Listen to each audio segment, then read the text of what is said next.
do a roll call once you do that. All right. We're going to call our meeting to order for the continuing discussion on the budget for 26-27, and we're going to start with roll call. Thank you, Madam Chair. Jeff Sarafa? Here. Melissa Laird? Here. Ryan Tokelinson? Here. Nicholas, I know I pronounced it wrong. Tenorio. Okay. Commissioner Treese? Here. Commissioner Snyder? Here.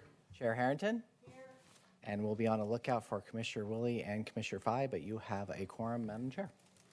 All right. Chair Bolin, Commissioner Willie had a family emergency he needs to attend to this morning. He'll be Thank you. here as soon as possible. All right. So this morning we're going to continue on with our friend Marnie and community development, right? Yes, All right. Thank you for being here.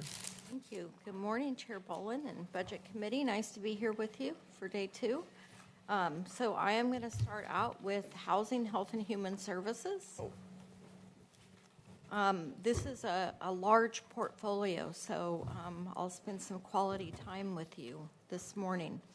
So I'm going to start out. This is a functional area budget chart. So this includes housing, health, and human services. And as I go through the departments, I'll show you department level budget data. But you'll notice what looks like some significant changes, and so I just want to go over that a little bit.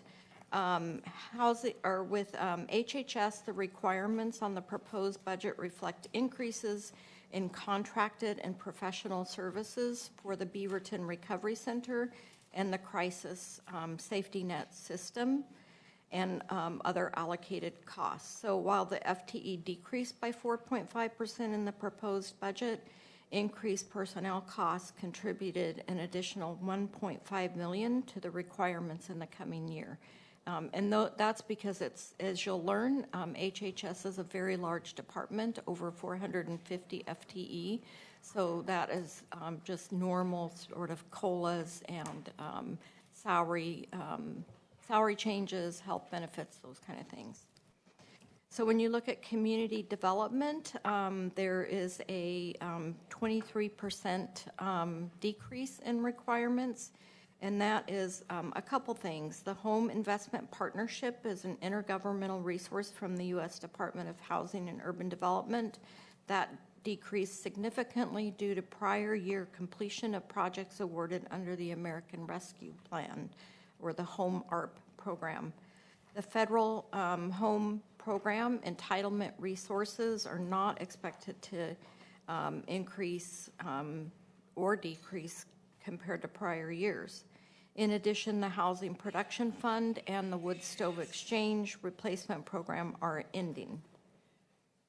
And then in housing, per the board's direction, the approach to the Metro Supportive Housing Services in FY 26-27 is to budget conservatively in budgeting at 90% of the Metro forecast to hedge for income volatility. In FY 25-26, we received one-time funding from the Oregon Housing and Community Services and Metro Supportive Housing funds that were not carried over into this year's budget. So that's just an overview of the changes in the functional area. I'll move on to the Office of Community Development. Their mission is to support directly and indirectly people in vulnerable or marginalized communities and those with low incomes through services, facilities, affordable housing, and neighborhood revitalization. Revitalization projects.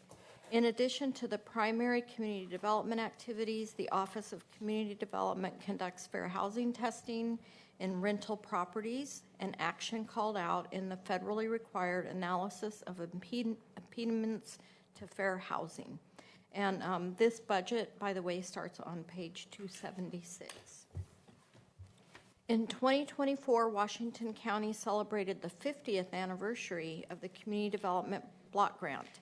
These federal grant programs help build strong and resilient communities. Since the program's inception in Washington County, over $112 million has been invested in local communities. The program's funding supports housing rehabilitation, emergency rental assistance, public infrastructure projects, public facility projects, small business assistance, and a wide array of public service programming. The Community Development Block Grant is needed now more than ever to continue to help those most vulnerable community members and to maintain the progress made in neighborhood improvements over the year. Resources in this program remain relatively flat with no significant increase or decrease or funds anticipated from no increase or decrease anticipated in the CDBG Community Development Block Grant funds or Emergency Solutions Grant Program. General fund transfers remain flat with no new or additional requests this budget year. Personnel service requirements decreased slightly due to a 0.7 FTE decrease in staffing. This is primarily due to a reduction from a full-time housing rehabilitation specialist to a part-time, which is associated with the City of Hillsborough Housing Rehabilitation Program. This position had been a full-time position for a limited duration due to a grant that we received in partnership with Clean Water Services that provided septic assistance program. The program was successfully completed in FY 25-26. Additionally, a part-time 0.5 FTE position is being eliminated with the conclusion of most of the activities associated with resources from the COVID-19 pandemic. This year's budget does include a reduction of $37,500 in general fund support for the Fair Housing Testing Program and training, in addition to prior year reductions that were $50,000 in general fund support.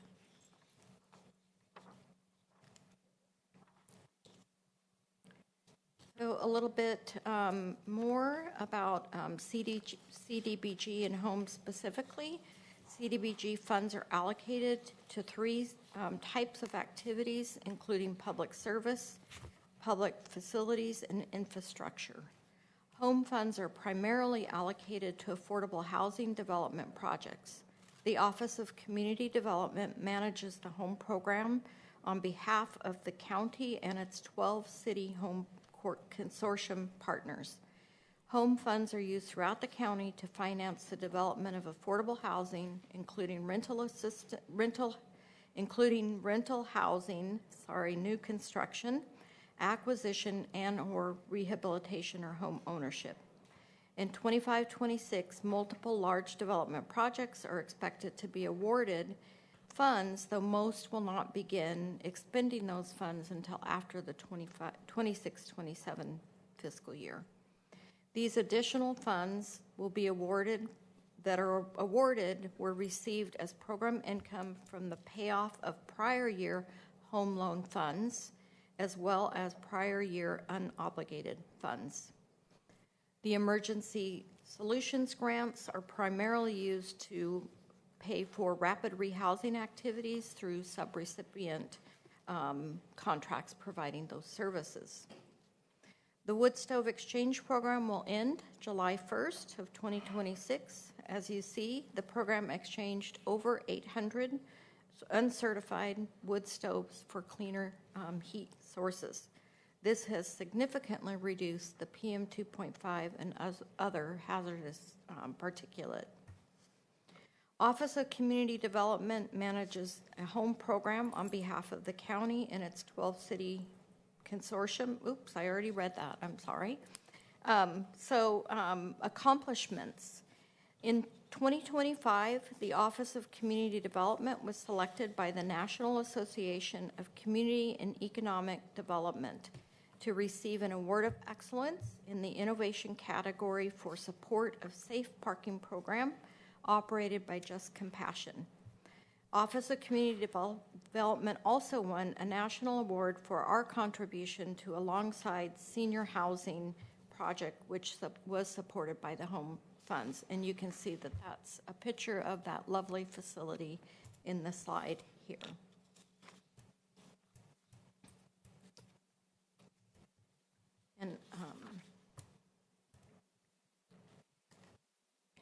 looking to 2027. I've already talked about it, but the decrease in FTE is a reduction from a full-time housing rehabilitation specialist to a part-time position associated with the Hillsborough Housing Rehabilitation Program.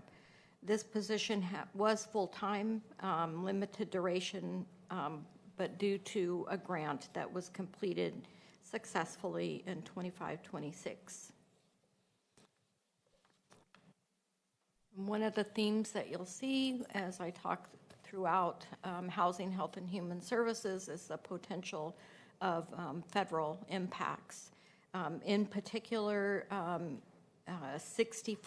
almost 65% of the Office of Community Development is funded through HUD funding, the CDBG grant in particular. Because of this reliance on the HUD funding, mostly in CDBG, any fiscal or policy changes could have a very large impact on our ability to use these funds effectively to support community-driven priorities and address poverty and assure affordable housing options. And you will hear this theme throughout this morning's Housing, Health, and Human Services. And that's the end of the Office of Community Development, so I'll pause for a second and see if there's any questions before we move to Housing, Department of Housing Services. Comments so far? Anybody? No? Okay, great. We will move right on to... Can you move your microphone down just a little bit? Yes. Thank you. So moving on to housing, and this starts in your budget book on page 271. So as you can see, the vision of housing is a Washington County where everyone has an affordable home with the supports and opportunity each of us need to thrive. We are very proud of the accompanying strategic plan, which was adopted by our board in 2024 and from which the annual work plan is developed. This has led to a more comprehensive approach across the department and streamlined administrative and fiscal processes. Marnie, it's easier if we go to page 288. Thank you. So I wanted to just show you the strategic priorities that are identified in their strategic plan, but you'll hear more about these strategic priorities as I review each of the divisions and the successes over the past year. The Department of Housing is organized in 3 divisions: Homeless Services, Housing Services, and Finance, Accounting, and the Budget Division, which I'll touch each of these divisions and review their accomplishments and any reductions or adds in the next several slides. But first, I want to review a few of the successes of this department. So these data represent successes across all of the Department of Housing and the Department of Housing Services business lines. It's interesting to think that the total number of people served, 20,700, is roughly the size of Sherwood. Please note that this data is 24-25 data. The new data for the fiscal year will be available this fall, and you'll see that throughout the data for the Department of Housing Services. This map shows the location of various housing services, including shelters, access centers, and transitional and affordable housing. As you can see, we have services available throughout Washington County. The circles represent currently operating services, and the squares are services that are under construction or in final planning stages. Before I move to the program-specific material, I wanted to demonstrate the relationship between the Department of Housing Services and the Housing Authority of Washington County, or HAWC, as we lovingly refer to them, which is a special component unit of the county. To be clear, the Housing FY 26-27 requested budget pertains only to the functions within the brown box on the left. The Housing Authority budget The budget associated with the blue boxes is presented to the Housing Authority Board of Directors separately. The Housing Authority Board of Directors includes all 5 Board of Commissioners and 2 community members, one who must be a recipient of services. I'm really proud of Housing Services' ability to strengthen and improve its administrative and fiscal policies, procedures, and processes for this very complex department. The department has strengthened its fiduciary responsibilities through reorganization of the Finance, Accounting, and Budget Division. They've been upskilling roles and responsibilities in implementing new fiscal and programmatic policies. All of this was done not only to protect taxpayer investments, but also to support the needs of the community, community-based partners, and ultimately assure services are sustainable within Washington County. An example of a shared project between Hawk and Homeless Services is the Cornell Road Recovery Center. Hawk is the owner and is leading the property renovation, with the Homeless Services branch designing the programmatic features and integration into the renovation. Funds and real estate flow between the 2 entities, which means the budget on one side has an effect on the other. It's an interdependent yet separate relationship. So moving into the Department of Housing Services budget, as you can see, over 50% of the department's revenue is comprised of Metro Affordable Housing and the Metro Supportive Housing Services funds. In total, well over 90% of the Department of Housing Services budget is special revenue dollars. General fund represents only about $1.6 million of the $216 million budget. Housing Services Fund 2650. The general funds increase, which is driven by the need to match requirements for the Continuum of Care federal HUD grants. Revenue and expenditures decreased due to the Oregon Housing and Community Services. Those were one-time funds that are not being carried forward in 26-27. Supportive Housing Services Fund 2670. Budgeting to 90% of Metro SHS forecast to manage for income volatility. We're using fund balance built over the last several years to sustain operations and board-approved capital projects. On the expenditure side, you can see that approximately 75% of the funds are contracted services and rental assistance. Contracted services include supporting the outreach, shelter providers, and access centers, access center providers, as well as other ancillary services intended to help people move from outdoors to shelters and from shelters to transitional and permanent housing. $30 million of the Supportive Housing Services funds are held in reserve to meet the Metro Reserve requirements and to ensure we have funds to manage the volatility of income and business tax collection. We spent the first 4 years building the homeless system of care and now have entered a time of preservation and sustainability. All Department of Housing Services and Housing Authority of Washington County payroll and overhead are charged to the Department of Housing Services Fund. The expenses are offset by intra-departmental, and we talked yesterday about the cap. And then also large complex departments have intra-departmental sharing to cover administrative costs. Marnie, can I ask you a question about the general fund amount is obviously very small given the overall budget.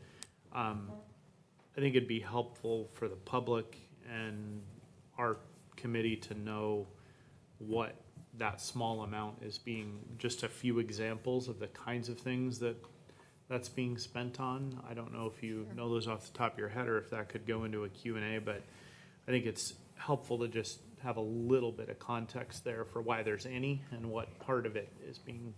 Yeah, the short, I will update in the Q&A and add more detail, but the short answer is it is to cover match fund requirements.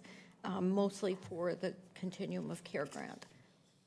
Thank you, and that's adequate. I don't need it in the Q&A unless others want it. Sure. Marty, I wanted to ask if you could inform us about how the Metro supportive housing tax is allocated between the Metro counties, or maybe just give us a little more understanding of how it gets allocated between what Washington County receives and what the total amount collected is. Yes. This is probably a portion of it. Yeah, I'll get you exact numbers, but it's Washington County, I believe, receives roughly 1/3 of the total tax collected, and it is based on population estimates, and it was determined as part of the actual measure, but I can get you more specific. And is there a concern about that amount of funding decreasing, increasing? What direction is it going? Is it sustainable for what our needs are? Is that proportion something you're fighting to get more of, or other counties trying to get some of ours? Yes, yes, and yes. Bingo. So we have really moved from a position of building services, which was the first 4 years, and I'll talk even more about it in the homeless services, but to a position of really trying to maintain and sustain current level of services. And so for current level of services, we have adequate funding proposed in the budget. But as you know, the tax can be really volatile. We have seen ups and downs in the prediction.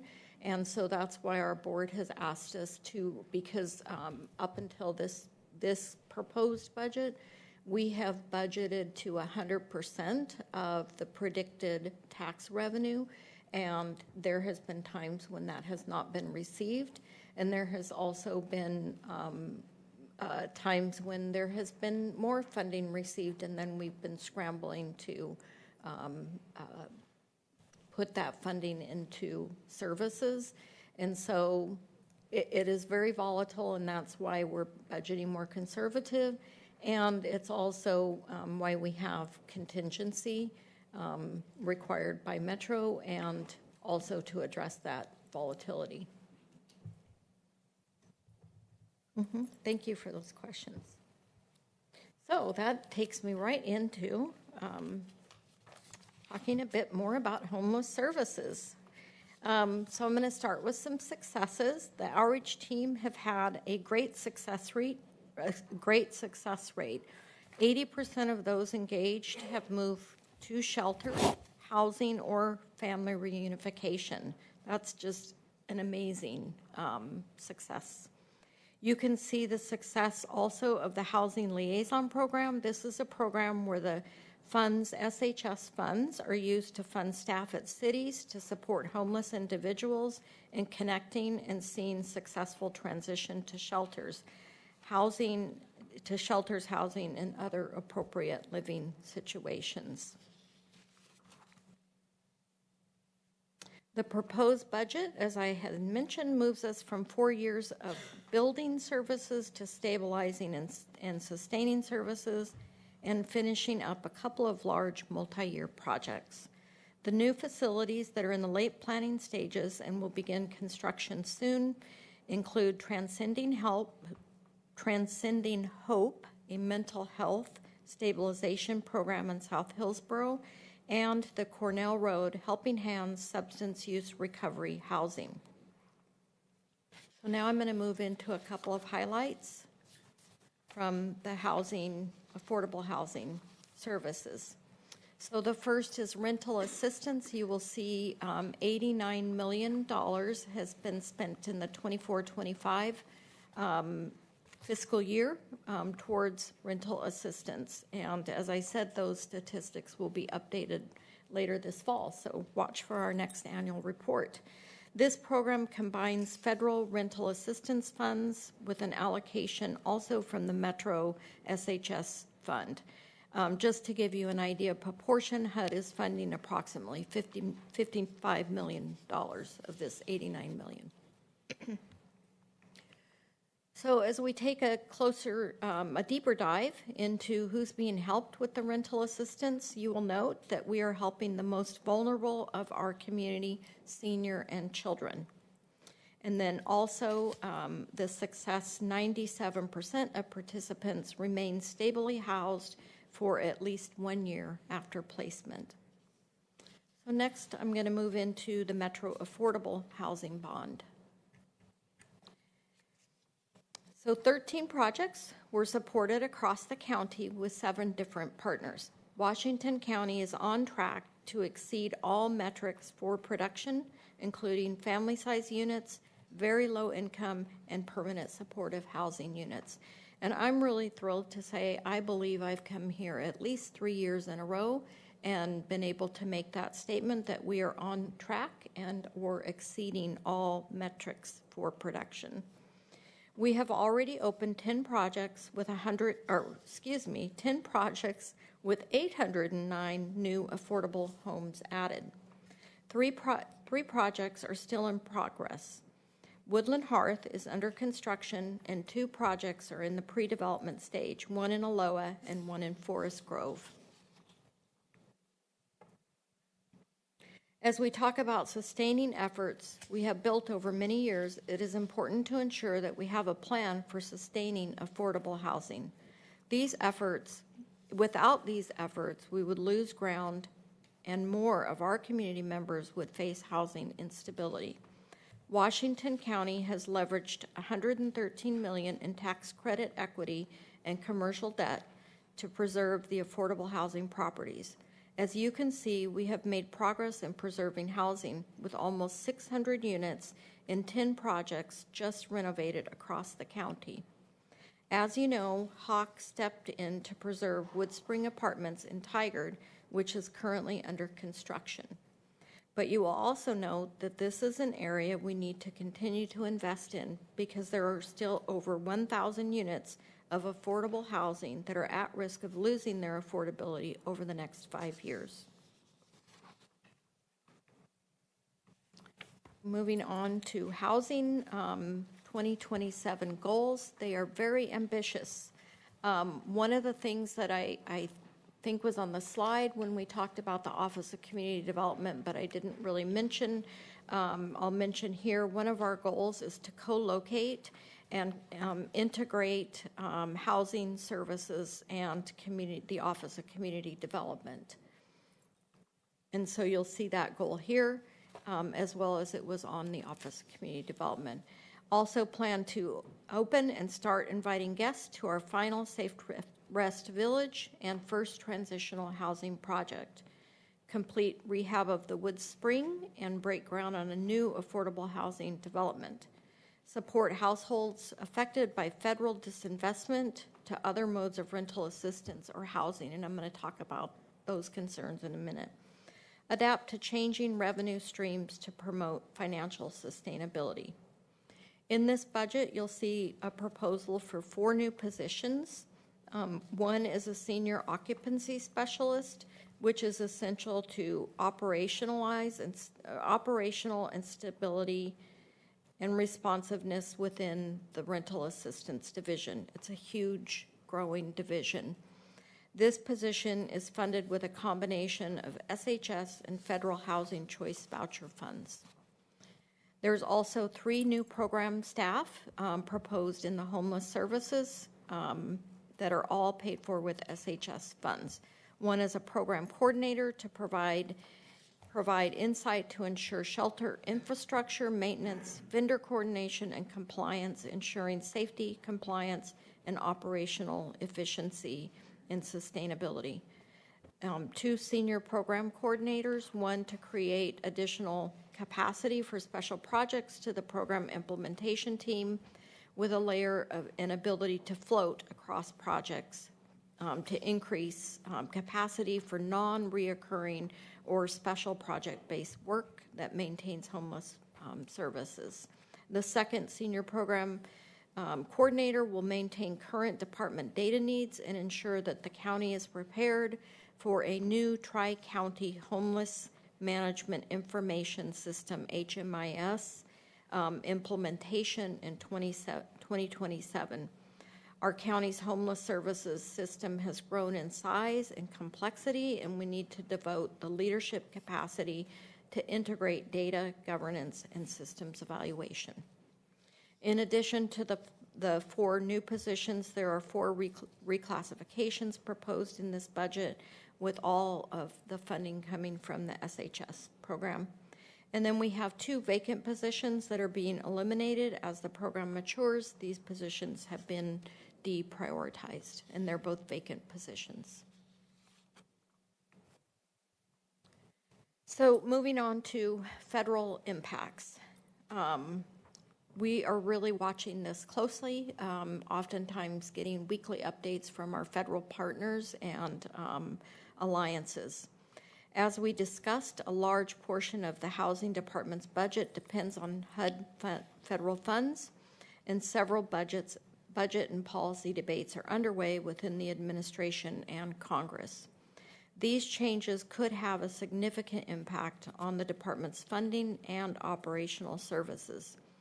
Some of the most significant changes under consideration include first, changes to the sunsetting of the housing voucher program later this year. This could impact as many as 77 households. The department is working on contingency plans now to transfer these families to other programs.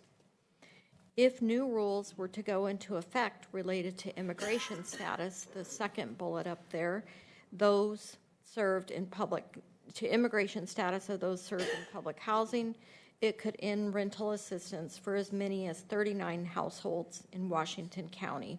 Again, staff are developing plans to shift these families into other programs. Although the 2 programs are housing authority programs, they highlight the importance of the housing authority integration with the Department of Housing, which receive metro and state funding. And that is the end of the Department of Housing Services. So I'll pause to see if there's comments or questions. And then it says we're on recess, but I'm assuming you might I have a want me to. question. Do you know what the wait period is? So if I'm a person that qualifies for benefits, do I wait 6 months? Do I wait 6 weeks? I mean, what's the current wait?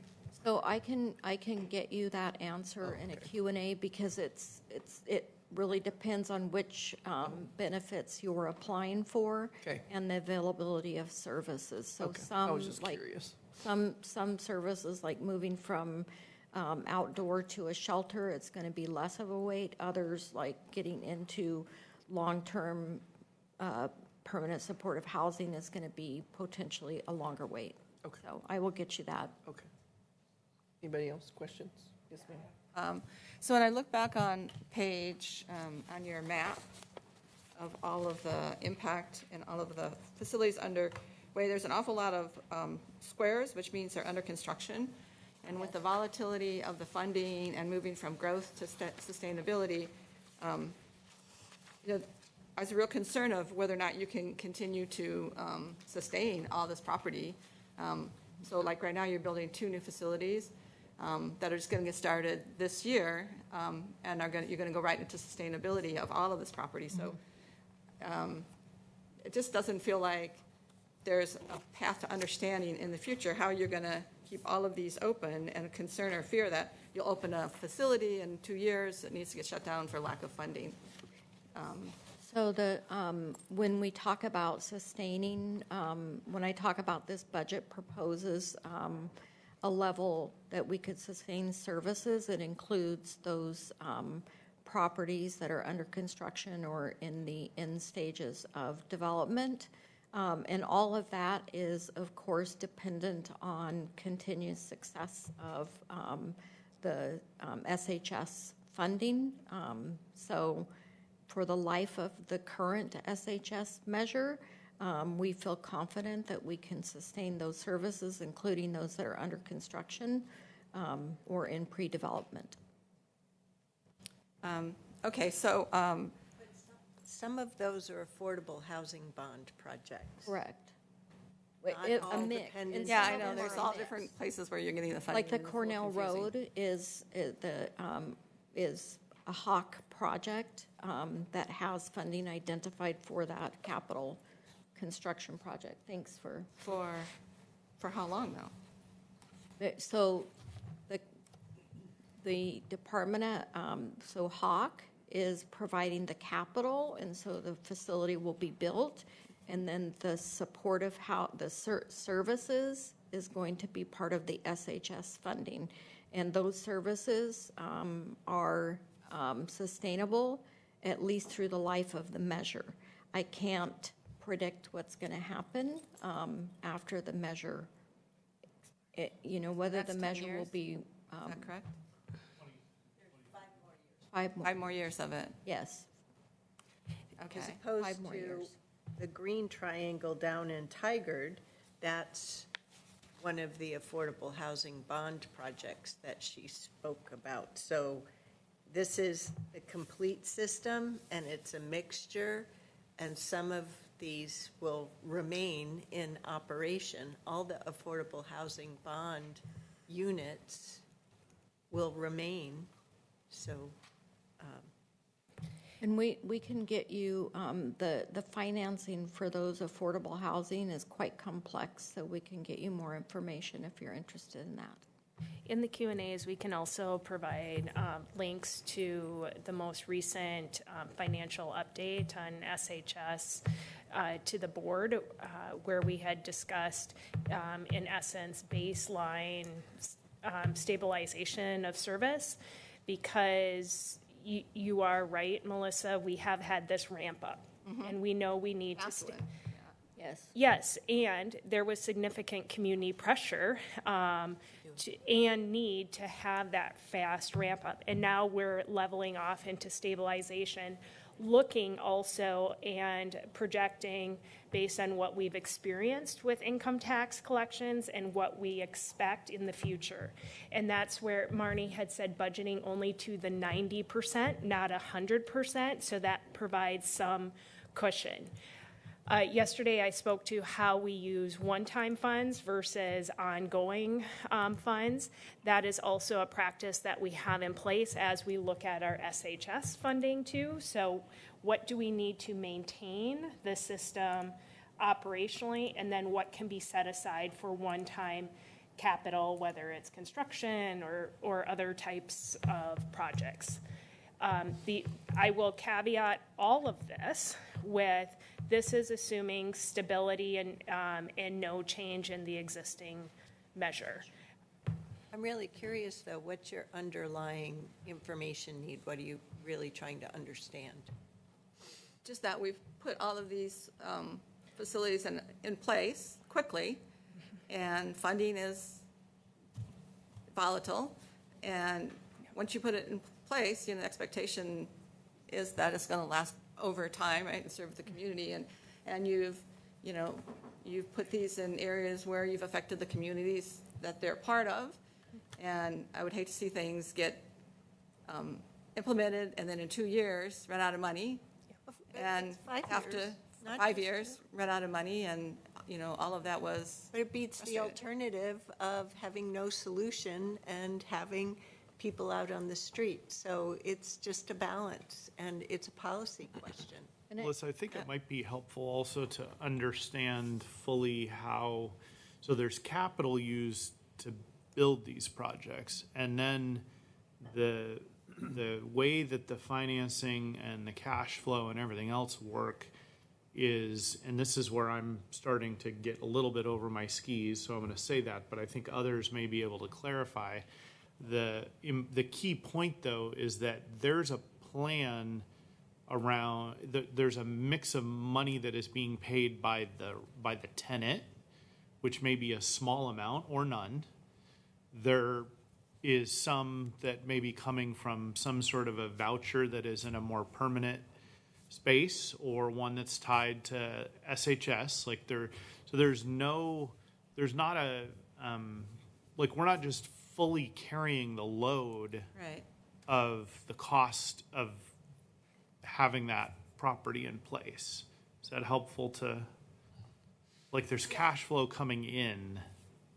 Okay. Yeah. Well, and I think that map that you're looking at does mix up affordable housing services and the SHS services.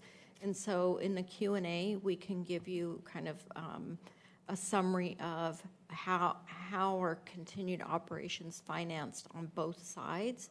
And you're right, if the supportive housing services measure doesn't move past 5 years, so it's going to be a really important measure for us after those 5 years. If it doesn't move forward, then we are at risk of losing services that we've built for supportive housing services.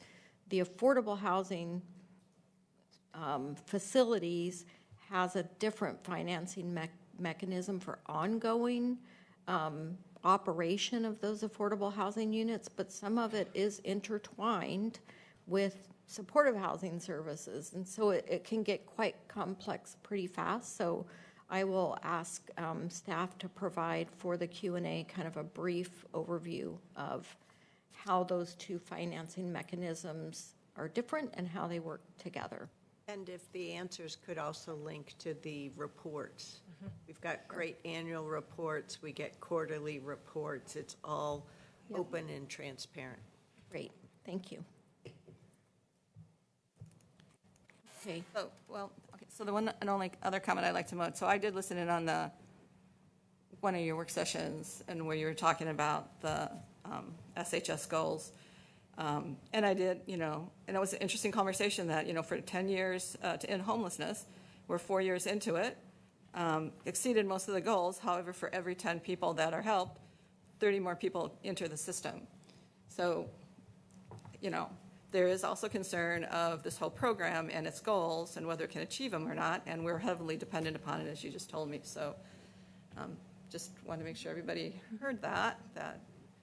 And I'll just reinforce, it beats the alternative of people on the street and community safety being Right. further at risk. But I think it's It's not- also, could I it's just? not making the progress that, it's not on a trajectory to deliver to its promise. It's actually exceeding the goals that were set for us in the metro, or in the supportive housing Right, but services. clearly It was with more set- people coming no, into You're wrong. homelessness. It was set up to end chronic homelessness and achieve net zero new homelessness. And now we have people migrating to our area. And it also came about before we had COVID, which significantly increased the eviction rates. So it was never promised to end homelessness.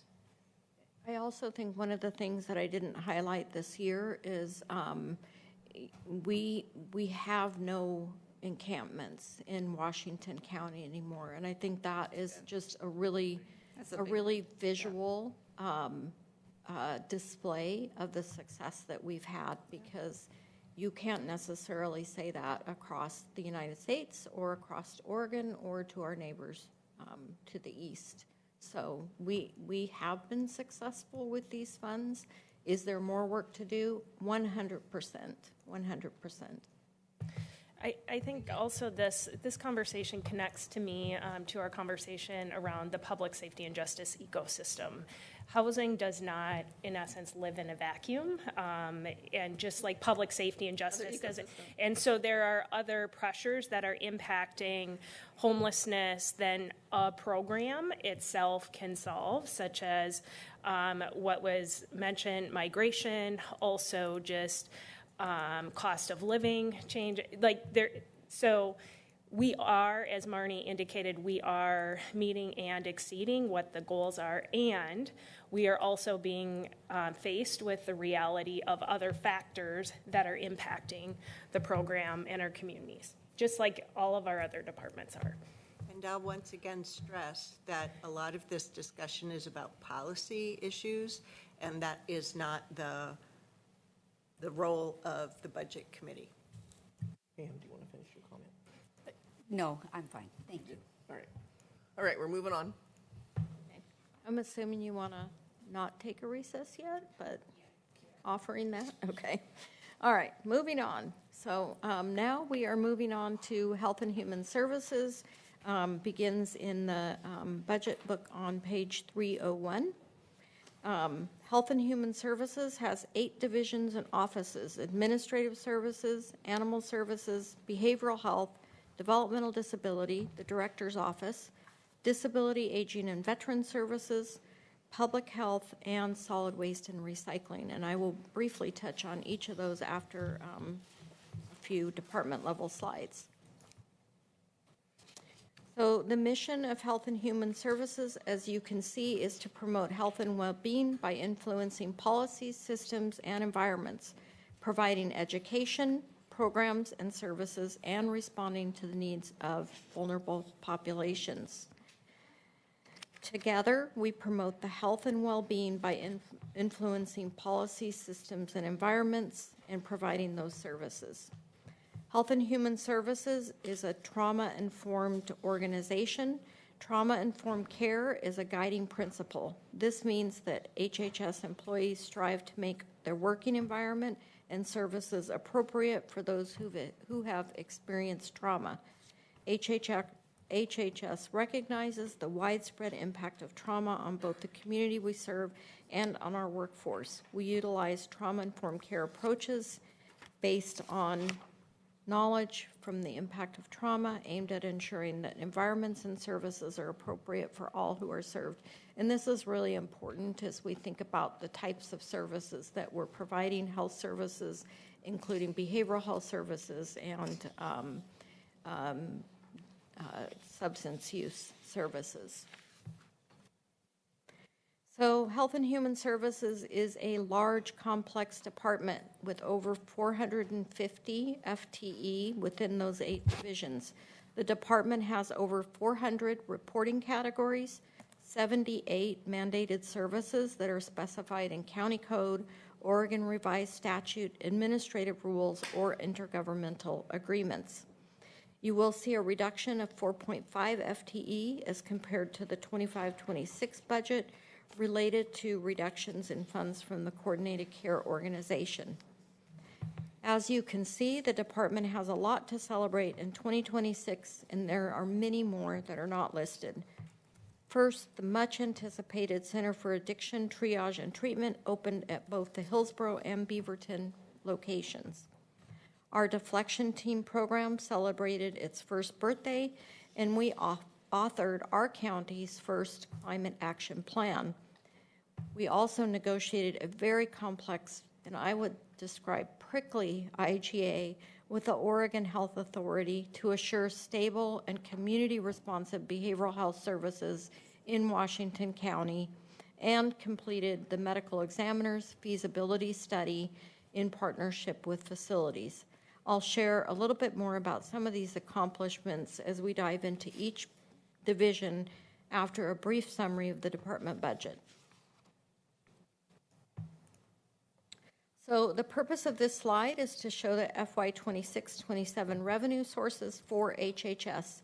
Similar to last year, the general fund supports about 10% of the budget, or about $18 million. Last year, it was around $12 million. The biggest source of revenue for Health and Human Services are special funds, IGAs, grant agreements, and most of those are with the state agencies. This is essentially restricted grant revenue. These dollars are primarily tied to specific grant agreements or IGAs, and therefore they're not flexible funds. This can be a huge challenge in a constrained budget environment. We also receive revenue for charges for services, such as Medicaid billing, environmental health fees, for example, restaurant inspection fees. We also receive dog license fees and commercial insurance. That's about 17%. You'll see that in the light blue square or triangle. This is up from last year, which is a good thing. An example of shifting services to focus on fee generation in the Children and Families unit. We were focusing more staff time for nurse home visiting programs that can be billed versus programs that had no source of revenue, and therefore we're able to serve more families, and it's paying off. So potential budget and policy impacts related to federal policies. So navigating impacts from changes, one thing to note, this proposed budget does not invest in added safety net services for our community that we know will be needed as a result of H.R. 1, which I'll touch on in just a minute. It's becoming difficult to meet mandated services with the minimum level of staffing and infrastructure in the department, and continued year-over-year reductions are making it difficult to fund and sustain essential services that meet the needs of our vulnerable populations. So touch on a little bit of impact of H.R. 1, or the One Big Beautiful Bill that the President signed into law last July. In Oregon, it's estimated that 200,000 Oregonians will lose health insurance, estimating that H.R. 1 will cost the state $11 billion over 10 years. Many people will lose health care, Medicaid in particular, increasing the demand for our safety net services, which we don't anticipate receiving any additional funds. The state is going to have to fill that hole, those $11 billion, and so that hole will be filled likely with reductions to other services. Our community mental health program in particular will be impacted as we support community members who are uninsured or underinsured with behavioral health services, including crisis services. Examples of that include the Hawthorne Walk-In Center, our mobile crisis services, and our crisis support line. In addition, for public health, we are predicting impacts to TB cases, TB case management, WIC services, lactation support, and nurse home visiting. In addition to the sweeping impacts of H.R. 1, decreases in revenue have already taken place. In this current fiscal year, we lost $4 million in Care Oregon funding, a reduction of 14% in Measure 110 behavioral health resources, resource network funding. And that is the funding that we use to support the system of care that provides us behavioral health supports out in the community. Uncertainty regarding changes at the federal, state, and local levels, and then ARPA funding ending are all impacts that we're concerned about and watching. Also, there's administrative needs, so adjusting to workflows and processes based on Workday, Cobblestone, Questico Cloud. So you heard a lot about finance and the wonderful work that they've been doing. Also at the department level, especially in a large, complex department that's grant dependent. We've really had to look at those workflows and systems and the people that are doing that work and whether we can continue to support that. So now I'm going to touch on each division. Can I ask a question? Certainly.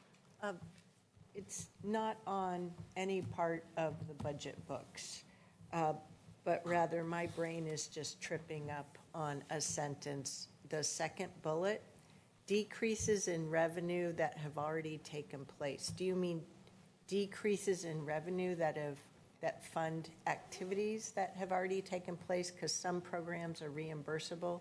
That sentence just tripped me up. All right. So what I was referring to is what I talked about a little bit in the current fiscal year. We lost funding from the CCOs, Care Oregon. We so lost the $4 million. Prior years. Current Okay. fiscal year. Yeah. It is having an impact on services. Got it.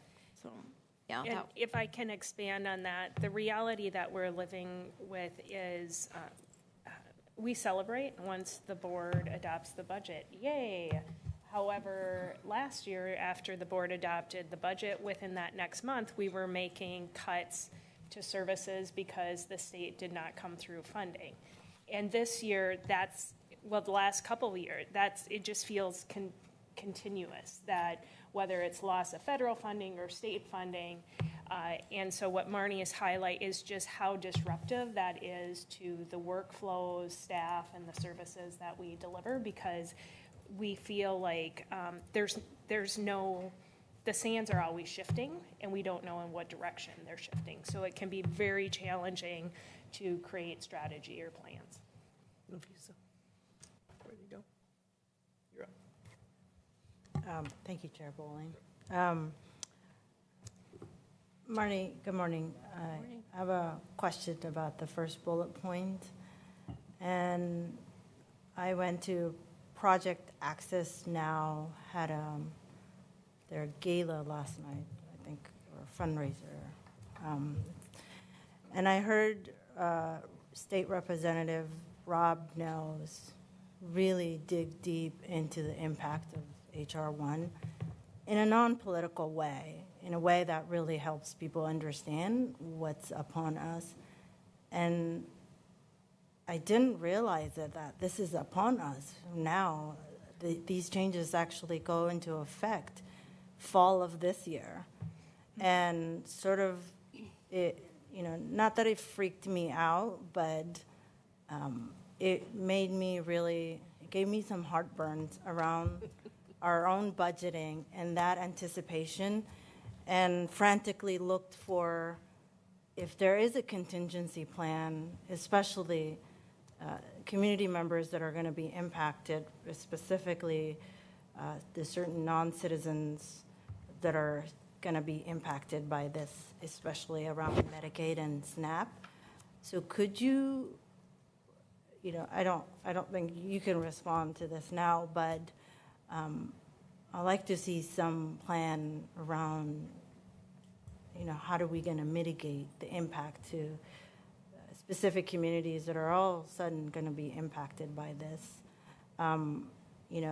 especially people who are seeking asylums, refugees, and victims of human trafficking specifically in the areas of the county's roles and responsibilities. So in the FAQ, if you could speak to that, because I think we might be creating a new marginalized or new communities that are going to be harmed and funneled into, like the previous conversation around Melissa and the chair were having around homelessness and poverty. Thank you. And hunger. So. Yeah, thank you for your comments, Commissioner Fye. I think Health and Human Services and county administration were all extremely concerned about the impacts of HR 1, and we're concerned about, we absolutely know that's going to put more pressure on an already strained system, with also looking at likely reductions in funding. And so I think we are very concerned about that. We do have some services that are paid for to cover the uninsured or underinsured, but we know that is not anywhere near the anticipated need when HR does go into effect later this summer. So I would say we don't have a strong contingency plan to address that, because there is no funding support, and so we would have to, just like we have done in this current fiscal year, we will have to look at our services and determine, do we stop doing something and shift when and if we can, because as I said, 90% of our funding is special funds that are directed towards very specific programmatic activity and outcomes. And so this isn't a very good word, but I haven't thought through it, but the wiggle room in responding to needs that are outside of those specific deliverables is very, very narrow. And so HHS has been amazing, and they've been able to shuffle things within, but I think that is going to become more and more difficult with these impacts. And back to the conversation that Melissa Laird brought up earlier about the housing impacts, this is one of those systems that impacts homelessness and ability for people to get the services that they need so that they can be successful in shelters or in housing services. So it is all connected, and we're very concerned. We'll also work with our GR partners to see if there's any solutions at the federal and state level. So, but we can definitely add to that. I also wanted to point out, I hadn't gotten a chance to turn back, but Mira Samantel, the Director of Health and Human Services, and Shannon Baines, the Administrative Services Manager Extraordinaire, put together all this budget, are both back there listening to this conversation as well. Okay. Restricted funding is restricted funding. Yes, unfortunately. We ready to move on? Yep. All right. Okay. Just let me know if you need a break. All right. Anytime. Administrative services, so we're moving on to HHS Administrative Services, Fund 100, org unit 40, or 7040. So this division provides management and administrative services to the division and programs within Health and Human Services. The administrative services establish documents, maintain effective internal control over federal, state, local awards, providing reasonable assurance of compliance with statutes, regulations, and terms of the awards, including 2 CFR Part 200. And that is a very specific regulation that is related to federal grants that we receive. Staff within the director's office provide project support across the department and as part of countywide initiatives like the Employee Engagement Cross-Functional Project and a countywide data equity work group that was led by HHS and OAO. The liaison to the Office of Access and Opportunity are within the director's office as well. The role is to support the department's work on civil rights, language access, culturally specific services, and to fully engage in the countywide efforts. Staff in HHS admin and the director's office continue to support countywide projects with a one Washington County lens. The division receives its funding from a collection of intra-departmental revenue across HHS. In FY 26-27, HHS does not require general fund as they're capturing their full recovery from those internal HHS allocations that began in 24-25. There's 16.25 FTE in this division. Expenditures increased by 10%. This is mostly related to personnel costs, increases in salary, retirement, health benefits, and 2 additional positions, which I'll talk about shortly. Resource constraints continue to impact the sustainability of administration. As we approach the end of ARPA funding, we need to expand the administration team to maintain appropriate and mandated internal controls. You'll see an increase in, or we see an increase in the number and complexity of funding streams, and the demand for financial analysis oversight has been growing proportionately.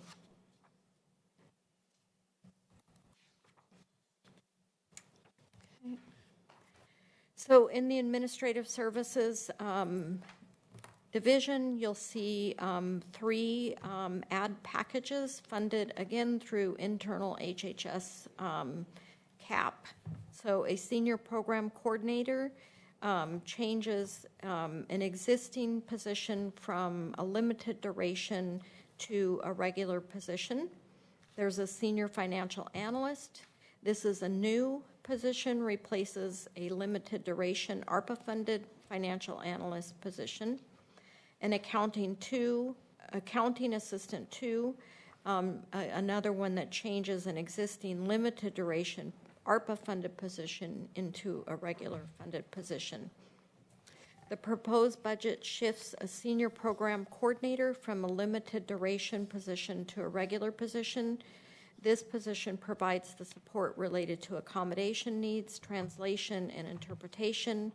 This position will continue to operationalize access and opportunity and civil rights initiatives across HHS and ensure that all internal and external HHS programs are compliant with civil rights, ADA, and language access requirement.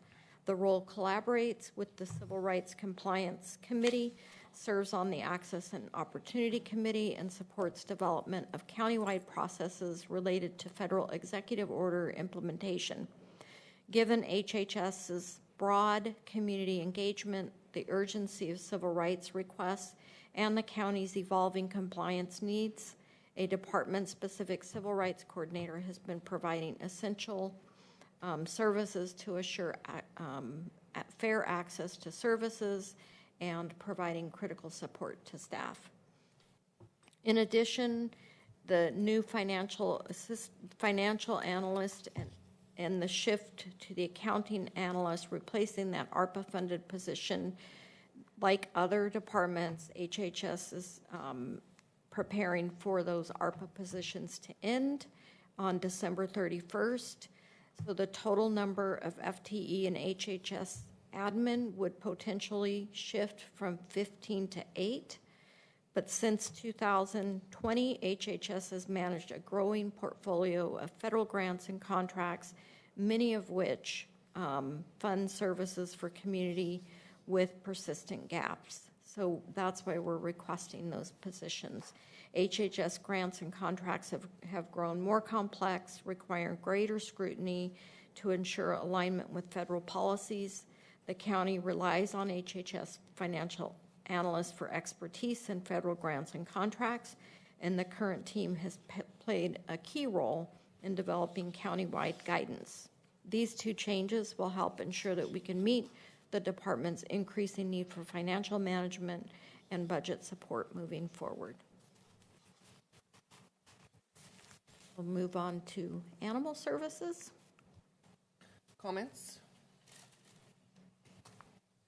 I just want to say, it is not to be, it cannot be emphasized enough how complex the level of scrutiny is needed on federal contracts and grants, given the current administration.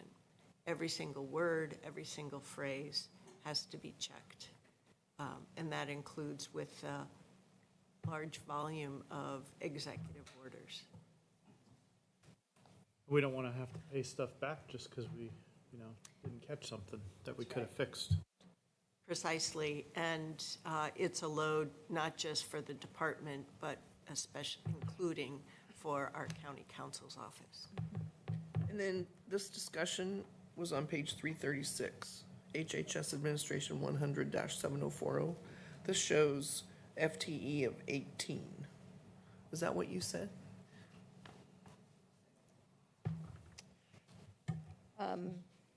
Increase of 2. It looked like you were increasing by 3. So I just want to make sure I'm on the right. Am I on the right page? The 336. The increase is the senior program coordinator is an existing position, so it's not a new FTE. Oh, okay. Right. You're just funding it differently. Right. Okay. Yes, we're going to be funding it now through the HHS, that interdepartmental cap. Okay. Yeah. Any other comments before we move on? All right, thank you. Animal services? Animal Where page services. are we? Okay. 312. Make sure I'm on the right. Yes, begins on page 312. Okay. So Animal Services Organization Unit includes the operation of the Small Animal Shelter, Bonnie L. Hayes Shelter, and enforcement of county code regarding dog licensing, loose nuisance dogs, aggressive or biting dogs, cruelty, neglect, barking, and other livability issues. Key programs is the dog license sales program, education and outreach services, adoption of stray and abandoned dogs and cats, and impoundment of dogs in violation of the code. Other services include the operation of an active volunteer program, a spay and neuter education program, and operation of an in-house spay and neuter clinic. Animal Services Community Outreach and Animal Services Code Enforcement are aligned with County Code and ORS, which outlines support for community partners and agencies to ensure animal service needs are met throughout the region. Animal Services is not not proposing any significant changes that would increase general fund contribution. The proposed budget for FY 26-27 includes only those expenses required to maintain the essential public health, public services like safety, education, animal welfare, and stray and injured animal intake that are provided by animal services.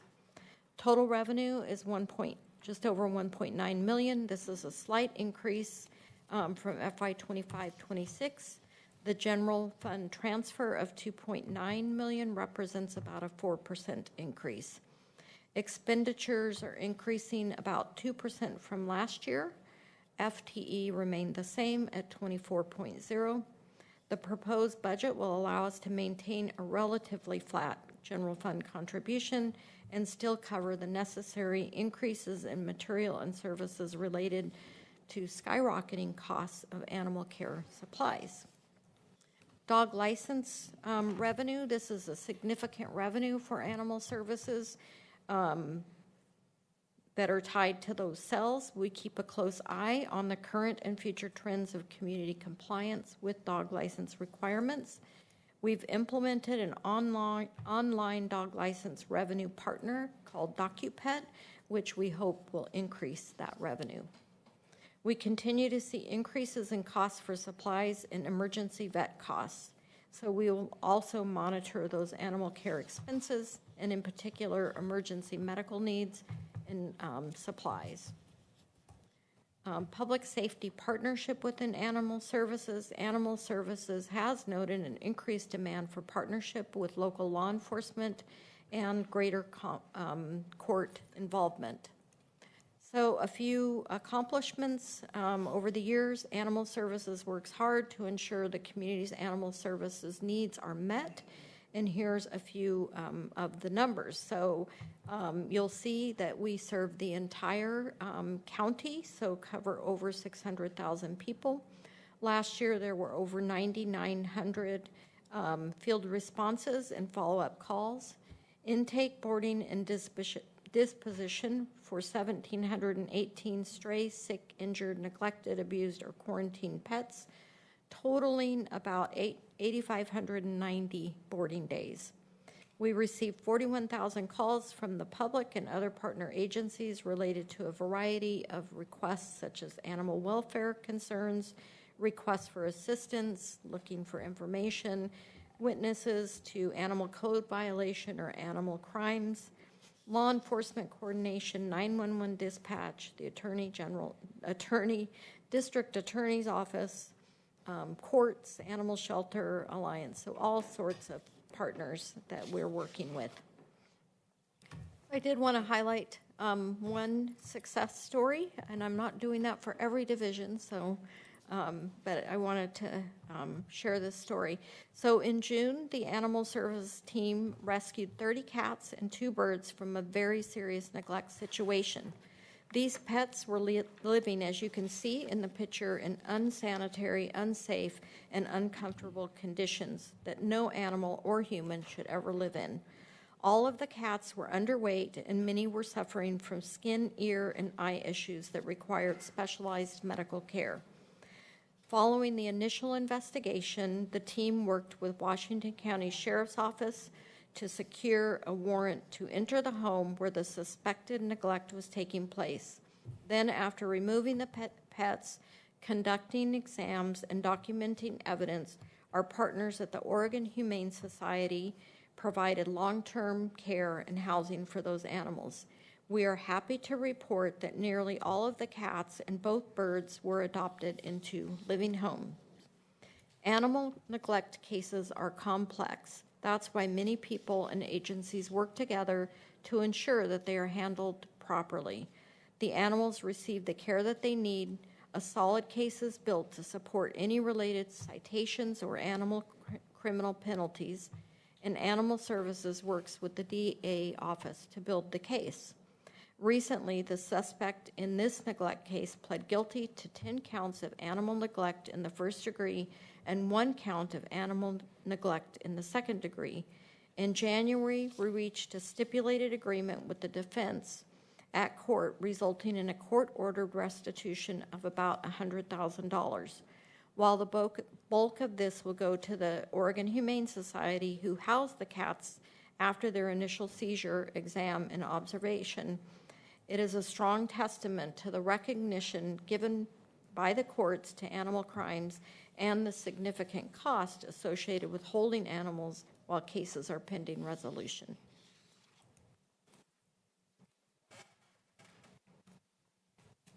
Marnie, what is the definition of an animal neglect? I will have to get the exact definition to you. It's in code, and I will get the exact words for you. Well, What was the question? What is the definition of animal neglect? so we'll note that. Anyway, as- great job working with OHS. Thank you. They've been fabulous partners. They're wonderful. Is this the same unit when there's a coyote in your yard? Is that the same group? No, so we don't typically address wildlife, Wildlife is different. like skunks and coyotes. However, we do have a very small contract with Oregon Department of Fish and Wildlife. So we will partner with them and can provide some help, but it's a very small contract. Just curious. Yeah, no, good question. To be a big animal. We have a lot of them marching around. Yeah, we mainly focus on dogs and cats, although occasionally we'll get other animals. Cats are like dinner. I know, there's a lot of them around. Yes, moving on. lots of coyotes. Okay. So moving on to gifts and donations. This begins on page 314 of your budget book. We have 4 different accounts for gifts and donations. These are used to organize donations made in support of animal services and animal shelter operations beyond what is provided by the normal fee or general fund revenue. All gifts and donations are used in conformance with the animal services donation policy and the donor's intent. Each year, we budget a transfer from gifts and donation funds to operations if that is needed. In FY 26-27, we are budgeting about $325,000 transfer from the Operations and Improvement Account to support animal services program. Historically, between $200,000 and $300,000 has been budgeted as a transfer from gifts and donations to animal services. Gifts and donation revenue can vary greatly from year to year, which makes it an unreliable source of revenue. And there are no FTE in this fund. It's just the gifts and donations. So that was animal services. You want me to keep going, Chair Olin? Yeah, I'm thinking 10:30. Let's see how far we get till 10. Okay. We'll take a break. Great, okay. Behavioral health, so moving on to behavioral health. The Behavioral Health Division operates the Community Mental Health Program, which funds community-based services, including crisis response, jail diversion, aid and assist, civil commitment, community behavioral health system management, and indigent behavioral health treatment for both mental health and addictions. As the Community Mental Health Program, there are a number of mandated requirements under Oregon Revised Statute, Oregon Administrative Rules, and within our intergovernmental agreement with the state of Oregon. These are outlined in 2 main categories of programming: addictions and mental health. The Behavioral Health Division has a total of 72 FTE housed in Fund 275. This is an increase from the previous budget cycle due to combining funds and the new flexibility of our IGA with OHA. As part of the chart of account changes that were made, there are changes to the fund and org units in this division. So I want to go through these changes that you'll be able to see on your slide because it gets very confusing very quickly. So the division includes 4 funds and 5 org units. Fund 275 is a new fund that combined previous funds 192, 199, and 203. Fund 275 includes the org units 7060 and 7089, and this is the primary source of funding for our behavioral health division's programs and operation. This includes the management of the community mental health programs that I mentioned before, care coordination, support for community members that are, and support for community members that are enrolled in the Oregon Health Plan. These funds are used to support community-based services, including crisis response, jail diversion, aid and assist, indigent behavioral health treatment, residential services, and system management. Other funds within the division include Fund 276, which is the beer and wine tax. It used to be Fund 194. And then Fund 277, Prevention, Treatment, and Recovery Services, previously Fund 207. And Fund 211, which is our deflection program, previously Fund 157, which houses 3 FTE. The division, as I mentioned, the division lost $4 million in coordinated care organization funding in this budget cycle, so previous cycle to the budget you're considering. Coordinated care organizations are the way that the state of Oregon organizes its Medicaid system. The largest coordinated care organization, Care Oregon and HealthShare, were able to maintain funding for crisis services and peer supports, but that funding has remained flat for 2 consecutive budget cycles. The division has strategically allocated staff that would have been laid off following the $4 million funding restriction from Care Oregon to these critical crisis services, the peer and safety net services. For this reason, FTE in the fund has increased despite the funding decreases that the division received in the previous cycle. So I'm gonna pause there, it's a little confusing. Morning. I think I understand the fund changes. Is that all just related to the chart of accounts changes? Yes, it's Okay. chart of accounts and just organizing now that the CAT operations are open, moving those into operational funds Okay. versus the sort of savings account that we I talked just about hadn't last year. seen those kind of changes necessarily documented in others, so I wondered Yes, if there was something special there. So it is mostly the chart of accounts. mostly the chart of and accounts. changes in operations. And I was worried that people were going to try to follow from the previous Sure. year to this year, and it gets. Thank you for the clarification. Commissioner Treese. Thank you, Chair. I just want to really underscore the under accomplishments, the successful negotiation with OHA. That was long-standing, and I know Commissioner Snyder was involved in that, and our Government Relations Department was involved in that. And it was, I think earlier today you used the term prickly, and that was kind. So I think maybe thorny and extremely difficult might be more appropriate terms. So I just want to say thank you to everybody, because that was really a very difficult situation and key to our continued success and operations, frankly, for these centers. So. Thank you. And I just want to add a thanks to our partners in County Council. We couldn't have done it Yes, without their excuse me. support as well. Yes, thank you. Absolutely. So that leads right into my other comments. In addition, the new Oregon Health Authority, IGA, provided the flexibility to move that FTE and preserve some of those services. So although the revenue from the Oregon Health Authority increased, an updated cost study report that was required by HB 4092 in 2024 found that the IGA with Oregon Health Authority covers less than 50% of the cost of delivering required services. So rising community need paired with CCO revenue that has been largely flat and OHA revenue that does not cover the cost of services will require the division to be very strategic about how it allocates both its current revenue and its reserve. So Barney, take a break. Commissioner Willie has a comment. Oh, sorry. That's okay. I'm looking on page 317, Behavioral Health Budget Detail. And as you pointed out, there's a reduction of 6 FTE. And then I read the explanation across the page there. But I also look at the contingency and ending fund balance went up $3.2 million. So how do we, unless those positions we don't need, and it doesn't really say that in the paragraph, says we reduce them because of increase of salary and a variety of things.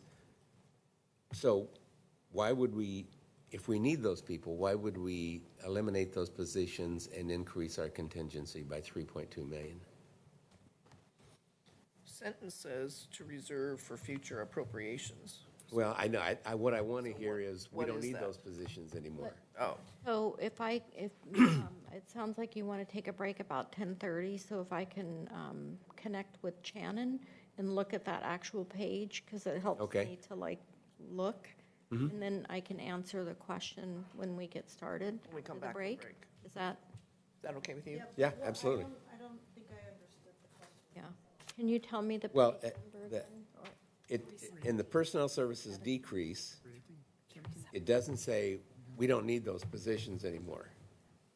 It just says that, We reduced by 6. yeah, we reduce them by, and what positions we reduce, and then, as you pointed out, Chair, that for future, okay, well, Says held in reserve for future appropriations. Right. Sentence says.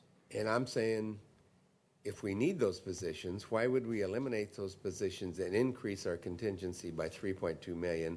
Why wouldn't we use that 3.2 million to maintain those unless we don't need them? And I need to ask the question about the need for the positions, but I know that we are trying to use contingency strategically because we do anticipate continued reductions in funding or flat funding. But I don't know, I don't have a great answer right Federal now and about state. From federal and state. Is that what we're talking about?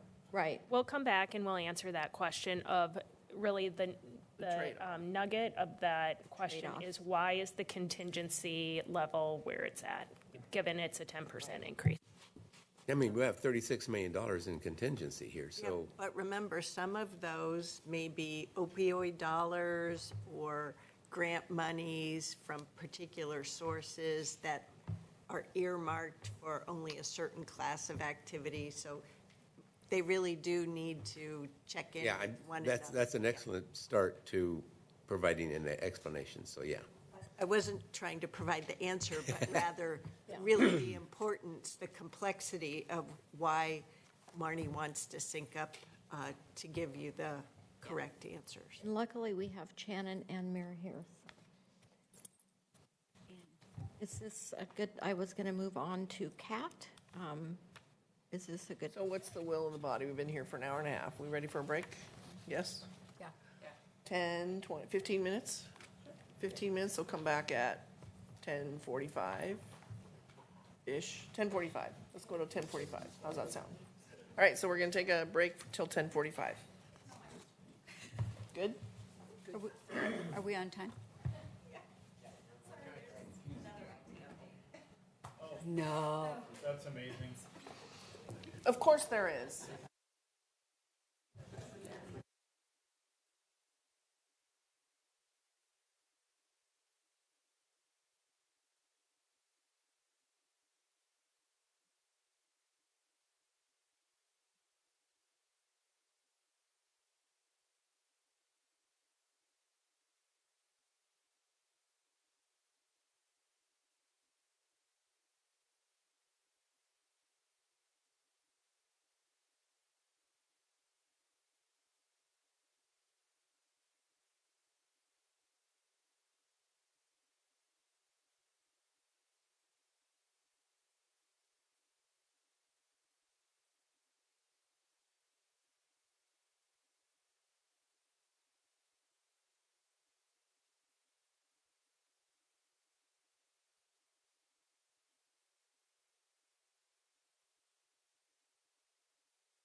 All right, let's come back together, Budget Committee members. All right. We're going to hear all about addictions and triage and treatment. Yes. Woo! Okay, so Chair Bolin, to answer Commissioner Willie's question, I think we answered it, but here's a more succinct answer. So the funding for the positions was eliminated, and the funding that's moving into contingency is restricted. So the contingency is vital for the stabilization for higher priority services over time. So the positions, of course, are needed, but the funding was eliminated. And then the funding that you're seeing in contingency, I think between Chair Harrington and myself and Tanya was answered correctly. Does that help? Okay. Yeah, great, thank you. So now we will move on to Center for Addiction Triage and Treatment. Yay. Yay. We've been talking about this for 5 or 6 years, and so proud of the this team is the CAT thing. and the board. This is the CAT. Yes, CAT. You love your acronyms around here. Yes, CAT. CAT. But now we have to remember them as the Beaverton Recovery Center and the Hillsborough Recovery Center. Yes. Okay. Yes. So this is, yes, this is within Fund 275 that we talked about. We're very proud that both locations opened in 2025. The Center for Addiction Triage and Treatment do not receive general fund contributions. We made transfers from those old funds, and this is a little bit of why it gets confusing and why I went through all the funds. We made transfers from the old fund 192 and 2526 to facilities to pay for those capital expenses for CAT. Revenue included opioid settlement monies, grants received, and funds that were transferred from Fund 277. We used to refer to that fund as the savings account. This marked the culmination of 6 years of planning, fundraising, program development, and partnership. Many hundreds of people participated in the design, construction, and development of CAT. It was truly a community effort. The Hillsborough Recovery Center opened in June of 25 with outpatient services provided by Solutions Northwest, LifeWorks Northwest, the Peer Company, Project Homeless Connect, and Virginia Garcia Memorial Health Center. Washington County Behavioral Health is also located in that location. The Beaverton Recovery Center officially opened on November 17, 2025, and began admitting individuals into residential treatment and withdrawal management detox. Residential treatment is operated by CODA with 86 treatment beds, residential treatment, sobering, withdrawal management, and transitional services. Currently, residential treatment is at capacity, and they are already admitting folks to the withdrawal management 5 days a week. Page 317. Thank you. Thank you. 317 through 320. So that is CAT.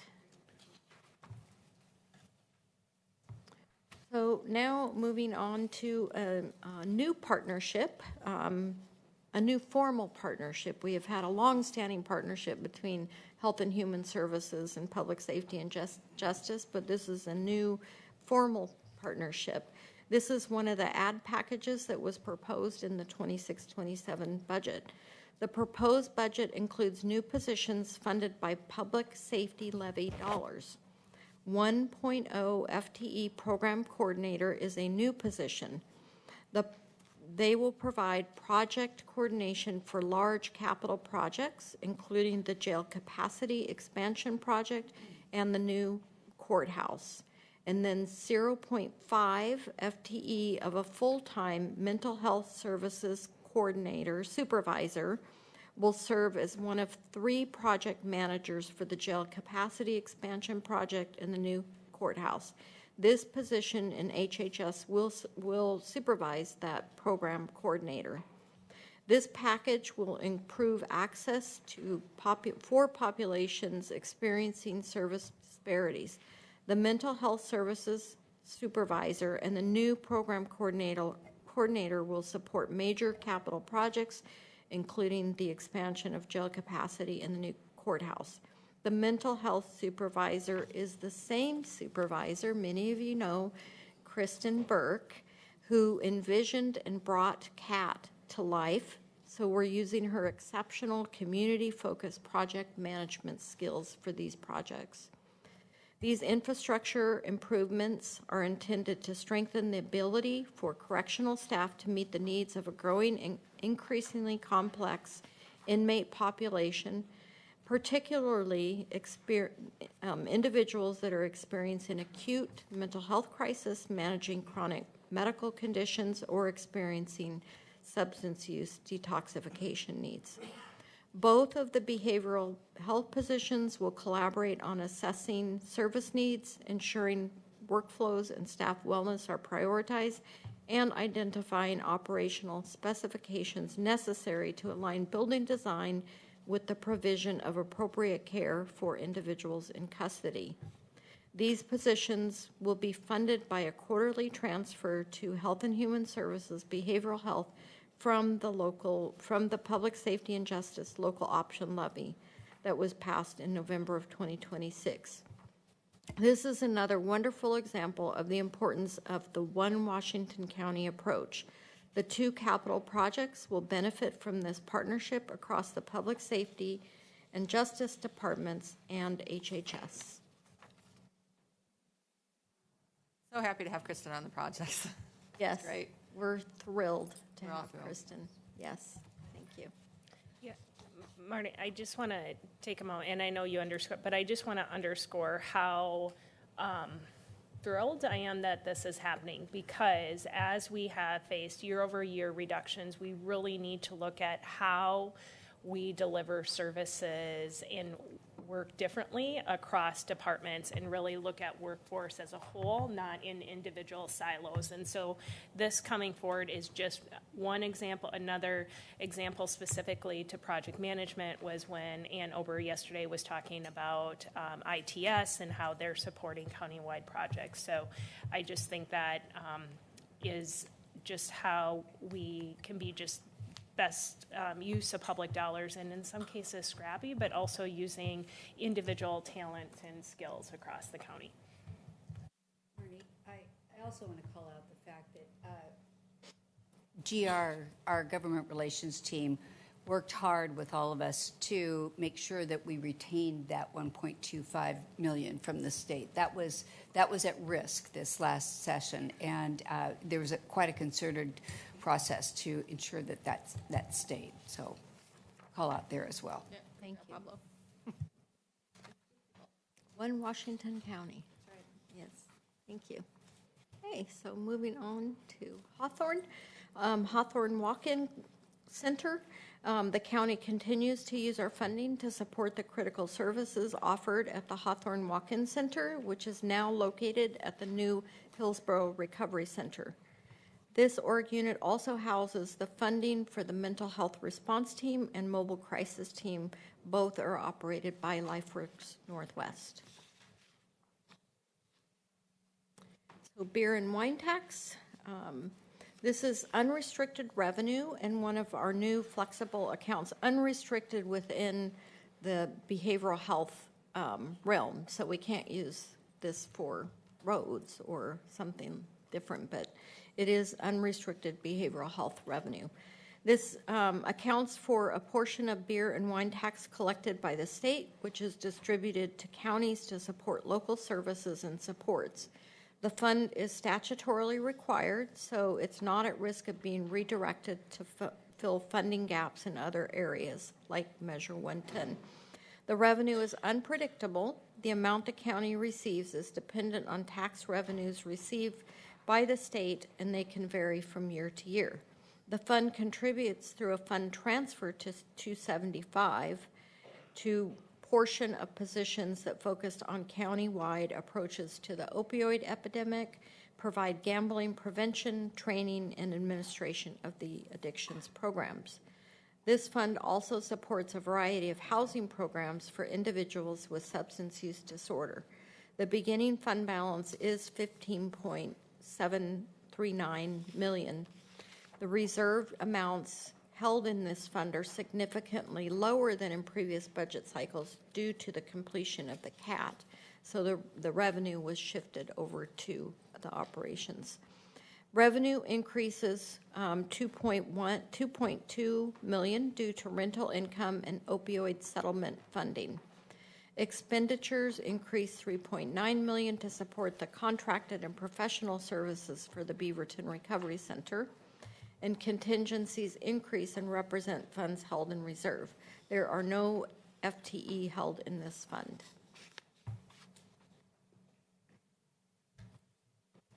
And deflection.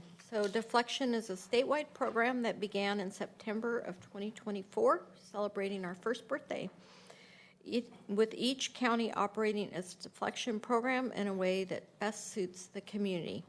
The Washington County Deflection Program is a 6-month program that allows eligible people who are cited or arrested for possession of a controlled substance as a misdemeanor to avoid prosecution and possible fines or jail time by engaging in treatment.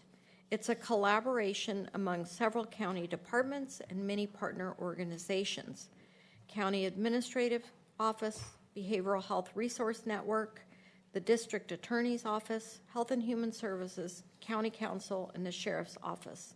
The budget is housed in behavioral health, but includes expenses in the Sheriff's Office and District Attorney Office. Revenue is a reimbursed-based grant. The grant award from the Criminal Justice Commission is from the Criminal Justice Commission. There's no county general fund in this program. The total FTE in behavioral health are 3 FTE. There are also FTE included in the district attorney and the sheriff's office budget. Total revenue is $1.021243 million. Deflection is a true Washington County program. However, there is concern about our ability to do full cost recovery due to the number of staff support needed to make this program successful. So this is a program where we're not putting county general fund, but we're using a lot of other departmental resources to cover costs like admin, data analysis, and leadership that isn't funded through the deflection grant from the Criminal Justice Commission. And that's true within Health and Human Services, likely the Sheriff's Office, and definitely in DA's office. Deflection celebrated its first year in September, so this highlights the success. 126 people have been served as of September, 38 successful completions, 29 active participants. Nearly 1 in 3 report that it is the first time that they've been able to receive treatment. 1/4 have already experienced an overdose before participating, and 15 participants went from an unsheltered outdoor living system arrangement to sheltered. Deflection success has largely been due to its strong partnership, participants' ongoing engagement with peer-delivered services and treatment, and being responsive, and treatment that is responsive to the to the participants' individual needs. So going back I had a question on deflection. Yes. So do we believe, I know at the beginning we were having concerns over whether or not we were getting a fair share of the funds and that their criteria was not helpful for the way we structured the program. And other counties like Multnomah were getting quite a bit more. Has there been any improvement or progress toward making sure we're getting the funds we believe we should get for this program? There hasn't been improvement. We still think that Washington County is receiving a disproportionate amount of the funding relative to the size of our county and the need. Right. And I would also say that more and more Washington County is being looked at as one of the leaders in the state in an efficient, effective program, and other counties are beginning to look at our model as a role model for how the deflection program should be run. But we are concerned because the funding is not adequate to cover some of those more administrative and data needs because it comes with a lot of reporting requirements. Right, so is there any plan to try to address that, or? We continue to try to address it through mostly our government relations and conversations. I know the DA has specific conversations with the Criminal Justice Commission and others. So we are continuing to raise the concern. But to date, we haven't seen any shift in the funding. Okay. Keep pushing. Thank you. Okay, as discussed a couple of slides ago, the program coordinator is going to be, this is the additional FTE that's been added in the Behavioral Health Division. So the program coordinator that's going to provide project coordination for the large capital projects, and then the mental health services supervisor, that will be one of 3 project managers for those same projects and supervise the program coordinator. So that's Kristen Burke position. Okay, moving on to developmental disabilities. Washington County receives funding from the state of Oregon to operate a community developmental disabilities program. Funding typically increases each biennium, primarily to meet caseload increases generated through expanded service eligibility criteria. Funding is below the amount required to meet staffing levels defined by the state of Oregon's developmental disabilities workload model. Current level of funding of state funding entering 26-27 is at 86% of the fully funded workload model. Revenue increases due to allocation from the state mental health grant for persons with intellectual developmental disabilities and the slight increase in general fund support. The general fund is to support that gap in the Code of Federal Regulations, the CFR. So there's a difference between what can go towards the cost allocation plan that's allowable and what is charged to the department, and so general fund makes up that gap. The program has had significant growth in the past 10 years. We are budgeting 128 FTE for fiscal year 26-27. Remember that the current level of funding entering 26-27 is at 86% of the fully funded workload model.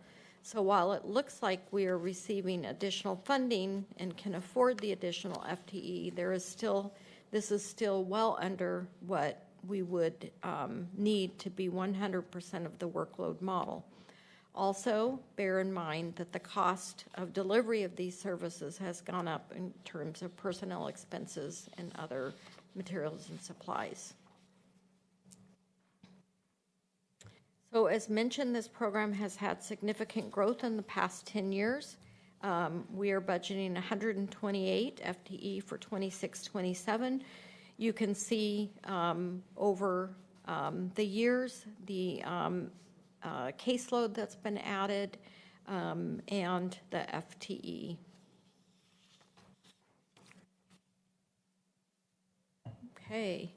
Looking ahead, position changes within developmental disability. So this can get a little bit confusing because some of the positions were added in fiscal year 25-26, so I'm just going to walk through it.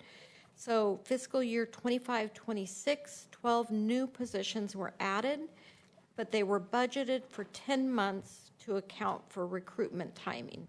The system added them at 0.83 FTE to account for less than full year cost. So in this 26-27, the positions added in 25-26 are corrected to make them a full 1 FTE. So that results in a housekeeping addition of 2 FTE.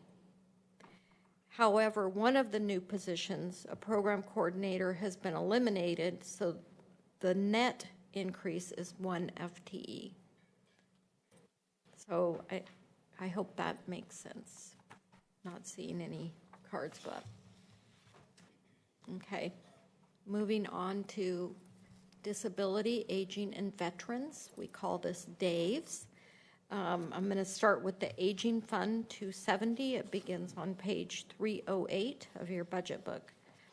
DAVES is the federally designated Area Agency on Aging, or AAA, under the Older Americans Act. They serve as the coordinating and leverage point for the network of services to older adults and their families in Washington County.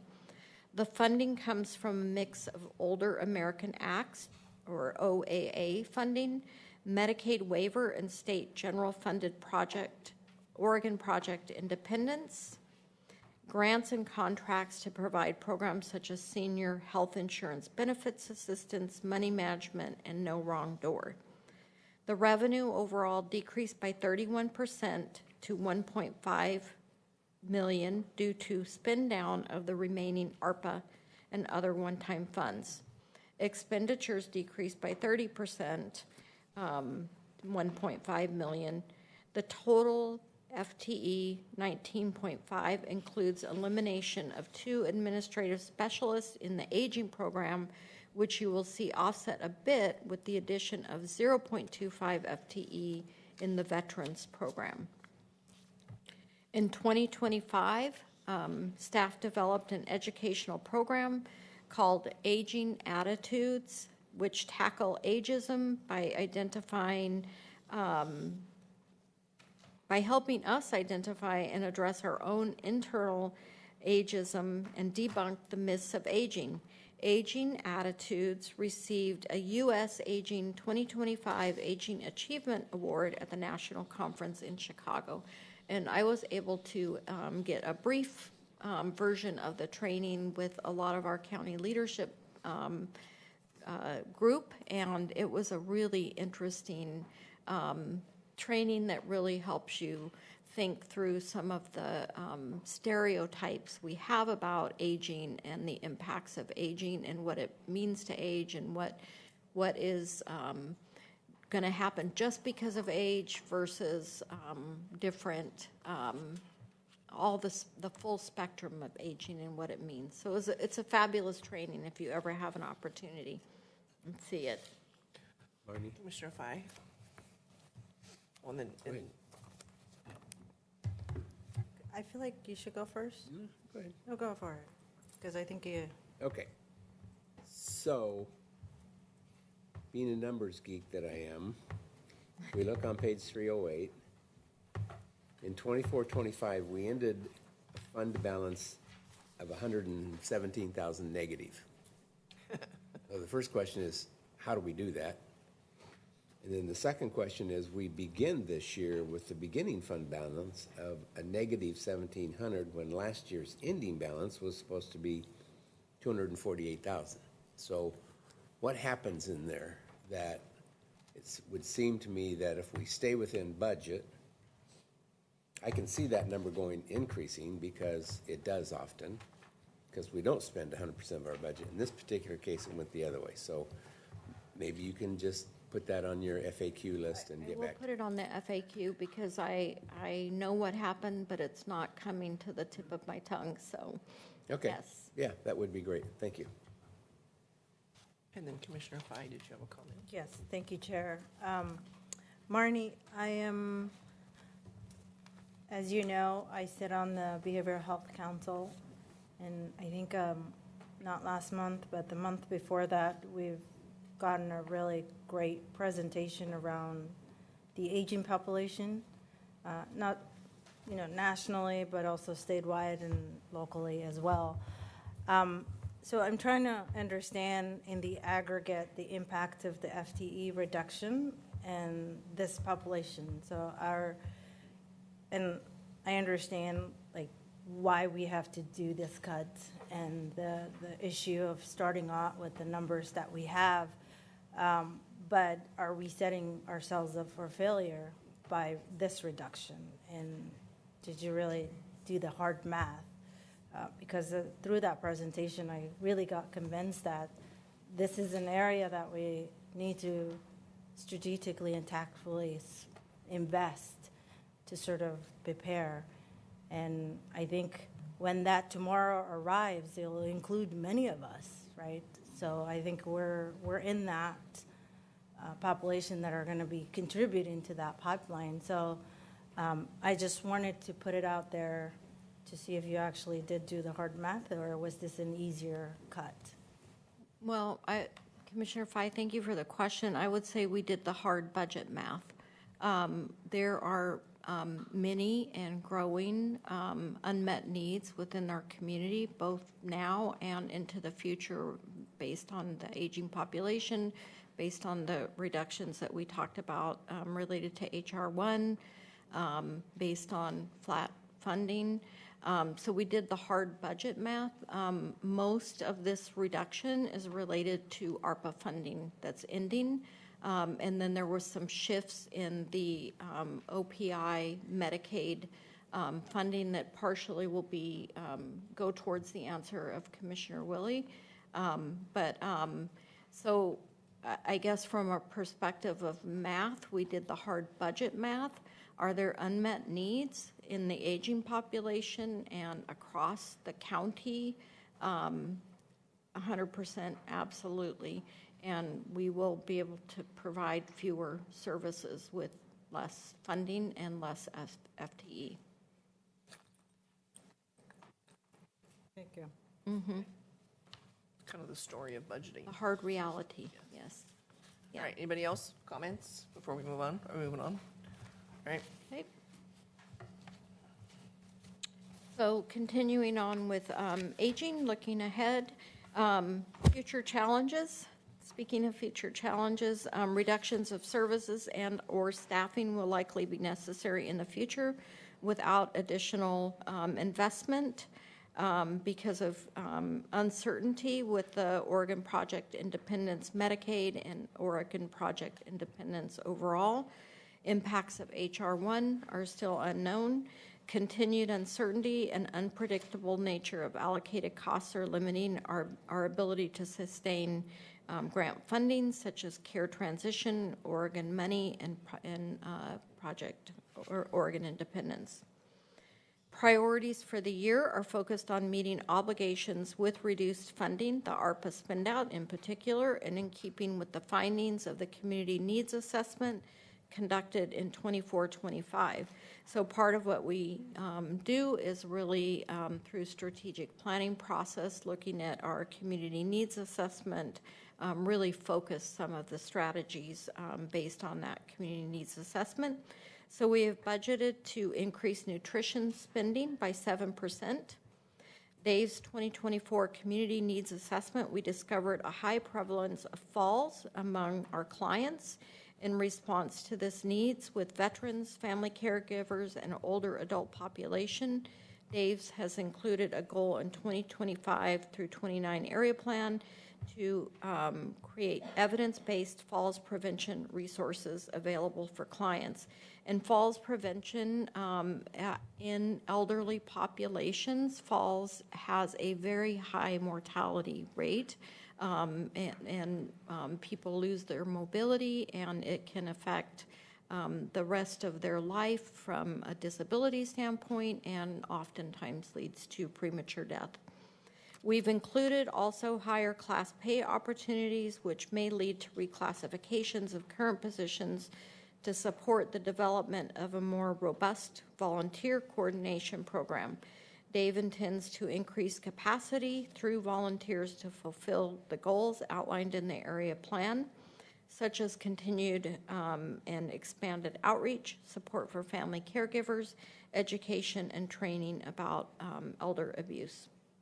Future challenges, reductions or services and or staffing will likely be necessary, which I mentioned, and then just the uncertainty in continued funding. So moving on to veterans. So veterans services is within the Dave's, so it's in with disability, aging, and veterans. Veterans is Fund 100 or Unit 7510, and you can see it beginning on page 353. Veteran Services assists veterans and their dependents in obtaining federal, state, and local benefits. Funding for Veteran Services is supported through the revenue from the Oregon Department of Veterans Affairs and is allocated by formula and county general funds. Revenues coming from the Oregon Lottery dollars, which directly funds the Oregon Department of Veterans Affairs, is diminishing. Through claims work in 2024-25, staff helped bring approximately $12 million annually in retroactive cash benefits to veterans and their families, which serves as an economic boost for all of Washington County. Washington County is one of 2 counties in the state that also represents veterans and their families in the Board of Veterans Appeals hearing process. With grant, that's part of the success of the $12 million that was brought in. With grant funding, Veteran Services offers suicide prevention training and programming, as well as support for homeless and justice-involved veterans. The revenues decreased by about 11%, totaling $353,199. Revenue sources include Oregon Department of Veterans Affairs and general fund leverage contribution, according to the veteran population residing in each county. So it's distributed by number of veterans. Expenditures increased by 2%, totaling $1.82 million due to increases in personnel costs. Total FTE is 9.25. This includes the addition of 0.2 FTE, bringing a veteran service coordinator back to a full-time position. Future consideration, staff reductions over the last 2 fiscal years have increased appointment wait times by 2 to 3 weeks. Early analysis shows the claim submission rates are down approximately 3%. Veteran Services will not produce the popular veteran stand-down event due to capacity limitations. We need to focus on appointments and the veterans in order to file those claims and win the benefits for them. There are a number of declining veterans residing in Washington County, and Oregon Lottery dollars vary from year to year, making annual revenue figures hard to predict. Oops, sorry. Okay, so the position change for all of Dave's disability, aging, and veterans, just to recap, aging. The Agency on Aging, there is a net decrease of 2.25 FTE. We eliminated 1 administrative specialist 2, and then we have 1 limited duration program coordinator that's ending, and transferred 0.25 FTE from Aging into Veteran Services to make that FTE whole. So when you go to Veteran Services, you'll see an increase of 0.25 from the Aging program reallocation and 0.25 of a Veteran Services coordinator, bringing that position to a 1.0. And that is Dave's. See if there's. Okay. Anything else for veterans? No? All right. Moving on. We're on the home stretch. Moving on to public health. Public health works to protect individuals and communities against the spread of disease, injury, or environmental hazards while promoting and encouraging healthier lifestyles. This is accomplished in partnership with community. Public health is organized into the following functional branches. The Center for Science, Innovation, and Compliance. This houses the medical examiner's office, conduct death investigation for all sudden, unexpected, suspicious, or unattended deaths in Washington County. It houses research, analytics, information, and data. We lovingly call this RAID. This is the division-wide epidemiology and data analysis support. They provide data on the health of the population and inform local programs, policies, services, and programs. Communicable disease, they track, investigate, and prevent outbreaks of infectious disease. Next is the division leadership and administration. This includes a division manager who also serves as the appointed local public health administrator for the local public health authority.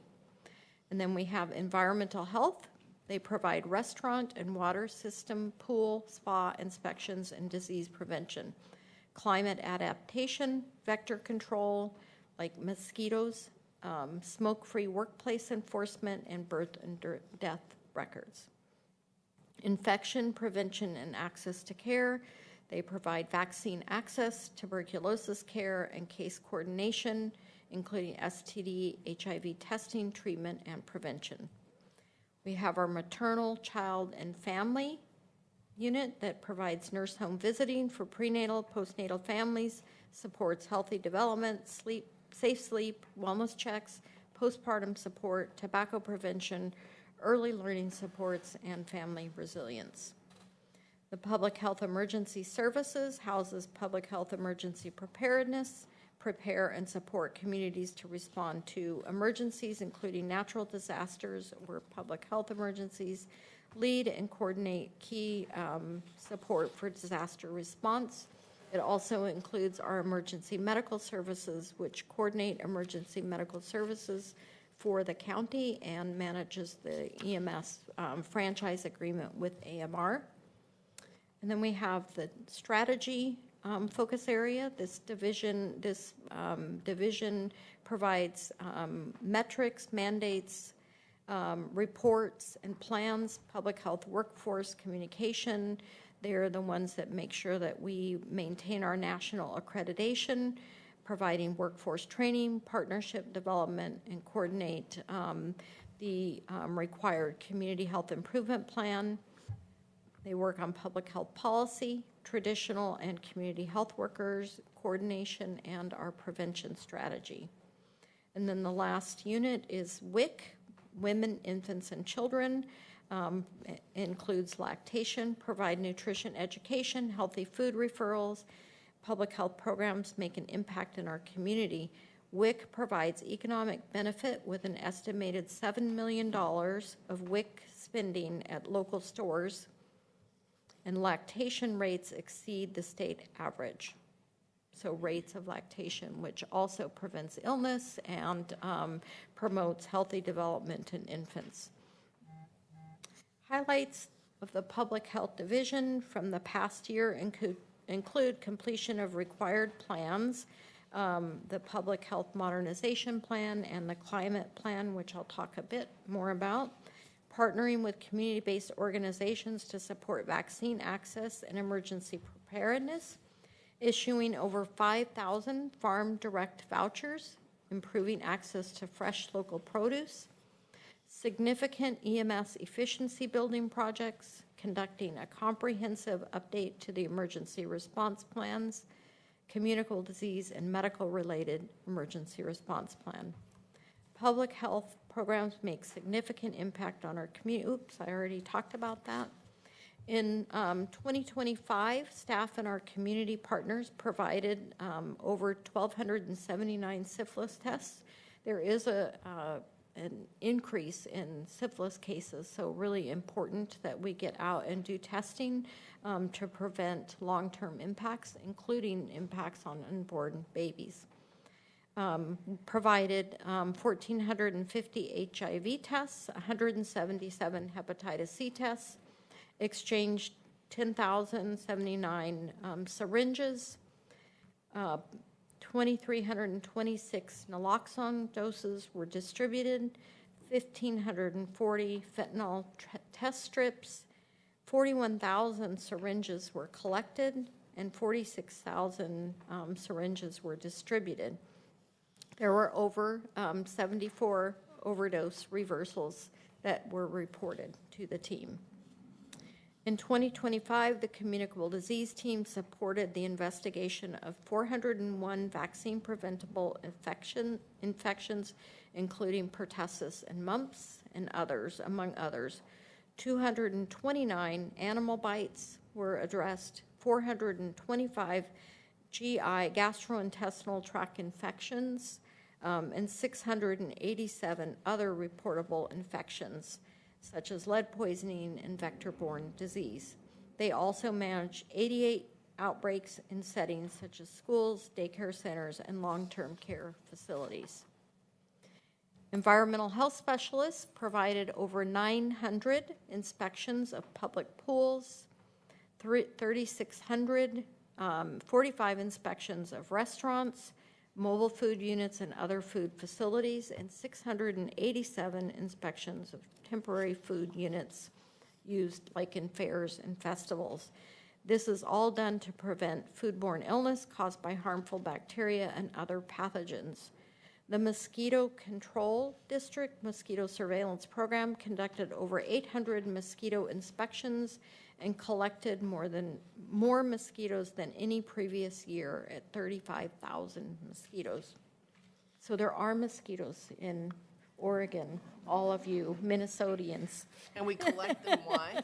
They collect them and they evaluate the type of mosquito and correlate that to whether these are potential disease-carrying mosquitoes. Okay. Over the last year, nurse home. Can I add a little color? Yes. Remember when, was it encephalitis? What was that mosquito-borne illness that was causing, West Nile pregnant- virus? Or? no, the pregnant mothers? The Zika. Zika virus. Zika. That was only like 3 summers ago, and vector control had to increase looking for standing water, especially rainwater in tires. So this stuff happens, and thankfully, we have a team that is able to jump into action. And they also do prevention through larvicide distribution. So depending on the climate in the summer, they will put larvicide in standing water to just as a nuisance control, to control the number of mosquitoes. An important program. Thank you. So on to nurse home visiting. That staff provided more than 7,000 home visits to family, including pregnant persons, babies and children up to 5 get the care that they need and support to ensure healthy development. Families receive information about what to expect as the child grows and develops, and help with coordination of care for their children and youth when they have special health care needs. In addition, the team provided social emotional support to all K through 12 schools in the county. The team provided business coaching, support, and professional development to 184 child care providers or those on the pathway to become child care providers. The local public health authority supports the work required for Washington County as a local public health authority, aligned with many statutes and administrative rules. Okay. So the division has primarily it has 3 funds, and again, this is just showing the organization based on the new chart of accounts. So Fund 271 is the Public Health Division. It includes the 9 program branches, 176.7 FTE, and this excludes solid waste and recycling, which is included in the public health budget, but we really treat it organizationally as separate organizations. The solid waste and recycling continues to provide excess revenue to offset public health general fund subsidies. And that is something that is a trend that will not likely continue into the future as those revenues in solid waste and recycling tend to decrease. There are 18 additional FTE that are within solid waste and recycling. So Fund 273, these are really fund balance and carry forward that are used to shore up other programs. And then Fund 272, it must legally remain its own fund. That is where our emergency medical services are housed, and that is 3.35 FTE.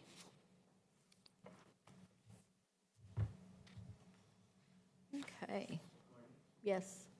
So I may have missed this because I was reading some of the documentation. Did we talk about the medical examiner's office and their being a part of this fund? Did I miss that? I just mentioned that medical examiner's office is in Fund 271. And It's how housed within. many employees do we have in that little group? I will need to get back with you. It is 4 or 5, 6? Well, I'll get back with We'll you. verify. Yeah. Well, and the reason why I'm asking that is obviously because we got an update on that a couple of days Yes. ago on with the status of the medical examiner's office and looking ahead and all of that kind of stuff. So I was just wondering what money is included in this department, public health department, specifically for that. I can break that out with the number of FTE and the requirements for the medical examiner's office. Okay, thank you. Yep, thank you. Okay, and then another success story within public health. So you heard about the animal services and now a little bit from public health. So Washington County's first climate action plan. This was informed by community partners and staff engagement. There were 50 unique engagement opportunities with over 750 participants. It unifies existing and planned departmental climate work. So they really worked across the department. Another example of one Washington County this plan creates a scalable actions that are responsive to available resources and capacity.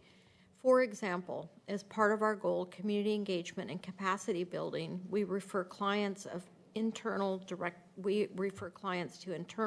services like behavioral health, maternal child health, Dave's, and veteran services to climate adaptation programs and resources. Ground actions and local health impact and greenhouse gas emission is addressed in this plan, as well as it serves as a future guide for climate-related work as resources and capacity allows.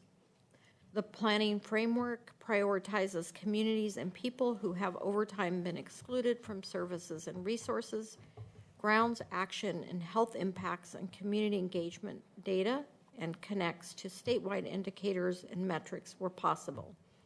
It addresses adaptation and mitigation needs at the individual, household, community, and institutional level. It prioritizes action based on available resources and capacity, and defines specific county department roles. The plan prioritizes, repeating myself now. Okay. I want to once again give kudos to the team for this, taking ownership of this topic within HHS, particularly for the leadership of Dr. Marie Bowman. This followed extensive board discussion to really make sure that we were focusing on climate adaptation for the benefit of people who live in our community. So, job well done. Thank you. Agree. Okay, moving on to solid waste and recycling. So as I mentioned, solid waste and recycling is budgetarily held within public health, within Special Fund 271. Surplus revenue within solid waste and recycling of approximately $643,000 offsets general fund support that would otherwise be needed within public health to maintain the current level of public health services. There are 18 FTE included in the proposed budget. This includes a 1.0 FTE shifting from a limited duration into a regular full-time position to support local food businesses with compliance on food scrap separation requirements. It contributes to regional waste reduction initiatives funded by Metro grants and works directly with businesses to assess and improve food scrap management practices. Develops tailored composting plans for establishments of all sizes, urban and rural, and leverages bilingual skills to engage Latinx communities and ensure equitable access. we receive approximately $958,000 contamination reduction funding from the Circular Action Alliance, the organization responsible for statewide implementation of the new program. This program includes up to 3 FTE approved for the current fiscal year, 2025-26.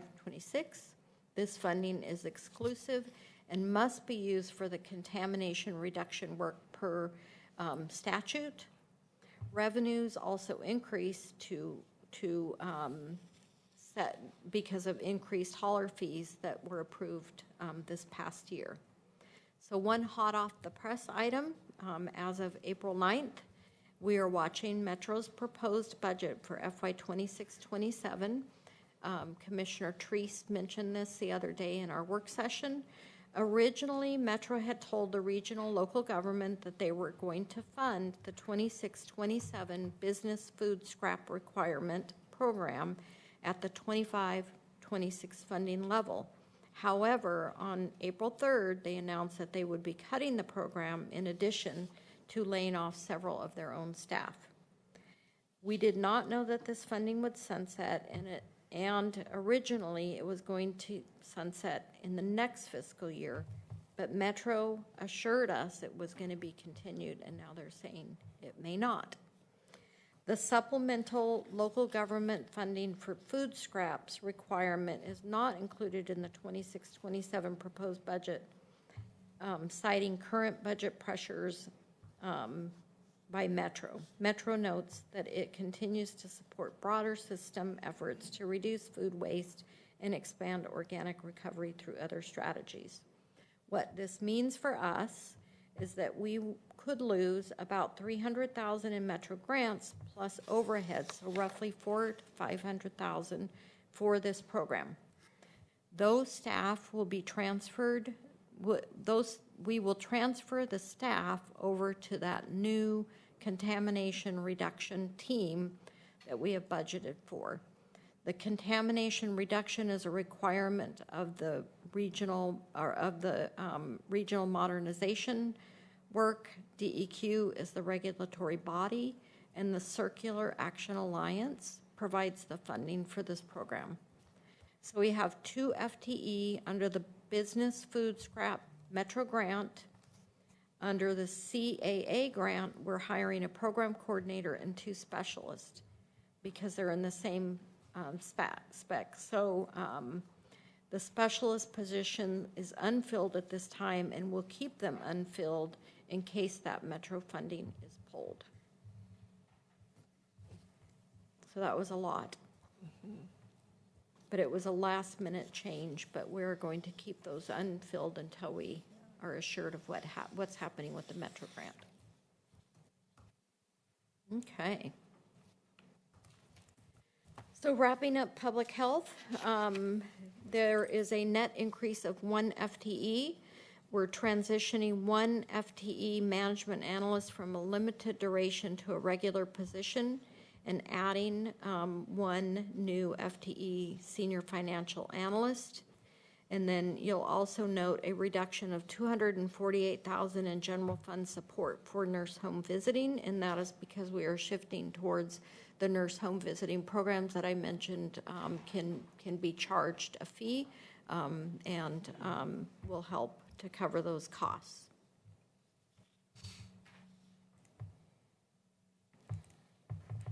So, wrapping up Health and Human Services. We already talked about HR1 impacts, and then the Climate Action Implementation Plan. And here's, actually, I forgot I had this, Commissioner Willie, a little bit more in the medical examiners. Currently, the Washington County Medical Examiner's Office does not have a dedicated space for storage or examination of decedents, despite this being required by ORS as of 2024. In 2024, the medical examiners began working with facilities in parks to hire an architectural team with expertise in forensic laboratories to conduct a comprehensive needs analysis.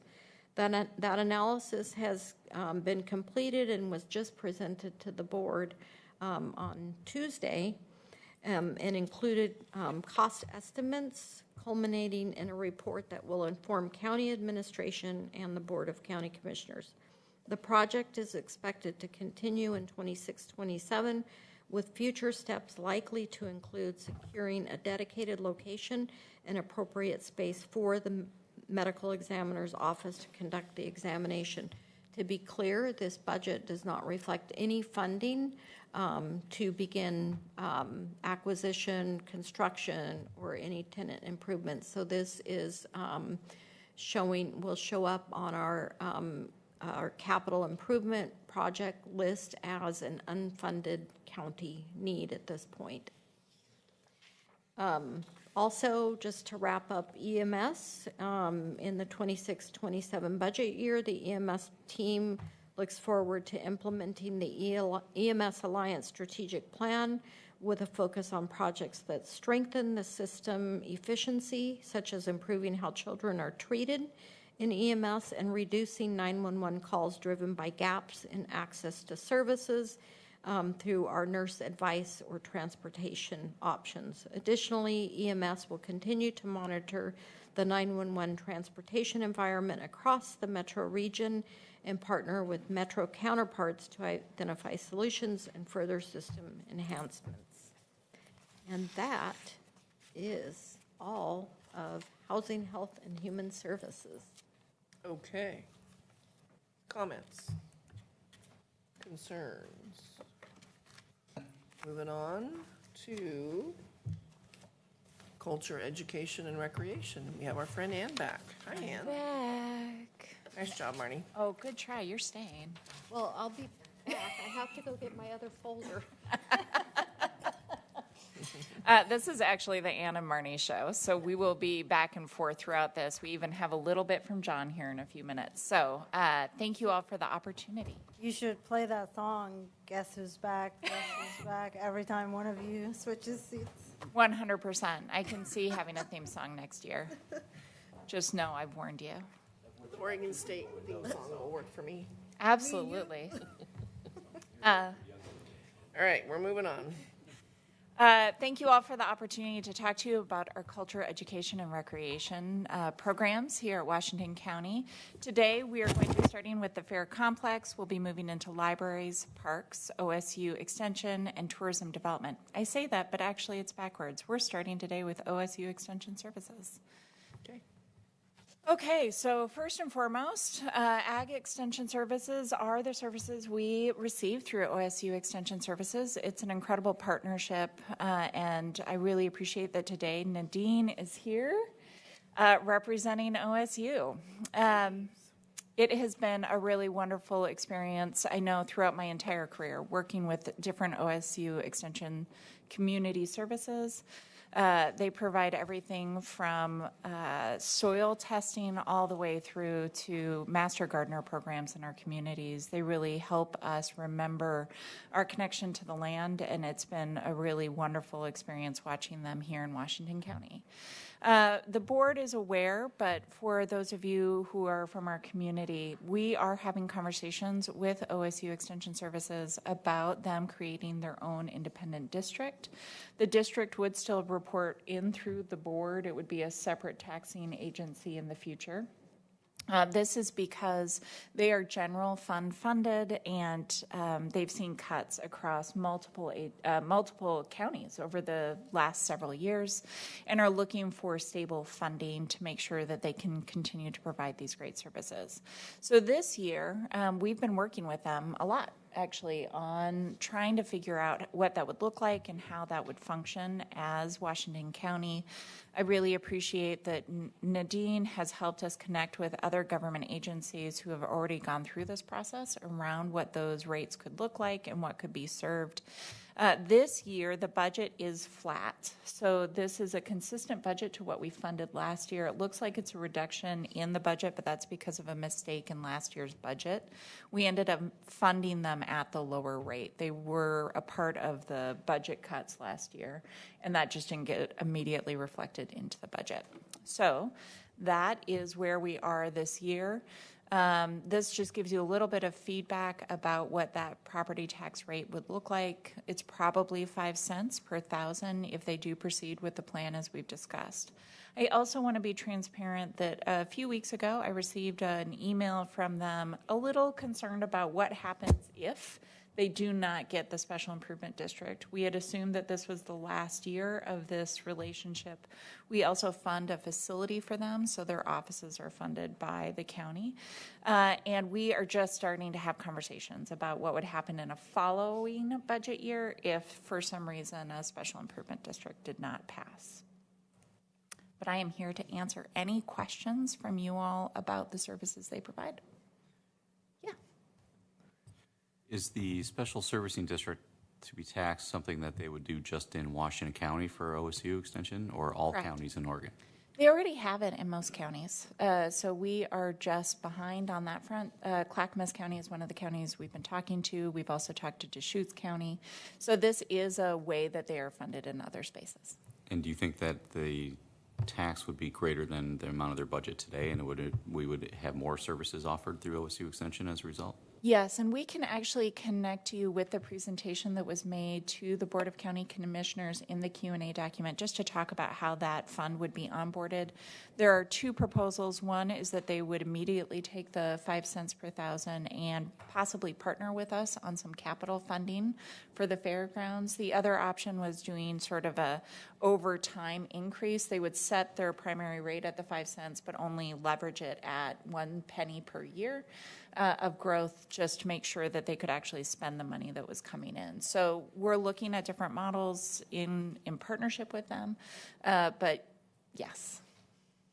Well, and just for reference purposes, Jeff, a penny is $800,000. So 5 cents would be more than their existing budget, and that's why they are partnering. We had this presentation at the Fair Board also recently, and so it sounds like a great partnership and some great opportunities for both of them and for the fairgrounds. Any other questions? Yes, please. Yes. Comment. Thanks, Ann. On this topic, I believe that the North Willamette Research and Extension Center provides really critical services, sort of a subcomponent of this in our budget. And I want to make sure that, and ask, I guess, to me, it's not a budget amendment, really, because it's not changing the budget, but I want to make sure that we're earmarking or designating at least $15,000 from this for the North Willamette Research and Extension Center. Perfect, thank you. We can, we'll have a conversation with OSU Extension Services, and we'll come back to you at the next budget meeting or in the Q&A document is probably the better way to do it if there are any concerns with that. That is a consistent funding source for the research center, so I expect that that is a known opportunity for them already. And I do believe, just so the other budget committee members are aware, there have been email or letters that have come to all of you from that office. Let me just say, since you're adding that the drive for me, or why I think it's important, is really the economic benefit that it has to the agricultural community overall in Washington County, and the economic impact it has.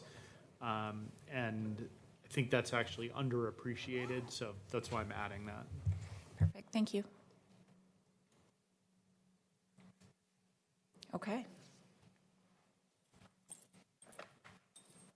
Okay, you thought you were done with me. Here I'm back. Okay, Washington County Cooperative Library Services. This starts in your budget on page 361. Washington County Cooperative Library Services, or WCCLS, partners with 9 cities and 3 nonprofits to provide library services to community. WCCLS provides funding, infrastructure, and support services to link 16 independently operated library locations together into one system for all countywide residents. WCCLS partners with local libraries to connect people to life-changing library services to create a curious, engaged, and literate community where everyone is welcome and thrive. 59% of voters approved the 37-cent 5-year replacement levy on November 4th, 2025. And I remember being here last year and being very confident that that would happen, and it did, with 36% voter turnout. WCCLS staff led a multi-channel bilingual approach to voter education, including direct mail to over 214,000 households and 11,199 interactions at 20 events. And the local library levy represents 65% of WCCLS revenue in fiscal year 26-27. So a very important revenue source, 65% of the WCCLS revenue in this 26-27 proposed budget. And the proposed budget will be the first year of the new levy cycle. Also want to thank the board for all of their help in getting this passed last year. Other accomplishments include a new funding distribution methodology developed with partners and adopted by the board in 2025. WCCLS staff continue to work towards Civil Rights Act compliance goals, and the library notices that go out are now multilingual, expanding service access to everyone in our community. So as well as online services that are available and welcoming, we have unique libraries across the county, all the way from Banks in the northwest corner to Sherwood in the south. As Washington County's living room, public libraries create social connections, support climate resilience, and offer lifelong learning and development, prepare children for school, and fostering strong workforce in Washington County. Washington County values the contributions of libraries to our vibrant and inclusive community.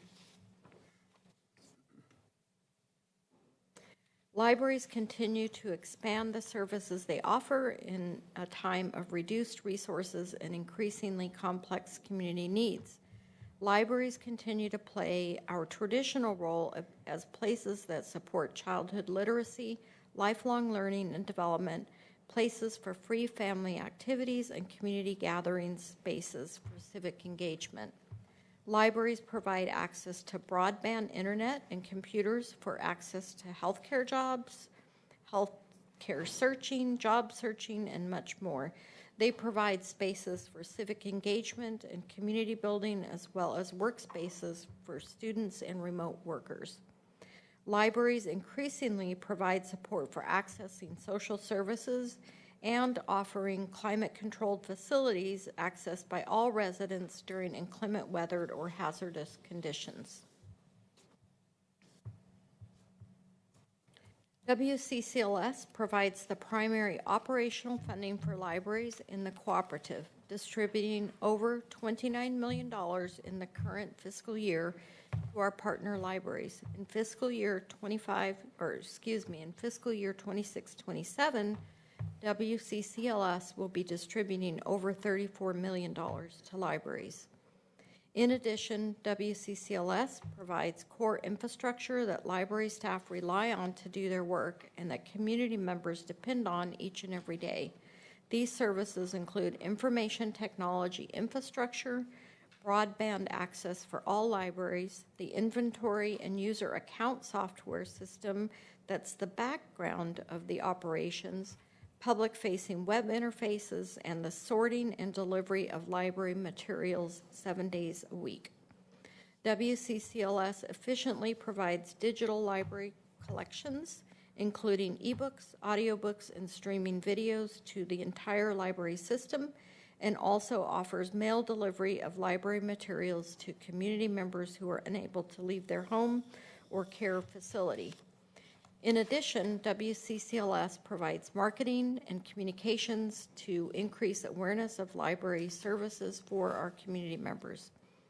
WCCLS seeks to continually improve operations and deliver services more efficiently and aligned with changing community needs. In fiscal year 25-26, WCCLS improved their delivery routes and saw an average 24-hour decrease in wait times for library materials distribution as a result.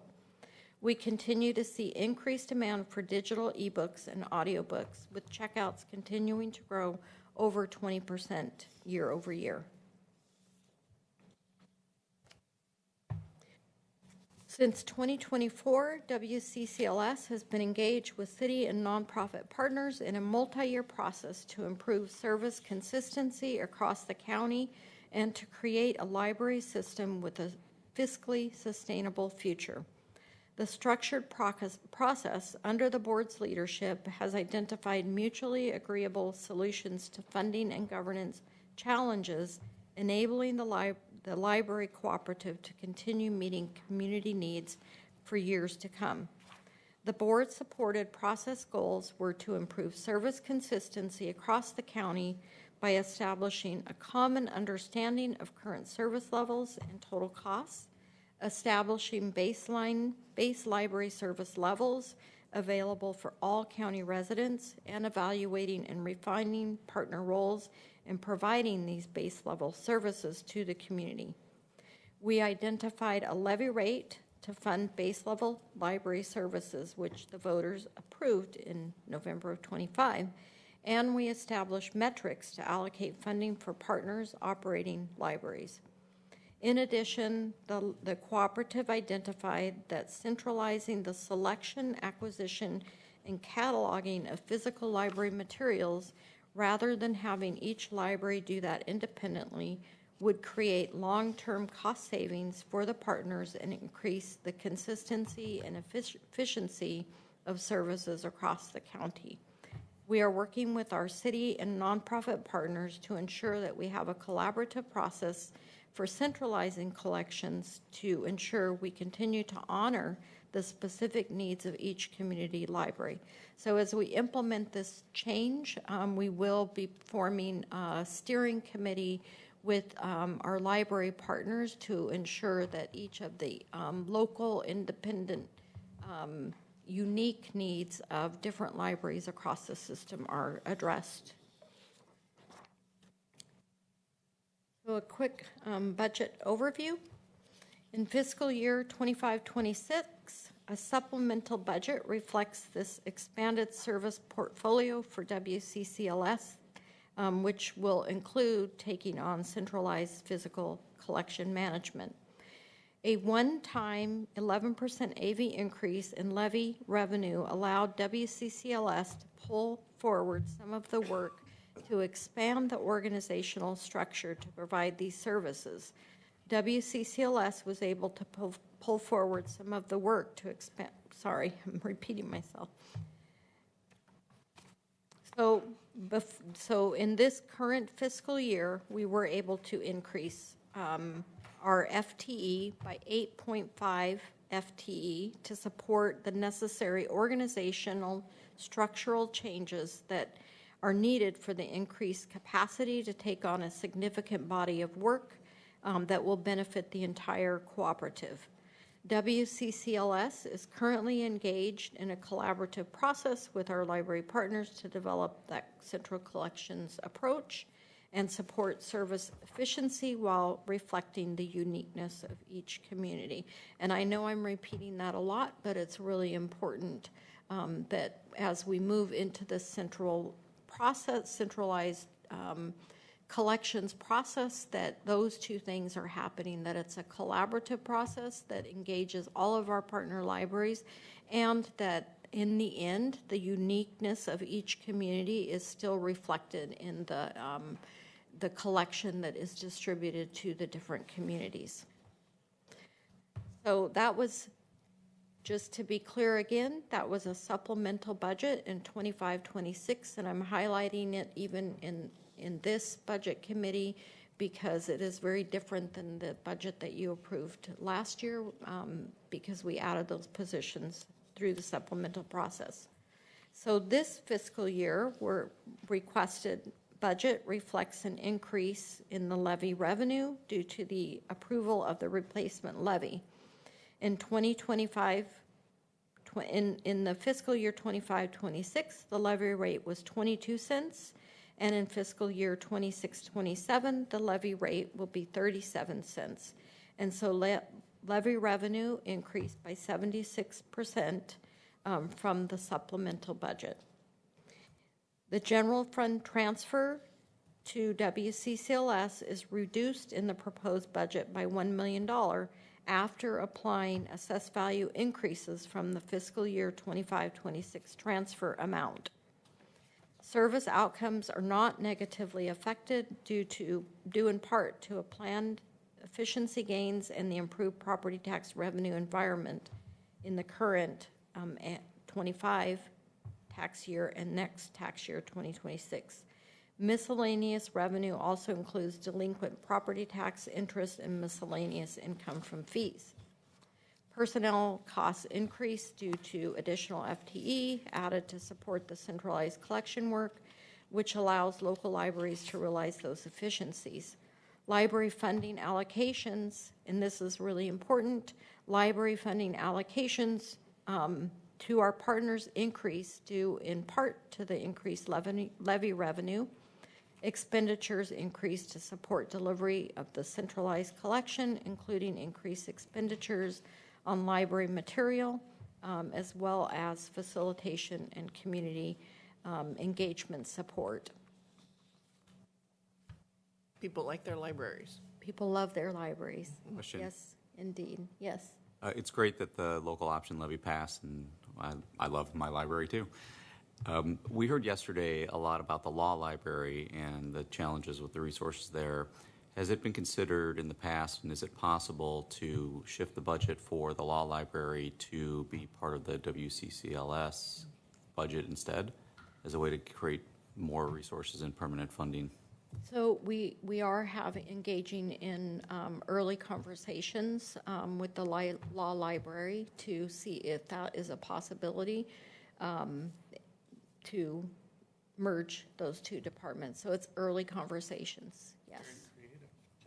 Yeah. Is there any restriction from a statute within the state or the county that would prohibit that? We're not aware of any statutory limitations at this point because they would still be providing their core service. So it's just a matter of, because I think that there's some other options that Aaron is also exploring. So it's really looking at what is the best fit and what is the best way to maintain those really important law library services. So definitely Lisa and Amy are having conversations about what it might look like, and Aaron is also exploring other options.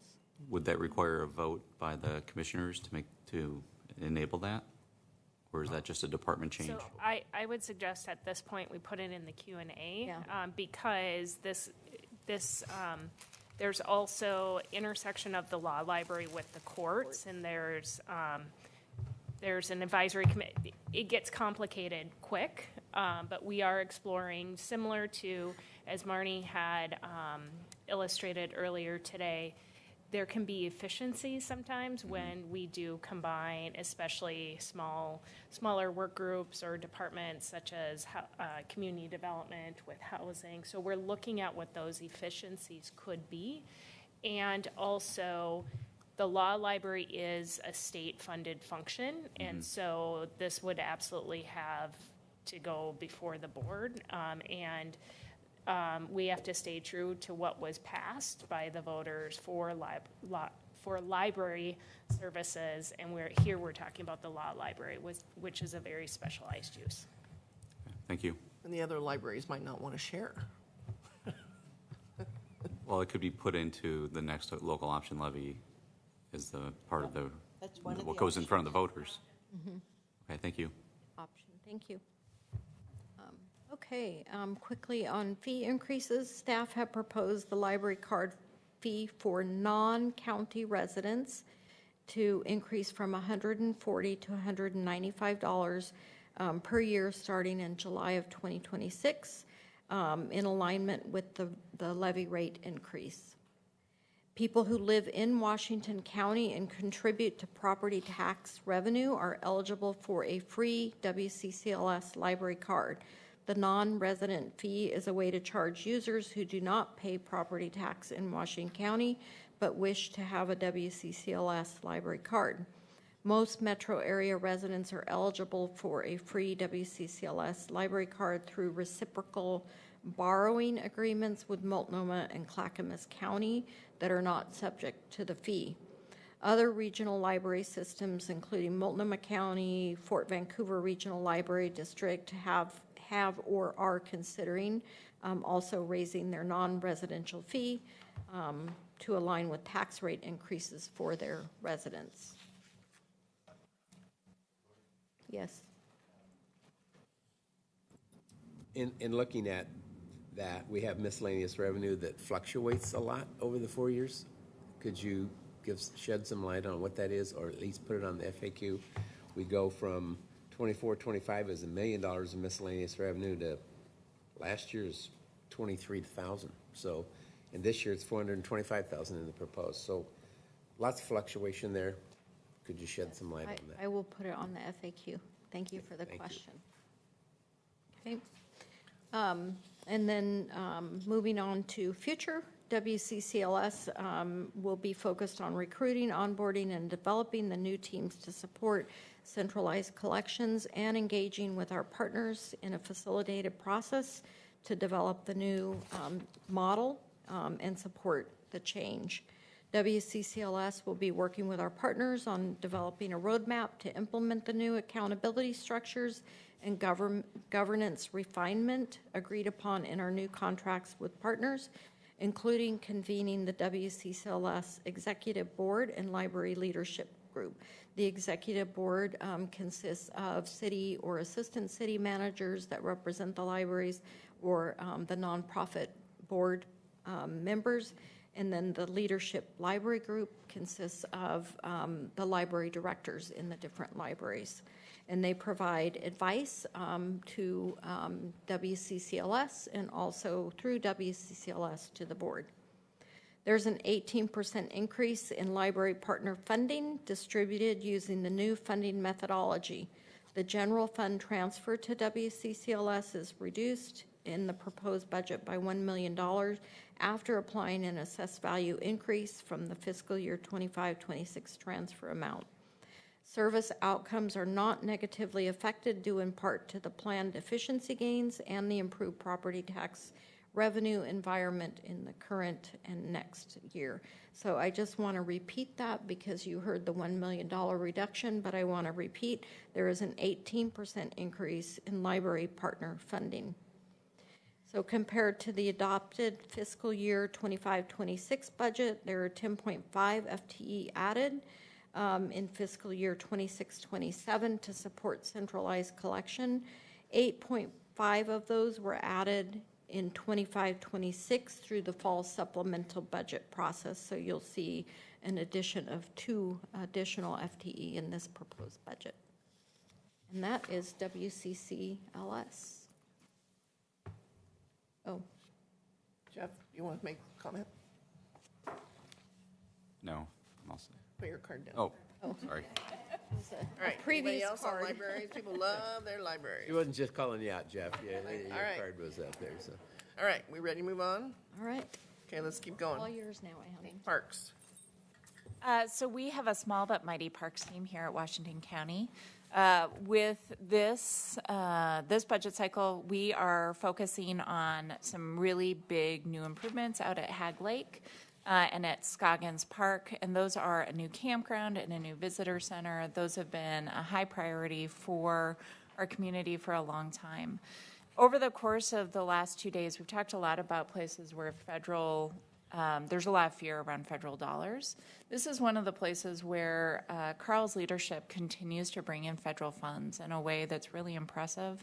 And I just want to call out and thank him for his continued relationship with the Bureau to maximize how we use this land and how we maintain and take care of this land. So he's done a really, out of all the people I've met here at Washington County, Carl is by far the best at bringing in cash for capital needs, and he does it over and over again. It's been really impressive to watch. So a couple of things that I just want to highlight from this year from the partnership. One of the many partnerships that Carl has really focused on has been with ETV, Explore Tualatin Valley. They worked together on this really cool Wonder Windows project this year. If you haven't been out, it's really stunning and worth a visit. The Hag Lake Fishing Tournament is just another way that we bring our community together. We do these types of events all the time, all year long, and are always looking for creative opportunities to encourage visitors to see us out at the park. And then the Wallace's Lakeside Library is a great partnership. Marnie just talked about all of the amazing work that comes from WCCLS, but having a community neighborhood free book library out at this site is just a fun way to show another service that we have here at Washington County. So this year, I talked a lot about the capital focus. So Scoggins Valley Campground is beginning construction. That is a big opportunity for us to start seeing some revenues.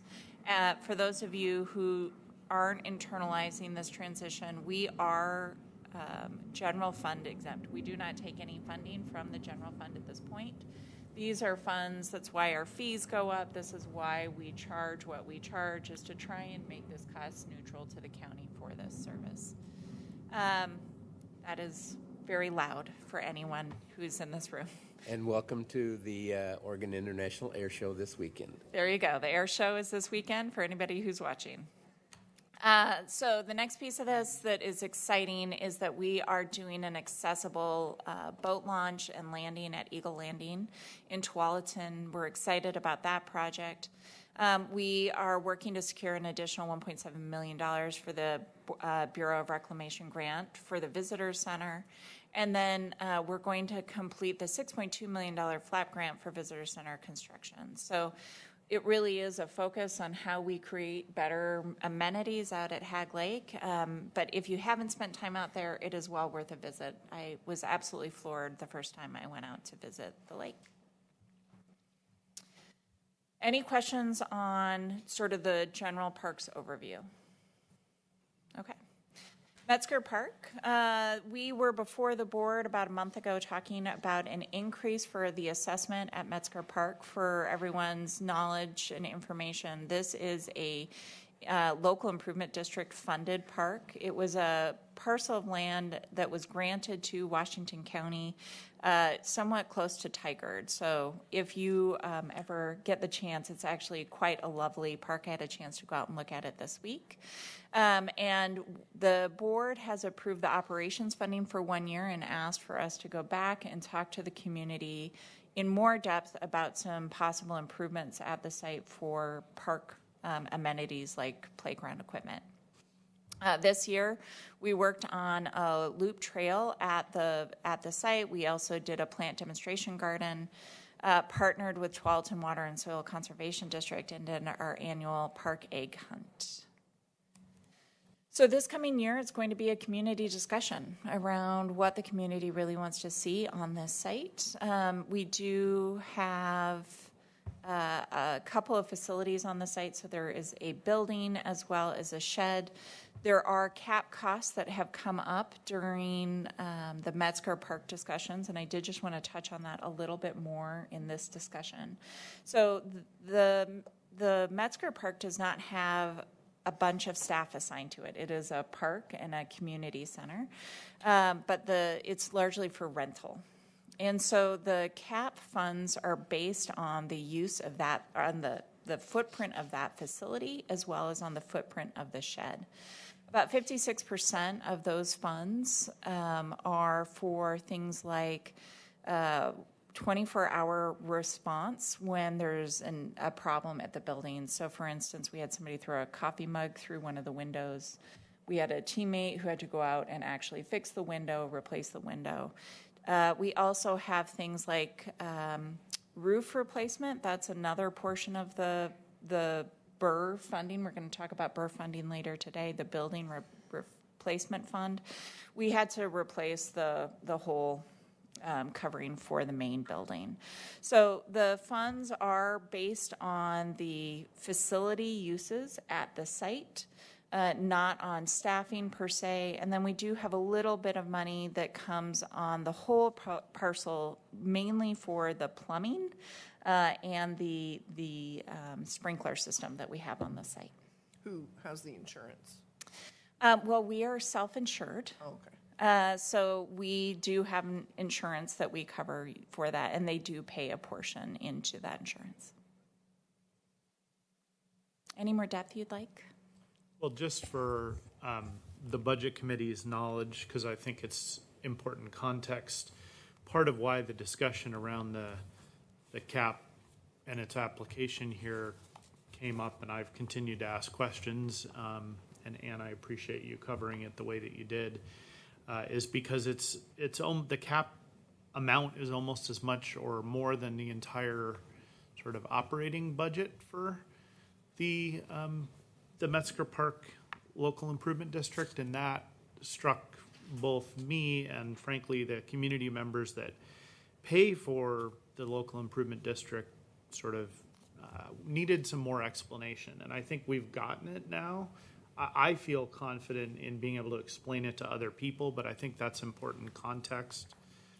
And the other thing that I would just share for the Budget Committee members specifically is that the discussion that needs to happen in the community is about what to do about equipment, playground equipment that is 50, in many cases 50 plus years old, that's being barely kept together with, special parts either ordered on eBay or manufactured on a machine, kind of not in a place where it's sustainable in the long run and is becoming really in the next few years anticipated to be dangerous or hazardous. And so that's it sounded like we're talking about a conversation of whether we want to put playground equipment there, and I would just characterize it as a little different than that. So just sharing. Thank you. And I would just add, if we don't find a way to do the replacement, parts of the equipment are going to have to be removed. We're at the point where some of them are becoming quite dangerous. And so our safety, going back to your risk question, the safety of our community is the most important part. And so if there is not interest in replacing that equipment, we will have to remove it. And there is lighting there, right? They do have lighting. There is lighting. We also, so the utility is actually paid in the Parks Department. It's not included in the cap for this parcel. But it is, again, last year we talked about a 17% increase. That is part of this. We also have, internal to the county, we have plumbers, we have electricians, we have individuals who are expensive to go out and hire because they have so much technical training. And so we provide a portion of their time to this park as well as to every other facility that we have here at the county. Having to go out and secure those services outside of the cap would be expensive as well. So where does their revenue show up? Is it here? It is. So Metzger Park has its own funding line there. The cap is, I don't have the book in front of me, so I can't tell you the exact location. 369. Thank you. So it sounds like some ongoing conversations there about what to do going forward. What to do going forward, especially around the capital needs on site, beyond the building. 367. Right. It is. And I think even discussions about whether this is the right long-term business for us to be in at that site, or whether there's a different either operating model or perhaps public ownership that could be different or should be different. In general, we are not in the parks business. We manage a really amazing park, and it is really fabulous, which is Hag Lake and Scoggins Valley. But in general, this was granted to us as a parcel with stipulations, and I really appreciate County Council's assistance as we've tried to figure this out over the years. So it's just a complicated funding source, and it's a complicated relationship, but it is unique, absolutely, and whether or not it's unique in a way that the county wants to continue that service or whether or not it belongs somewhere else is always up for discussion. The gift that keeps on giving. So Chair Boland, to answer your question on revenues, You'll see the revenues for the budget on page 367, and then under cost centers on 368, there's an explanation there that highlights the primary revenue source is the assessments on the properties, and then there's the rental hall income and interest. There was, actually, that brings up one item for me. There was a discussion when we were talking about the fee schedule about why the rate was higher when people rent at that site last week when we were before the board. I do just want to add, because it is a building, we actually have to have a staff person who is there when we are holding events, because you can't have alcohol on the site. There has been damage done to the building in the past. So there are reasons why the rates are higher when you're paying that fee for use of that facility. And the staff just asked me to make that clear in this meeting. Has it been considered to do some sort of agreement with an organization that does do more park maintenance, like THPRD or Metro?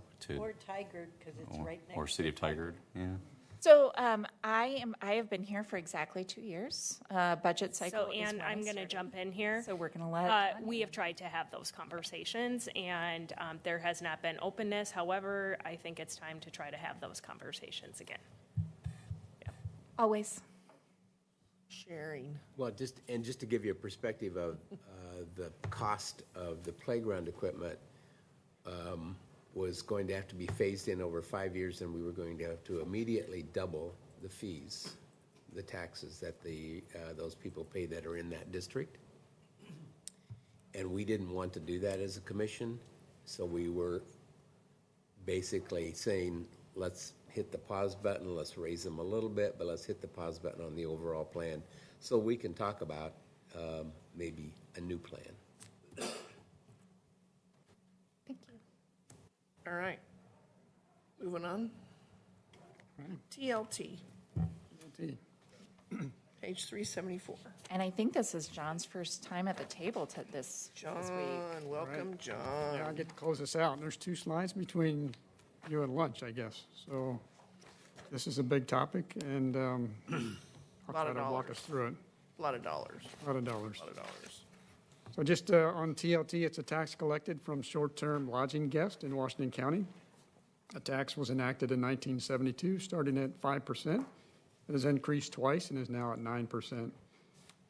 Original 5% tax in 1972 was split between the cities and the county and unincorporated areas.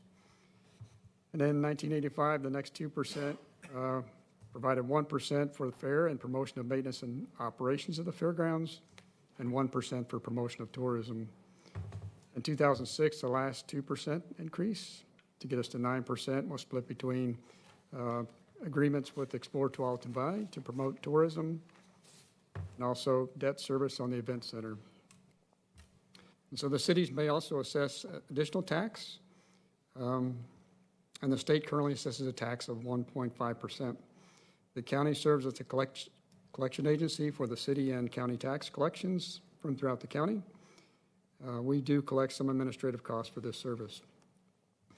The TLT fund promotes tourism through Explore Tualatin Valley, provides funding for the fairgrounds operations, and supports the event debt center service from 2016 bonds that will be fully redeemed in fiscal year 33. Just of note, this year the legislature passed House Bill 4148.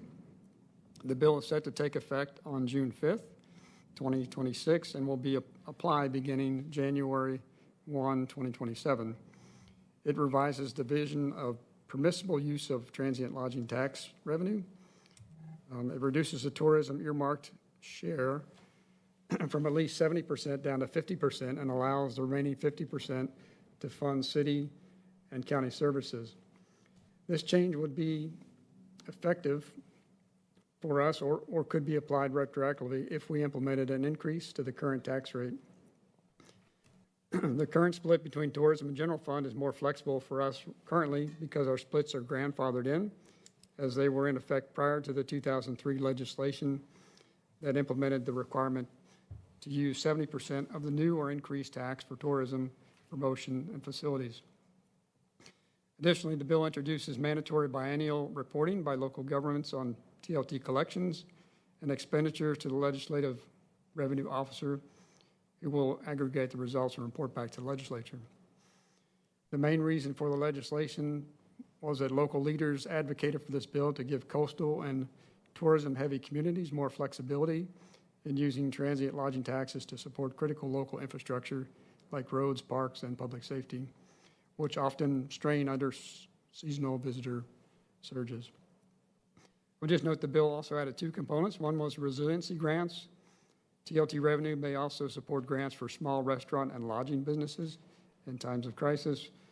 And then service delivery flexibility. Local governments may partner with special districts, either fire or tourism districts, to provide services funded by TLT.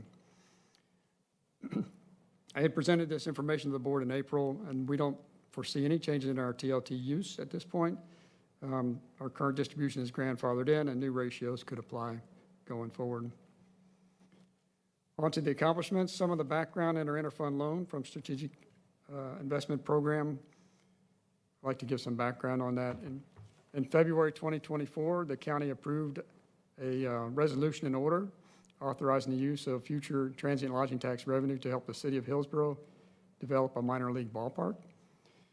This ball field project was a public-private financing. So the Hops paid in $82 million, the city of Hillsborough $18 million, the state of Oregon $15 million, Explore Tualatin Valley $2 million, and then Washington County committed to $8 million. This commitment was formalized in May of '24 when the county and city entered into an agreement outlining funding for the new stadium, including an $8 million contribution payable to the city by June of '27.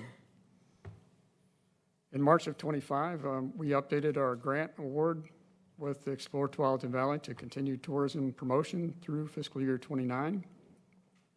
This revised grant structure included an annual cap that was intended to enable the county to reserve savings to support the ball field project to make the payments over a period of years. In December of last year, we finalized an interfund loan from our strategic investment program, and we established that in two tranches. And so the initial one was $2.67 million, and the second one was the $5.33 in this current proposed budget. So this year, the first payment was made from the SIP to TLT, and TLT paid the city of Hillsborough the initial payment towards the investment in the Hops minor league ballpark. Also, accomplishments this year, the TLT continued tourism support through ETV. And then we've been working to improve the contract that we have with TLT, with ETV, revising the scope of work details over marketing and branding, realigning the agreement with text for clarity, and limiting, particularly related to initial activities to marketing and advertising, and focusing on terms of service, expected activities, and reporting requirements.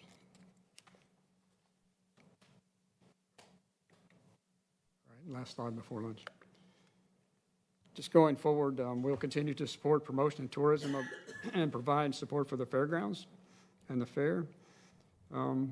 And then where I say plan requirements within projected TLT revenues or things that we plan to do going forward in '27. I would just highlight that you can see on page 374 that our revenue for this year was projected and budgeted at $17.9 million. This projection was the same as it was budgeted in the previous fiscal year, FY '25. And we projected this year's budget to remain flat from the prior year. So, however, the actual revenues have been less than budgeted and relatively flat. And you can see at $16.7 million in the last 2 years. And this year, we're actually projecting the revenue to come in less than that, about $16 million. And so for the impact to this is twofold. First, there's a portion of a debt service for the Event Center 2016 bonds that is paid from TLT. This is a structured payment schedule through 2032. The payment structure for the TLT contribution for the Event Center portion of the debt service had planned for TLT revenues to increase 5% year over year And since that's flattened, we've had a gap in making those payments. This budget proposes to use the gain share, which I'll cover later in the presentation, to make up the difference in the debt service of about $820,000 per year till 2032. And of course, if revenues come back in TLT, then we'll assess that year on year. The second piece is the interfund loan, and so the plan to repay SIP from future TLT revenues was based on TLT revenues increasing at least 3% per year. And given they have flattened, this proposed budget incorporates a reduction in TLT revenues that go into the general fund in order to make the planned payments from the interfund loan back to SIP. Now, I'd caveat that in April last month, we talked with your board and raised a few options on how we would make up this gap on the repayment plan. We don't have time before the approval of this budget in order to get a resolution, and we think maybe what we have in here is the reduction of the normal general fund transfer that would come from TLT into the general fund in order to make up the difference. We do have a meeting with the board on the 9th of June to talk about fiscal policies, and at that point we can bring back into the board a discussion again on how to go forward on the revenue payments from TLT back to SIP. This budget proposes going forward more conservatively revenue estimates. So some funds remain available in tourism dedicated funding from the capped ETV contract. But this budget proposes that the future SIP loan repayment is made by the combination of tourism funding and reducing general fund transfer. I think that was a lot, but what are your questions on TLT? And that event center has been open for how long? That's a good question. Was it 2019, 2020? Well, the grand opening was supposed to be during the midst of the pandemic, so early 2020, 2021. We haven't made any money yet. Right?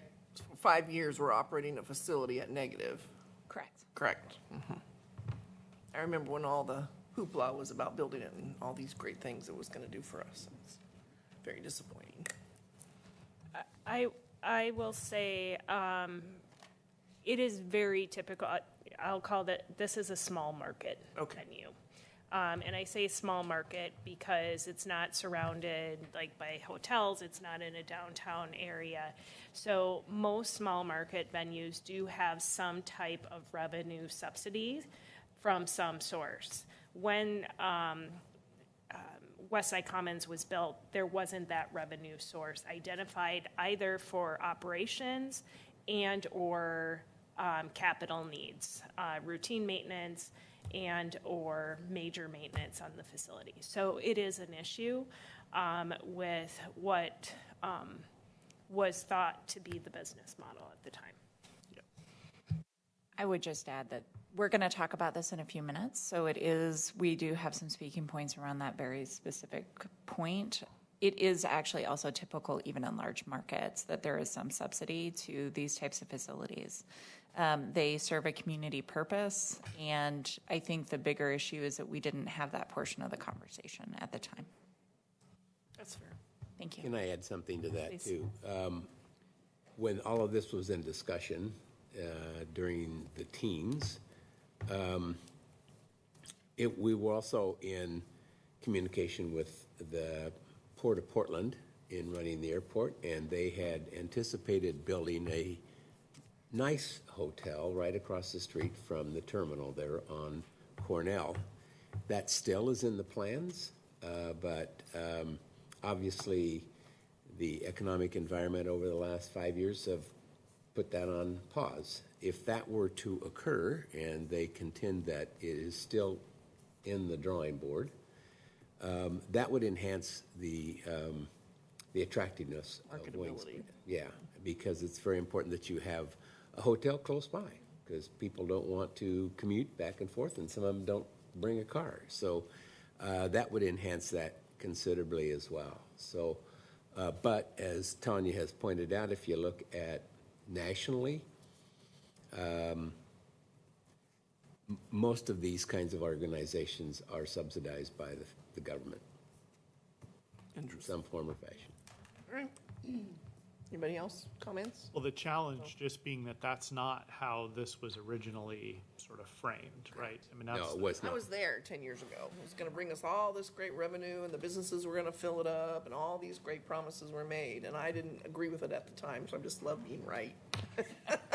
So you and Catherine can hold hands Yeah, on that. I was like, so it was a that's waste of fine. money to begin with, and it's still a waste of money. And Construction started before there was a business plan. yeah, Chair Bolin, you are right.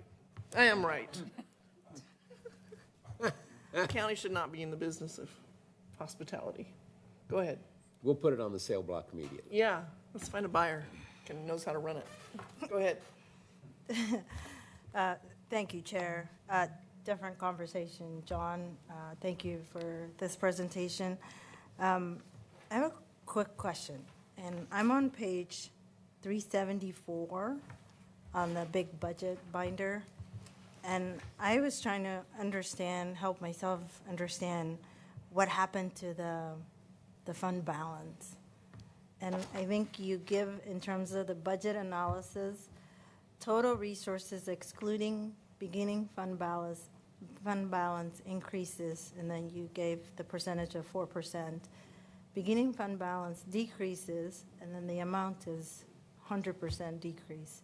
So could you help me understand what I happened? answered that in the FAQs in writing, but my expectation is that because the revenues have decreased from the budgeted amount, that fund balance has gone down.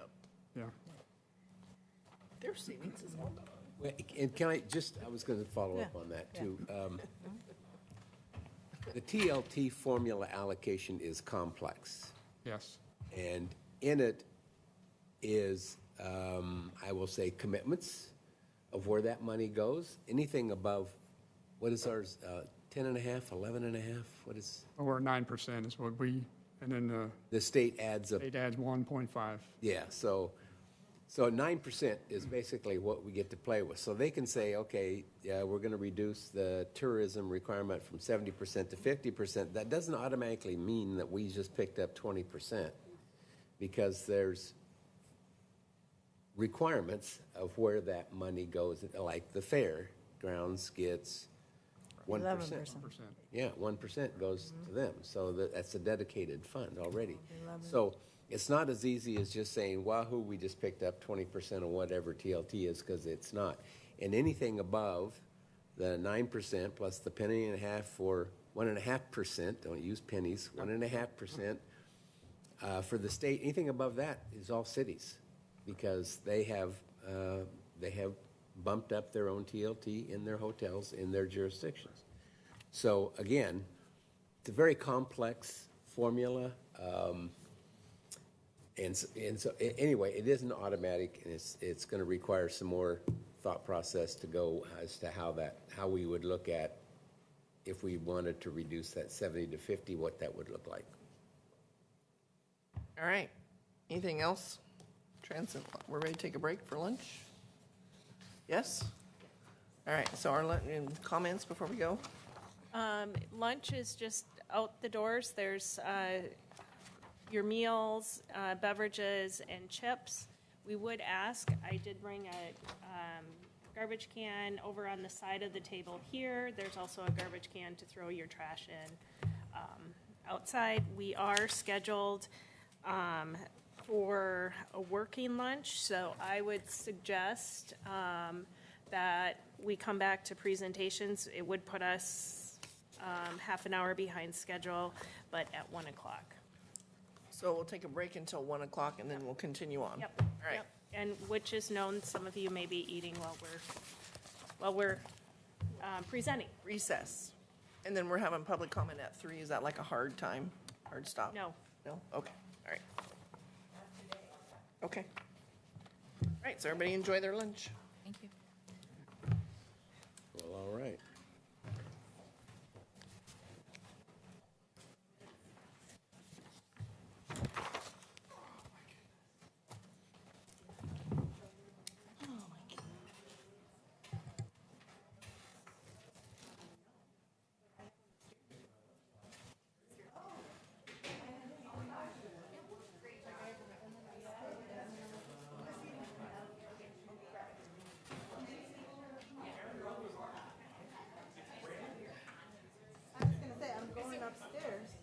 yesterday was a 35-minute lunch. We've been cut back. Just like the budget, we've got to reduce our time here. Gotta focus up, streamline, you know, those things we're advocating. Oh, look at this. This doesn't look like a very good lunch, does it? Yeah, it looks good to me. This way. Onion rings, cheese sticks. I don't know, Nikisa. Yeah, I'll check it. Let me go get you a hamburger or something. What's wrong with this one? This is chicken nugget? No, chicken wing. There's not enough in there to sustain you. Perfect lunch snack pack there. I like that. Yeah, I'd have that done by 10 o'clock. Yeah, what are you eating? I don't know, whatever they put in the box out Yeah, there. no, I don't like the cold summer. I'm gonna warm up.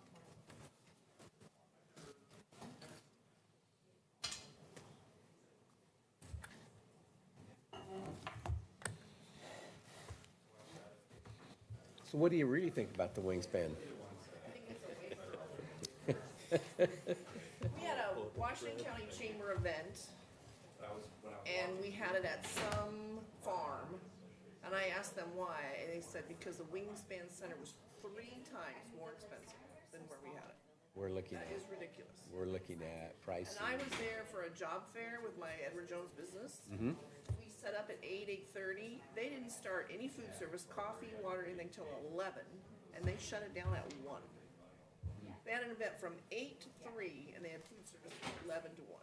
That is unacceptable. It's not managed well. It's not clean. I mean, you don't even get me started on the place. And I was here when all these promises were made about all this money we were going to make and blah blah blah. It's like, Calling about an appointment that I have next week on Thursday. This is Nicholas Tenorio. I was here when promises were made. Had a work Are you excited to be done in December? I'm not excited, but You're gonna do something I'm ready. else. No, No, you're going to be done. You and Judy both. yeah, Okay. that was the deal we made. I mean, bet you it's a year, and then you guys are on something. Well, there's still a few boards and committees.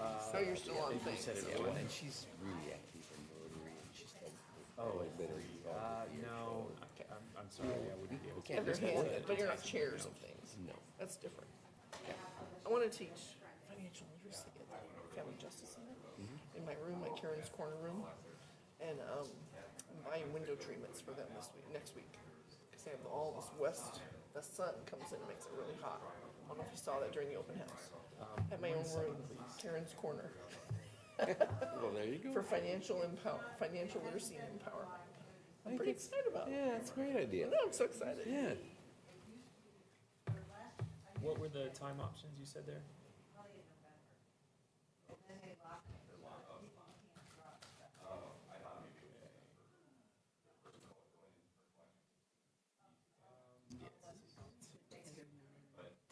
And then following there, what are your next availability? And I'm not sure. Okay, yeah, let's go ahead and do 2:30 It doesn't look like on the 27th. I would agree. Yeah. Okay, thank I you. want to, and I'll take that with lottery. Take lottery. You can take it out of opportunity. There's also, so If you take it out of here, you're gonna mess up with their budget, though. Because they're using that to balance their budget. With access numbers, which are okay, then perfectly how fine with about, it. what about some, what about long-range planning? What about, community defense? I need to talk to Tom, just so we're, but I want to make sure that it's fully funded. And the position is fully funded. So what is And that? I want to get half of this back. I don't know what that amount would be. You wanna give half of what back? Did you, what happened when you had your conversation with Tony?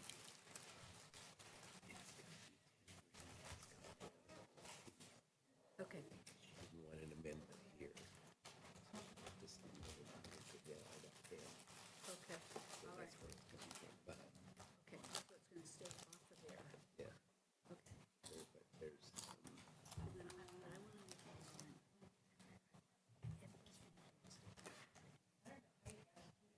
So what is that number that you want? I don't know.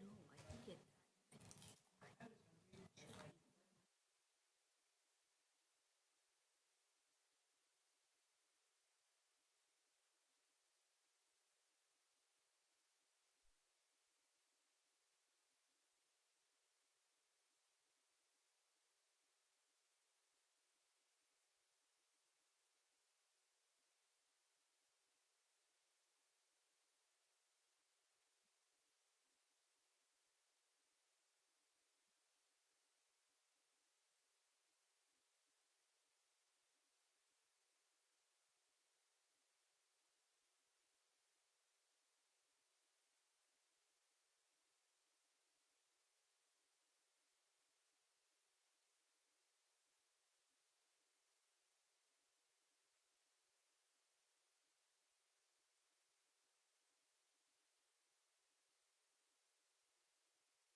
Chair, before we adjourn, I have a request to make. All right. Well, Welcome. let's reconnect. We'll start with Chair Herring, or, before we adjourn, okay, got it. So we're back to our team of Ann and John. All right, Go team. we're ready. So our next team that we're going to be talking about today is the Westside Commons team. This includes our fairgrounds, county fair, and the wingspan facility. As you know, we have a master plan for this site that is not built out, and we've had to remove a number of structures on the property over the last several years. We regularly receive requests for a plan around how we're going to build that out, and so we're going to talk about that a little bit today. A few really cool highlights this year. We hit almost 200,000 visitors during the fair. That was a huge boon for the team. I really appreciate that. We hosted over 160 paying events, and just so people know, that's an 8% increase over the year prior for the number of paying events. And that also, with the increases between the increase in events and the fee increases last year, we actually saw a 9.5% revenue increase as well from last year. So I just want to call out the team based on our previous conversation for helping us find a way to get this closer and closer to the black. We are currently finalizing an agreement for Explorer Tualatin Valley. That was discussed actually in our last slides by John, and so I'm not going to go into depth here, but I really appreciate Laurel Brown and Leah's involvement in helping us get through that negotiation as well. So this coming year, we are doing some really fun things out at the site. We have been working on a partnership with the City of Hillsborough for the ball fields that are currently on that site to rehab them and reconstruct them on that back parcel of Wingspan. That negotiation has been really, truly wonderful to work with the City of Hillsborough on, and I will just call out Raheem, who is soon to be the head of CWS, for his work on getting us to that agreement. The benefit of the agreement to the county, just one thing I'm going to call out, is we often think of our infrastructure improvements as being buildings. But in this case, one of the most important things that's coming out of this agreement is our ability to capture runoff on the gravel parking lot that's currently out on that site. Because we have animals on the site during the fairgrounds, we actually need to be capturing it for diversion instead of dropping it into our waterways. So I really appreciate the partnership opportunity and sort of the thoughtfulness that's gone into this from the facilities team, Greg Wyman in particular, Laurel and Leah. The next thing is that we're continuing to work with ETV through that agreement on their marketing support. Our hope is that we're going to keep seeing an increase in not just the number of events, but also the types of events. And when I say types, I mean length of time at the facility. So for us, when you have to do a load in and a load out, that takes out a full day. So it is better for us to have longer events that we actually don't have to lose the lower paying days for. And inside of this year, we're going to be talking a lot about the staffing plan and the fee structure, about what we charge. So it's going to be a big year. We're not expecting any proposed changes to the budget. Are there any questions about Westside Commons?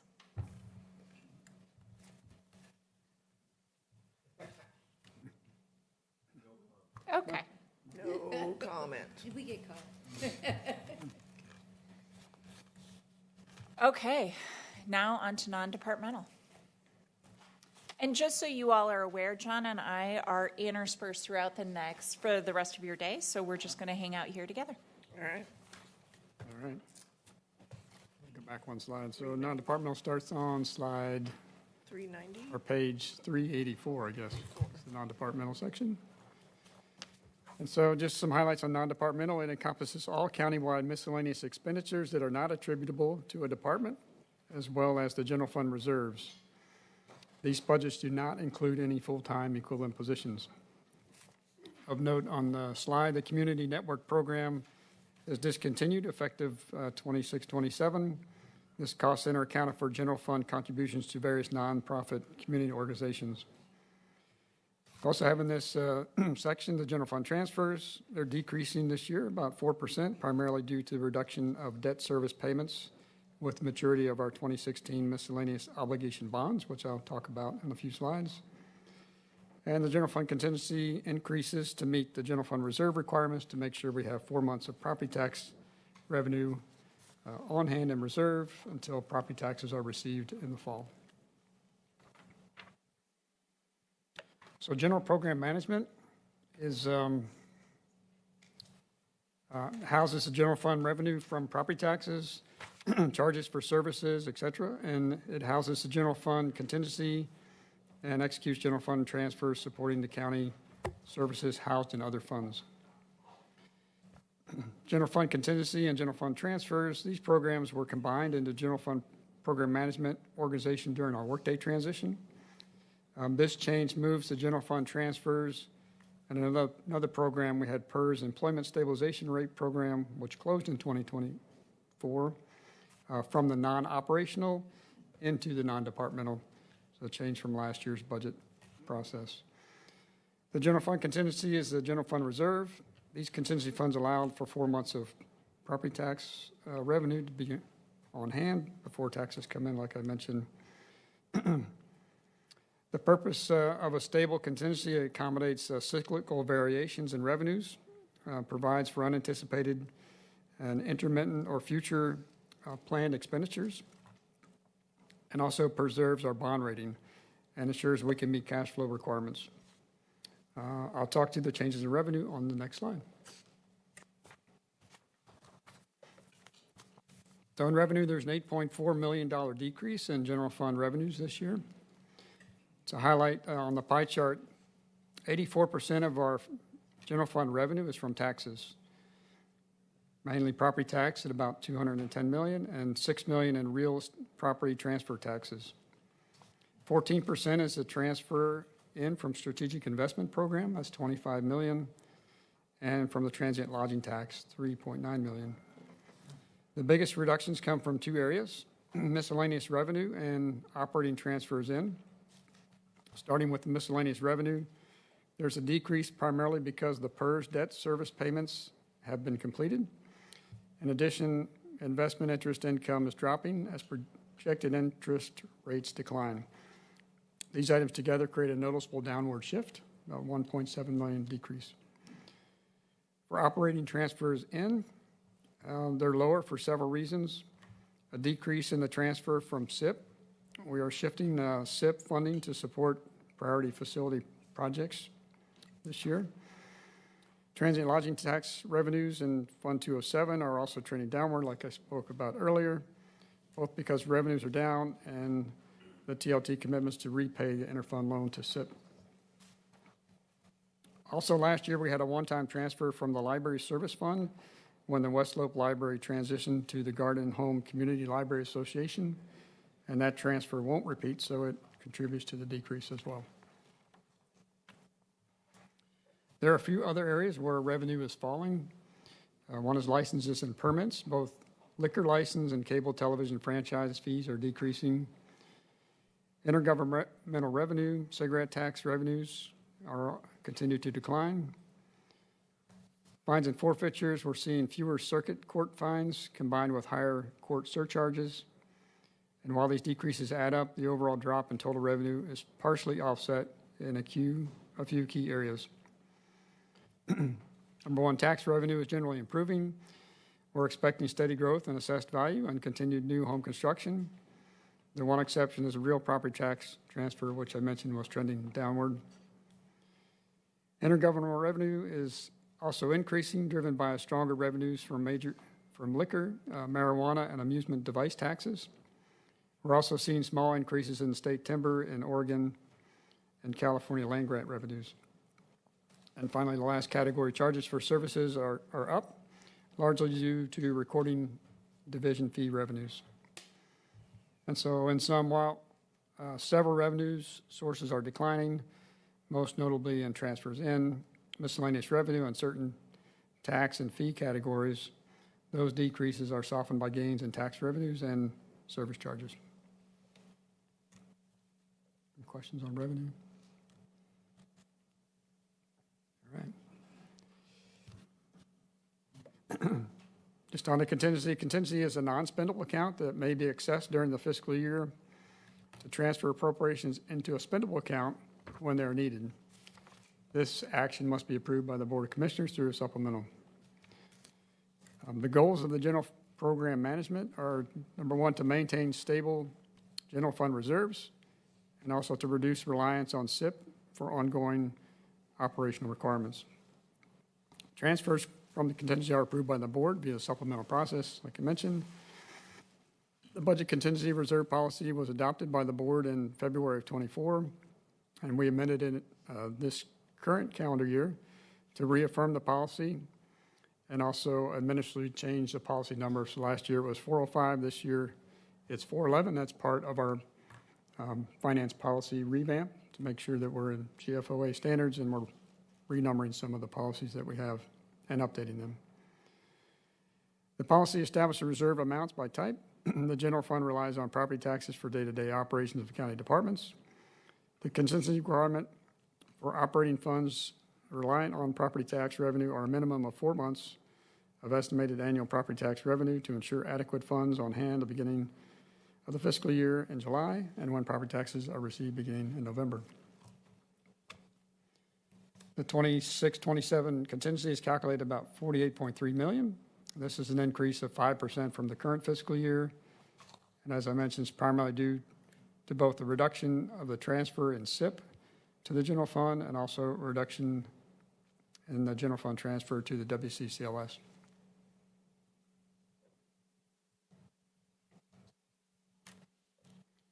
So to talk a bit about general fund transfers, there's a table, I think, in your book that highlights them. I was just going to walk through some of the details behind what those transfers are, and if you have questions, happy to answer or put in the FAQs.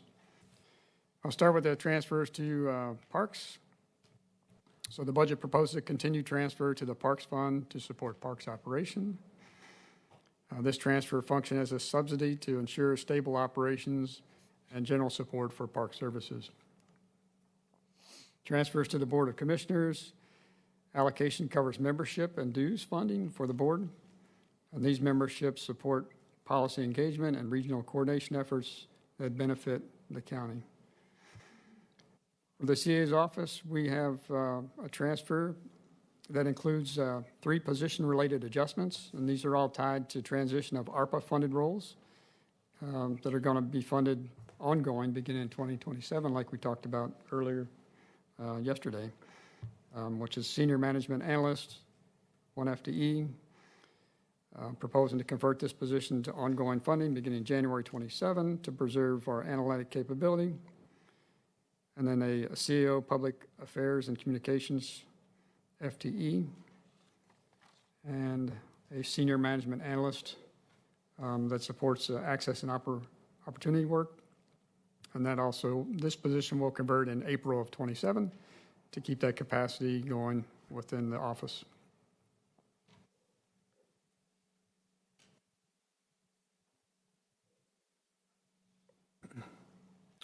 Under the housing services, a big portion of transfer is tied to required 25% match for our federal continuum of care and related grants.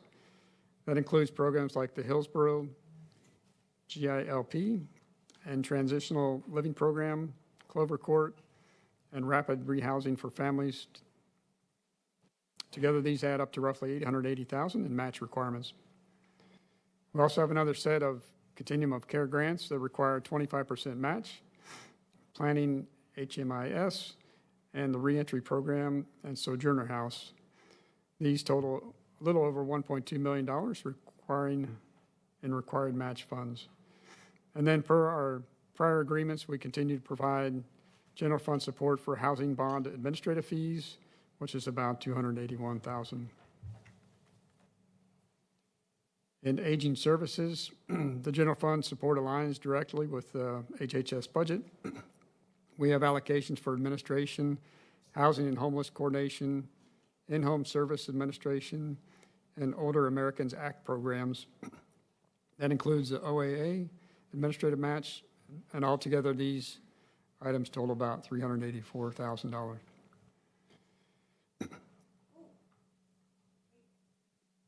Yes? Sorry, I'm still with you. Okay. Public health, moving to public health, our transfer to this fund is $10.5 million. A couple of adjustments that are worth noting. HHS 010 is reduced by roughly $248,000, and overall, this transfer is about $2 million lower than the 25-26 level. Behavioral health fund supports the county's mental health and substance use disorder services, which are largely funded through the intergovernmental revenue of around $65 million. From the general fund side, we're covering several program allocations, $225,000 for one program, $325,000 for another, and $1.5 specifically for pre-commitment services. We also have the jail liaison program, mental health examiner services, and about $422,000 for crisis services. And lastly, in developmental services, the transfer is $304,000, and it supports the full allocated cost for the county's CDDP program, which administers services for individuals with intellectual and developmental disabilities. The core funding for this work comes from about $25 million in intergovernmental revenue. Question? I have a question. Yes. I really like charts such as on 392 with the general fund transfers. And I'm just trying to connect the dots, since with this proposed budget, we're getting out of the business of water master operations and maintenance. And that, as far as I recall from the presentation yesterday, that used to be a general fund, funded, supported item.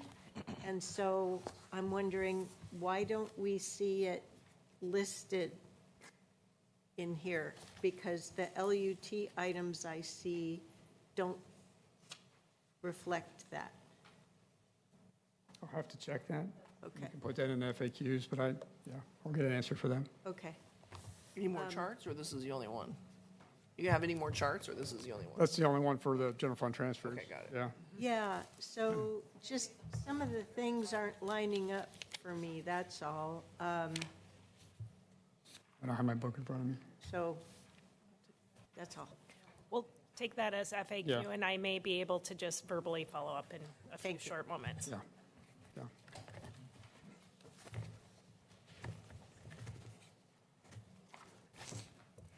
So the big one is this court security fund. Are you going to talk about that? 210%. I'm gonna move on here to the next slide, and I'll Okay. get to that. Yeah.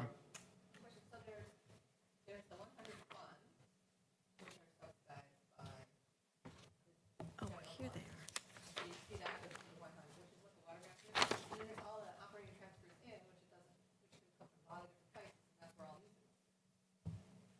When you're looking for general fund expenditure, you have to look at the 100 org units, and then all of these transfer ins to find out all the places that the general funds is being Well, there's used. transfers into the general fund, but those transfers from the general fund out to Out to another fund. Other special this funds, other right? fund, right? And, but then like the water master, it's a Right. 100 org unit. So it's it's listed Yeah. on page 264, and it's not a transfer fund to fund. Yeah, I think that And- you're correct in that. Yes. But I can't find where the LUT is. The water master would be in the commensurate LUT, Reduction. in the Yeah, LUT it's not a section. fund-to-fund transfer. Yeah. It's a subsidized org unit. So the, We used to have a really nice and clean list yeah, of where there was the reliance on the general fund. And this is the only one now. And so, right. That's the list of the transfers Yeah. going out to special Yeah. funds. So maybe there should be a list of all the 100 funds in one page, and then that. So if you had a page of the 100 funds, and then this, that would cover all the use of the general fund, correct? There may be some actual tables in the back that summarize that, I but didn't I'd have see to it in check. the so, summary yeah. tables. Okay. Anyway, trying to help, I don't know. All right, we moving on? Okay. Thank you. We'll add that to the FAQs. For other transfers, we have debt service transfer of $1.4 million for general fund facilities capital projects. supporting the 2016 full faith and credit miscellaneous obligation bonds based on a payment schedule about $1.4 million per year through 2032. And facilities and parks capital projects, we have $2 million to continue meeting new and existing capital requirements. And then public safety and justice, with the Community Corrections Fund, we have $330,000 for Community Corrections Administration, and then $1.5 million for Community Corrections Center and support services. And this is the largest piece that keeps the center operating at its current service level. And $2.8 million for field services, which includes supervision, case management, and related community-based support. Together, these transfers to community corrections help maintain stability across a full range of community corrections operations. For the court security, there are two pieces to highlight. So beginning in 24-25, we added a general fund transfer to support higher contract security costs with DePaul. That's the agency that provides court security. That was about $226,000. And then looking ahead into 27, we've added additional transfer to roughly $474,000 through the Sheriff's Office program to close the ongoing revenue gap in court security services. These adjustments ensure we can continue providing consistent security coverage at the courthouse despite rising contract costs. That also includes the LEC It does. too, so it just goes to show how to support the state courts, we're having to bear more and more of the cost. Correct. Yeah, almost 70%. It's horrible. Way underfunded. Right. Well, yeah. That you're going to do it. Or- Any other questions on general fund transfers? All right. So before we move on, I can walk through the water master question quickly. So, okay, we'll put it in the FAQ. Okay. All right, moving on to non-operating capital.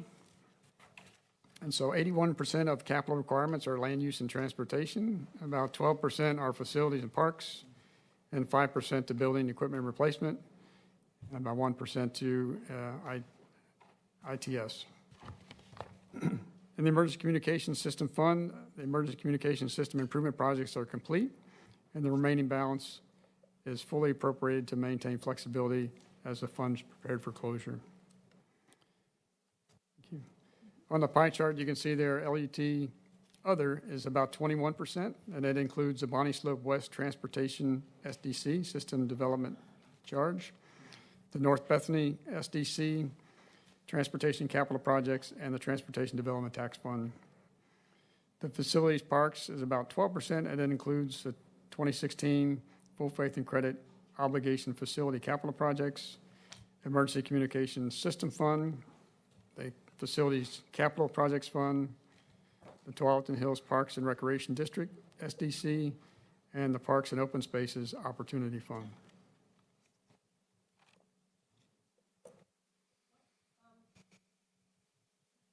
I really appreciate what you said, but I'm wondering why more of that great explanation isn't, maybe I'm just not looking at the right detail, but it's a really great overview, and I can't seem to correlate it to a particular page. Right. This chart and pie chart are primarily for the presentation.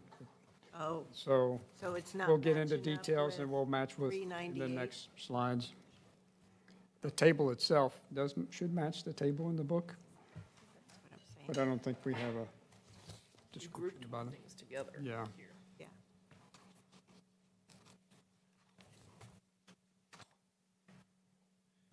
Okay, so wingspan. Okay.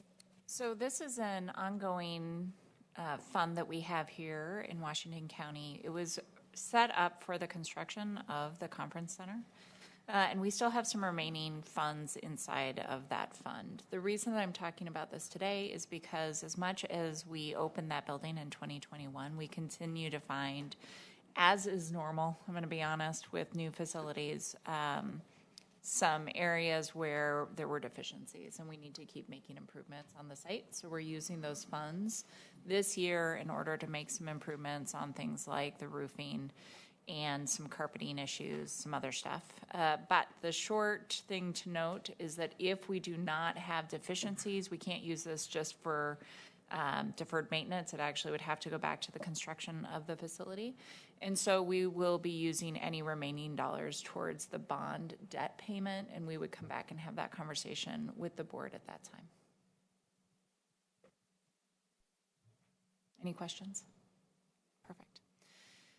So facilities capital funds, this is long been a discussion for, I think, Washington County, which is that right now we have a funding source that covers some of our costs when it comes to MISTIP and some of these larger facility needs. What we don't have right now is a great way to cover all of the costs for all the facility buildings that we would like to have, or a way to cover even major improvements at those sites. So today, I'm going to just give you a brief overview. There's a couple of funds that we use in order to do these improvements. This one in particular is really, this isn't about people. I just want to remind everybody, we talked about the people yesterday. This is about the projects that we're actually doing inside of this fund. The people are funded through the facilities budget that we presented.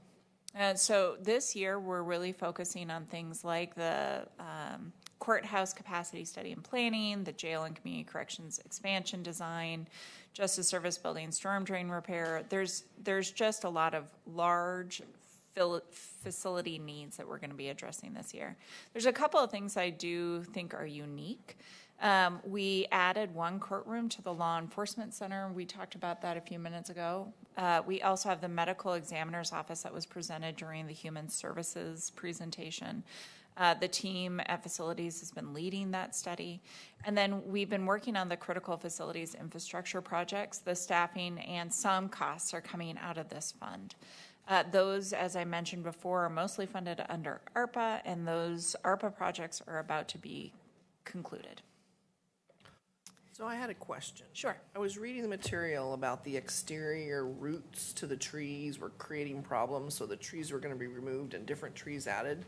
Is there any education that's done for the public so that when they see their beloved trees, I mean, you think people like libraries, they like trees. When they see those all chopped down, or do we have some kind of an educational strategy so people understand why the trees are going away? I would love to answer that for Washington County, but I can't today. No? So we are going to put it into the Q&A. Okay, I just can see that being a huge pushback. It is. And we have over generations planted the wrong trees in the wrong places, especially when it comes to roadways and sidewalk areas. We don't provide enough, or haven't historically provided enough area for water intrusion. There's all sorts of reasons, but yes, we'll get back to you. Okay. So one of the most important things that we've been trying to figure out is how do we get regular reoccurring funding. So this budget actually starts that process, and I just wanted to highlight that. We have been looking for a way to move $6 million into our capital, sort of those medium-sized problems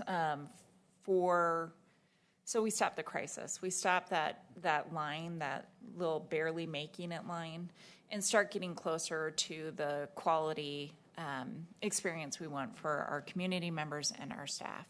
So this year, that's part of our goal.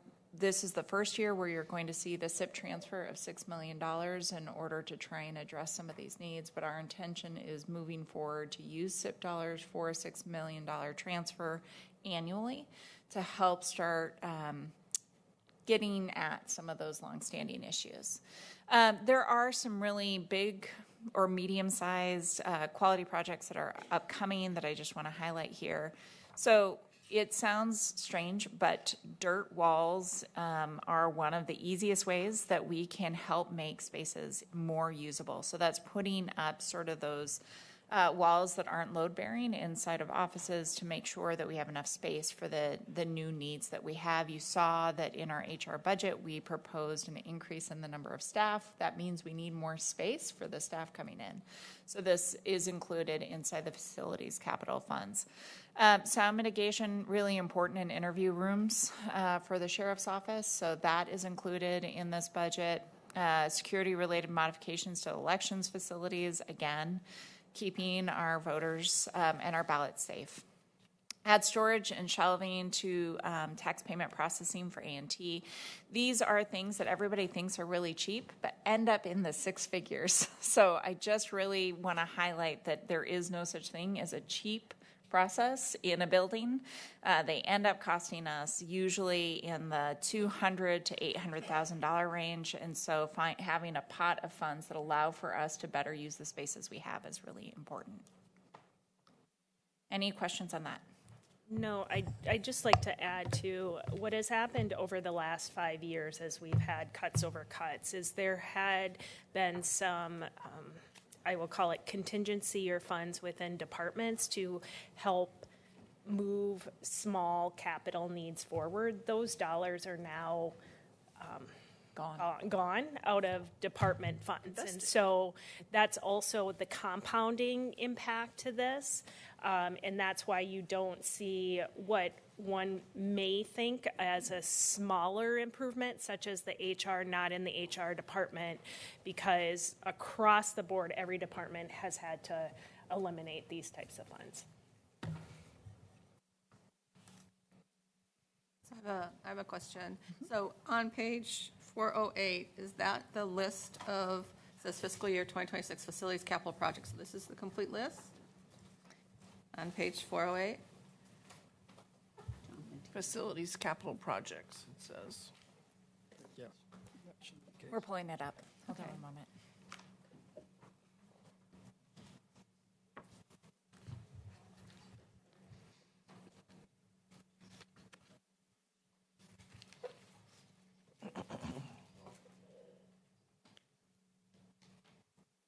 For this fund, yes.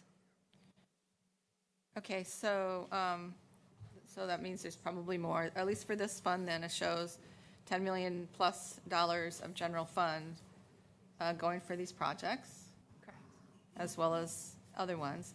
So in that fund, it looked, I don't know where that $10 million is coming from, because in 406, when you look at the total budget, operating transfers in, when I check that, there's $2 million there from general fund, which means there's still $8 million. I don't know where that $10 million is coming from.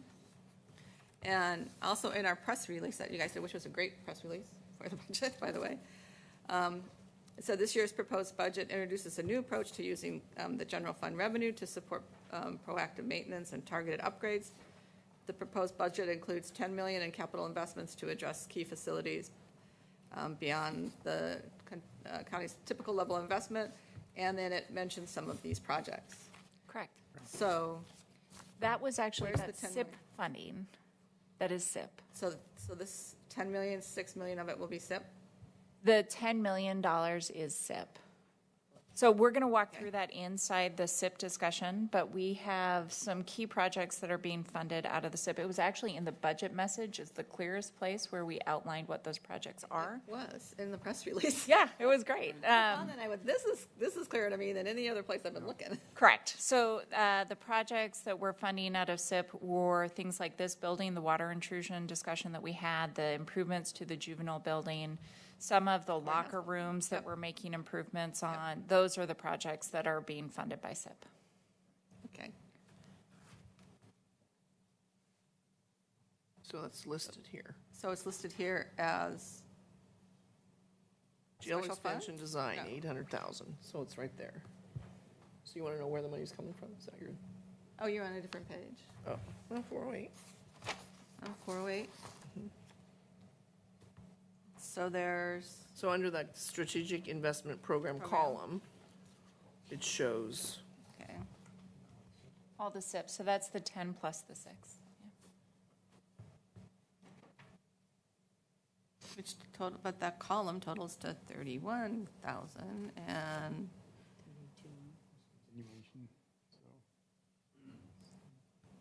okay, that's confusing. Yeah, so the column has continuation projects, so if they're continuing from prior year, the funds are there. And so the additional funds are the ones above the line, or the projects being added. So that's the 10. Okay, so then if that SIP is the 10, then what's the SIP, what's the 10 down the general fund column? Now I'm confused again. So the first column is general fund. Those are continuation. It goes down, it totals up to $10 million. Yeah, so you have 6.3 in continuation projects, and then the projects above that that are funded in different programs.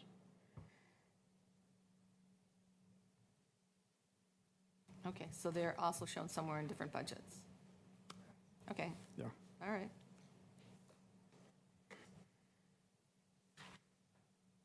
We ready to move on? Yeah. I'm as good as I'm going to be. When we have a break, they can do it again. Okay, Parks Capital.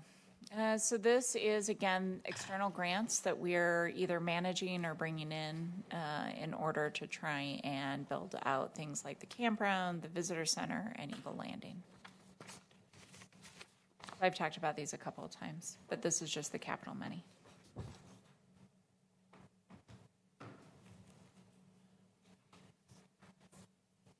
Any questions on these? Okay, the BRR, or the Building Equipment Replacement Fund, John's going to take. Yeah. So this fund is dedicated to routine like-for-like replacements or modernizations of existing equipment and building systems.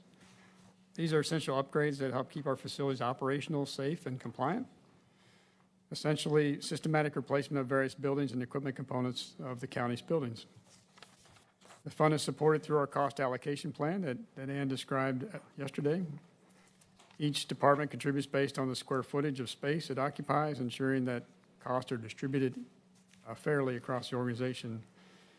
The proposed increase in appropriations is a result of carrying forward incomplete prior year projects still in progress, peak construction projects and timing, and adding projects aimed at preventing service delivery interruptions countywide. The building equipment replacement balance has grown due to the emphasis temporarily placed on high-priority ARPA-eligible HVAC projects. This budget provides a robust schedule of heating, ventilation, and air conditioning maintenance, urgent roof replacements, plumbing restoration, and other building system repairs at various buildings within the county portfolio. For some of the accomplishments, we replaced the end-of-life HVAC equipment serving the Public Service Annex. This upgrade improves reliability, energy performance, and comfort for employees and visitors. At the Public Safety Building, we replaced the air filtration system with a modern code-compliant unit. This keeps the facility aligned with current standards and strengthens indoor air quality, critical for a high-use public safety environment. And in the jail kitchen, we replaced end-of-life grease trap and drain line, addressing a high-risk failure point and ensuring smooth, safe operation of food service infrastructure.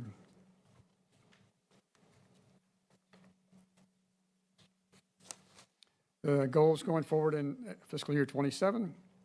There's a table on page 416 that provides a description of new fiscal year resources aligned to projects, as well as funding associated with continuation of previously approved projects. The increase in appropriations you see in this year's budget is driven by three factors. It's carrying forward incomplete prior year projects still underway, peak construction timing with several projects hitting their major spend phases simultaneously, and adding new projects aimed specifically at preventing service delivery interruptions across the county. Any questions about the BRR?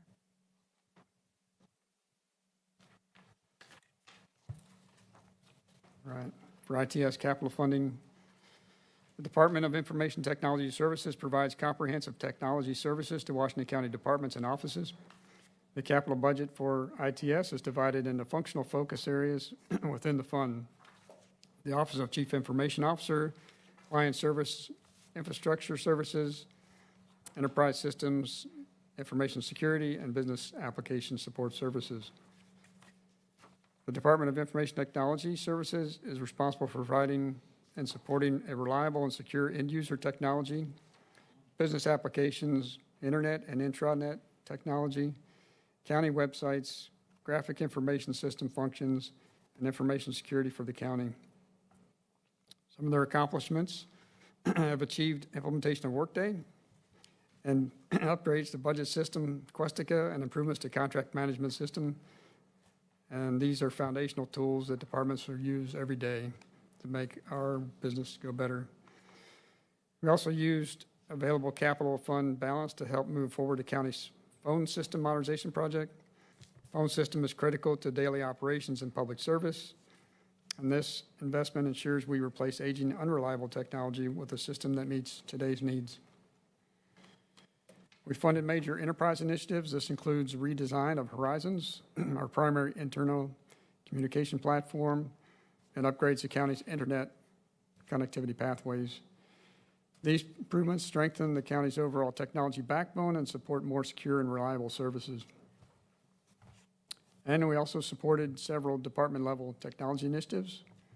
These include the jail data integration project, external Laserfish program forms, and public-facing workflows, and upgrading conference rooms with Teams room technology.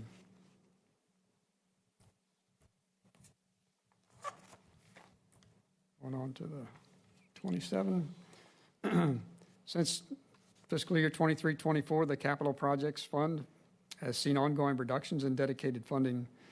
We have $1 million annual gain share transfer is the only remaining stable funding source for multi-year capital investments. Contingency resources have been critical for advancing previously unfunded projects, such as Horizons redesign and the phone modernization work. However, these contingency balances have declined steadily over the past several years, and we anticipate using approximately $1.2 million of the remaining fund balance to continue the phone modernization project while still preserving some capacity for emergencies and unplanned technology needs. Fund balance at the end of fiscal year 26, this fiscal year, is projected at $3.8 million. Of that, $2.8 million is planned for capital spending in FY 26-27 on essential capital projects. Given the drawdown, ITS will need to revisit models to help ensure long-term sustainability and maintain an adequate reserve for future capital needs. In the county's constrained resource environment, new projects are evaluated with a lens toward ability to sustain ongoing operational costs. The new IT projects that meet criteria will be incorporated into the capital improvement plan, which helps us identify needs and funding sources over the next 5 years. Planned in FY 26-27, capital investments include the Hag Lake's new visitor center and online reservation system, website accessibility compliance, conference room technology upgrades, multiple ERP data integration efforts. And there's a table of capital ITS projects on page 421 and 22, delineating the project description and funding sources. So before I move on, do you have any questions on ITS capital? I would like to just add one piece of information to this, which is ITS last year took over all of our AV services over from facilities. And I really appreciate them stepping into that space. What we've seen, though, is that there is an increased amount of demand within the county structure for those types of services as we are improving the technology inside of our conference rooms or in user interfaces. Right now, we've been able to cover that cost through this fund, but there is a point where we may need to have more of a conversation about how we're going to cover that as the technology grows in the amount of technology that we're trying to install into the system. Okay, thanks. All right, LUT capital funds. I'm going to spend a little bit of time on this slide to talk through each of those bullet points up there. You can follow along, and I'll start on page 423 on the 2025 full faith and credit obligation MISDIP capital projects. This accounts for the 2025 full faith and credit obligation MISDIP bond sale resources and redistribution to the major streets transportation improvement program projects that are found in Fund 461. The primary objective is to fund transportation improvement projects on the network of multimodal streets and roads that support countywide mobility. The next bullet there is the Bonnie Slope West Transportation System Development Charge, and that's on page 425. It accounts for the Bonnie Slope West System Development Charge that will help fund needed capacity improvements in the Bonnie Slope West community. Bonnie Slope West SDC funds will be allocated between 4 projects. the Thompson Road, Saltzman Road to Marquette Road, the Laidlaw Road, which is the Saltzman Road to the Marquette Road, the Marquette Road, which is the Laidlaw to Thompson Road, and the Saltzman Road, which is the Laidlaw Road to the Thompson Road. And that's probably confusing, but I think it's written in the book that way, so I won't answer that. The trends with Bonnie Slope, challenging regulatory requirements, construction cost escalation is outpacing inflation, and higher personnel costs are increasing project costs. Readily developable land within the Bonnie Slope area is nearing a build-out, and so less revenue is expected in future years. Revenues and expenditures in this capital program can shift significantly from year to year due to development activity and project timing. Going to the next line there, major streets capital projects on page 427. The fund accounts for resources collected and expended to support the design, permitting, and construction of transportation capital improvement projects identified for funding through the county's Major Streets Transportation Improvement Program and the funding allocation process. The primary objective of MISTIP is to fund improvements on a network of multimodal streets and roads that support countywide mobility. There's a bit of a narrative. I'll walk through kind of the highlights. So MISTIP has been a major long-term investment. Since 1986, Washington County has used the MISTIP program to improve major roads, putting over $1 billion into more than 150 projects. The county is growing fast. It's growing. The road improvements have been essential because both population and jobs in the county keep increasing. Funding has gotten more difficult. The program used to be funded through the voter-approved taxes, but since late 1990s, it's relied on the county's general fund. Property tax limits measure 5 and 50 keep that funding from growing, which puts pressure on the county budget. We have budget cuts that have already happened. MISTIP has taken nearly $15 million in cuts over the past few years, and these cuts compound over time because they permanently lower the funding base. There's no new cut this year, but more may be likely. This year's proposed budget doesn't include a cut to MISTIP, but further reductions could be expected, which would reduce the number and size of future projects. And we know costs are rising. Construction and materials are getting more expensive, and new regulations and higher staff costs are also pushing costs up. We did issue bonds this year. We issued $150 million in bonds so we could finish the current MISTIP cycle of projects. But then on the other side of that, paying back the debt reduces the future amount of general fund money available for new road projects. Also have less flexible funding means that delay harder planning. So within the limited general fund support and uncertain federal state funding, the county may need to postpone, shrink, or find new funding sources for future transportation projects. And lastly, on MISTIP, the county is looking for long-term solutions. I believe we talked about yesterday. LUT is working on ways to better manage costs, create more stable, resilient funding system so the county can keep building needed road projects, stay on schedule, and properly maintain existing roads. John, can I ask a clarifying question? Yes. We talk about the bond sale, the $150 million for MISTIP, Right. and how there was a bond premium. Are we using that premium to buy more projects, or are we using the premium to reduce the cost? You do one or the other, Right. and I've heard that we're doing both, so that's why I'm Right, confused. that's a great question. So we needed $150 million in revenue, Yeah, and so the premium was getting that revenue at a lower cost. okay, so we're not going to be extending out the amount of projects, rather We got the, amount and duration that we have to pay it back. right, we got the dollar, yes, correct. I'll cover that more in debt service.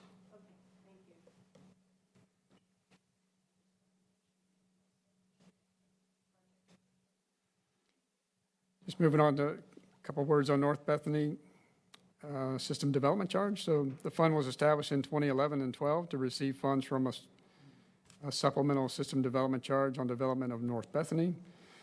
Funds are used for transportation projects in the community.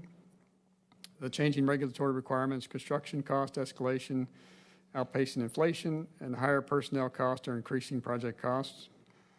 Readily developable land within North Bethany area is nearing build-out, so less revenue is expected going forward. Revenues and expenditures in this capital program can shift significantly from year to year due to development activity and project timing.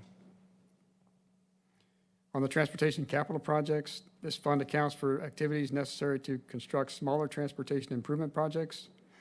The projects in this fund are generally funded with gas tax or gain share. Intergovernmental revenues sees a net increase due to the increase in ODOT revenue.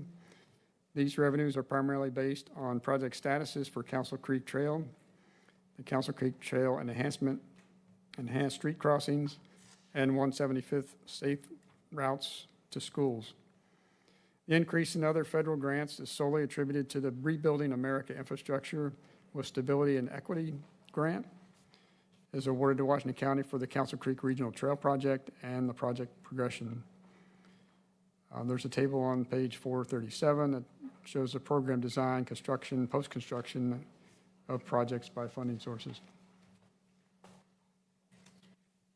Then lastly on this list, moving to page 438, the Transportation Development Tax. So this fund has been established to account for resources made available by the creation of Transportation Tax System Development Charge on Development. The TDT was approved by voters in November 2008 and replaced the traffic impact fee, which had been phased out. The TDT is collected for new development for use in building transportation system capacity, and the TDT is assessed countywide on most new development. The development trends show declining applications for new development, which means the county is projected to collect less TDT going into the future. Changing regulatory requirements, construction cost, escalation, outpacing inflation, and higher personnel costs are increasing project costs. Revenues and expenditures in this capital program can shift significantly from year to year due to development activity and project timing. There's also a table on page 438 that lays out those projects.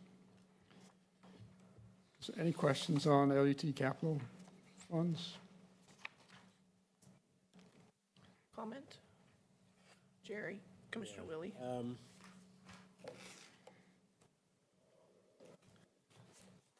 So I haven't read the narrative on the back on TDT yet, but it seems to me like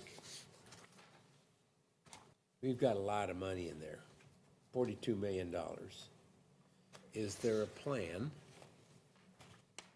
for that? Because I also know that every June 30, they raise the TDT rate. And it's anticipated to go up again this July 1.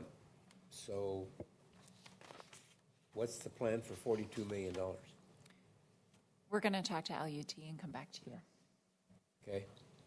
It goes towards that backlog of projects through the construction pipeline. And you remember the system, how it gets collected and a certain portion of it can be applied to city projects versus full county-wide projects.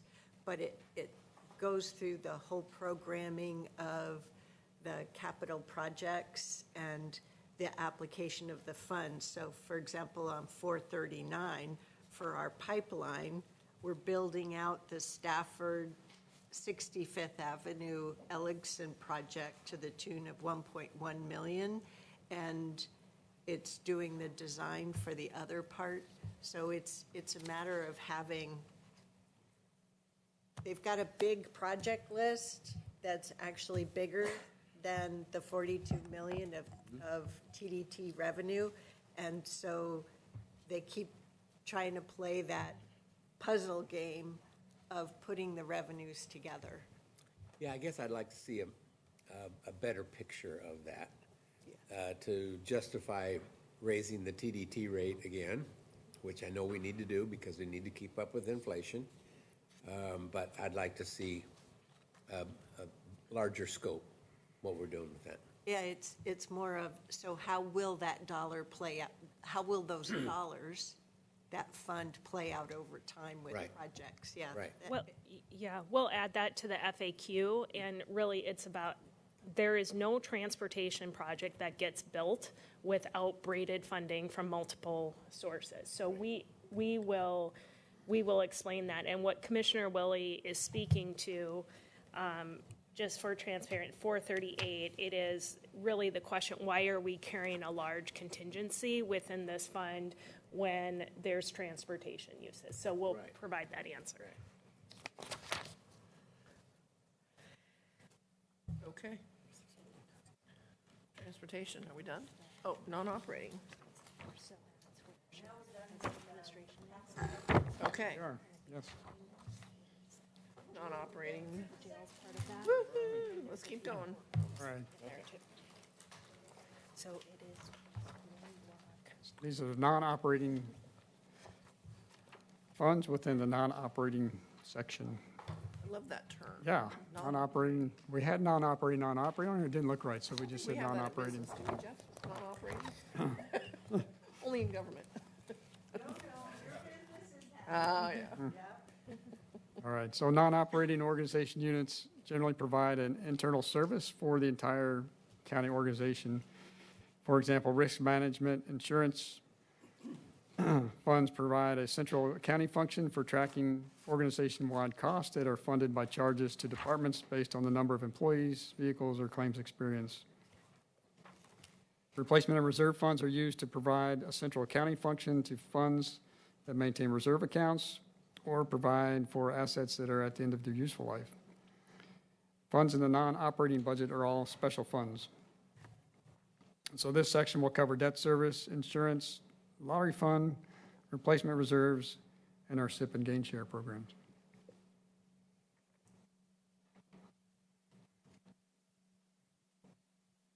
So I'll start off with our debt service. We've had discussions on some of the debt earlier today and yesterday. So we have 3 debt service funds. Our total outstanding bonded debt as of the end of fiscal year 24-25 from our audit is $115 million, of which 56% is debt backed by general obligation and 44% is debt backed by full faith and credit of the county. So there's $115 million in debt outstanding as the end of fiscal year 25. And 56% of that is backed by general obligation, which is approved by the voters. And then 44% is backed by our full faith and credit of the county.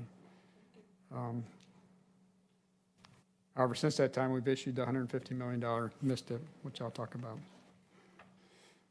So miscellaneous debt fund 303 on page 445 in the book includes 2 full faith and credit issuances. The first is a 2016 issuance of $179 million. It's the par value of the issuance, and it generated $121 million in proceeds, which supported general facilities capital projects, the Wingspan Event Center and Conference Center, and the MISTIP road projects.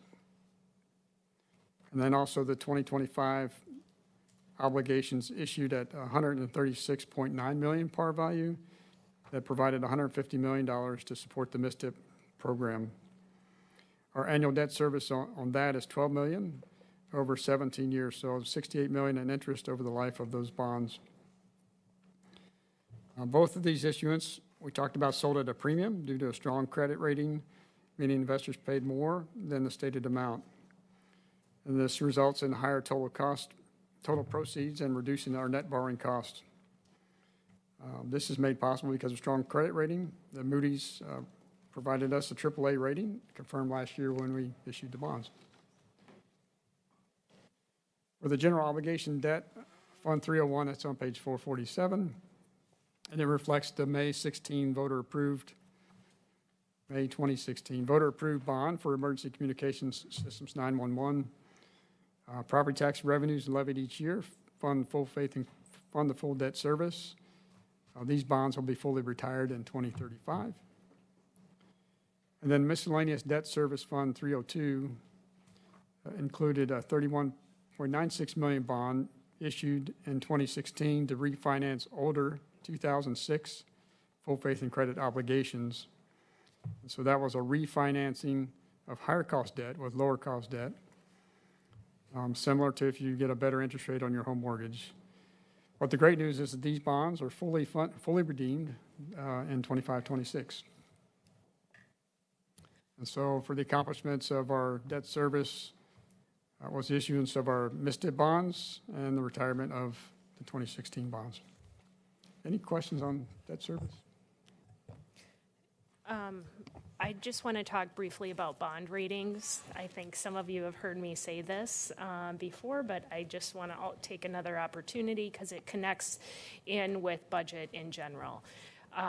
We were fortunate to, once again, to receive a AAA bond rating with the issuance of the MISTIP bonds. I want to underscore how important this is to maintain that bond rating, to save dollars when we are borrowing debt.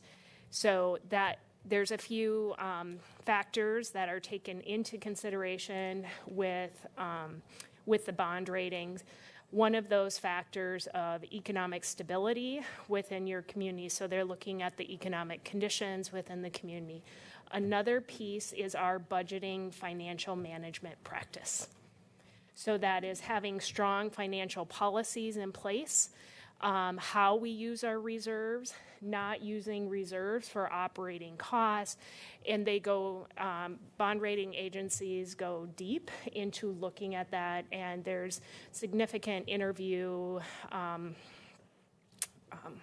hamster wheel, I'll call it, that we have to go through that process. So I just want to lift up, there is a real reason of why high bond ratings matter to saving taxpayer dollars long term, and especially as we talk about the future needs that we have of jail, courthouse, et cetera, and that's the strong need to keep our financial practices, including our policies and following our policies in place.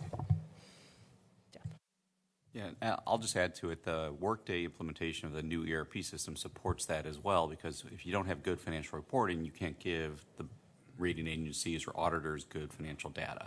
So there's a payoff for the ERP implementation in a higher bond rating and a bond premium. So it helps fund the ERP in a more indirect way. Absolutely. Thank you for that. All right, I want to move on to gain share.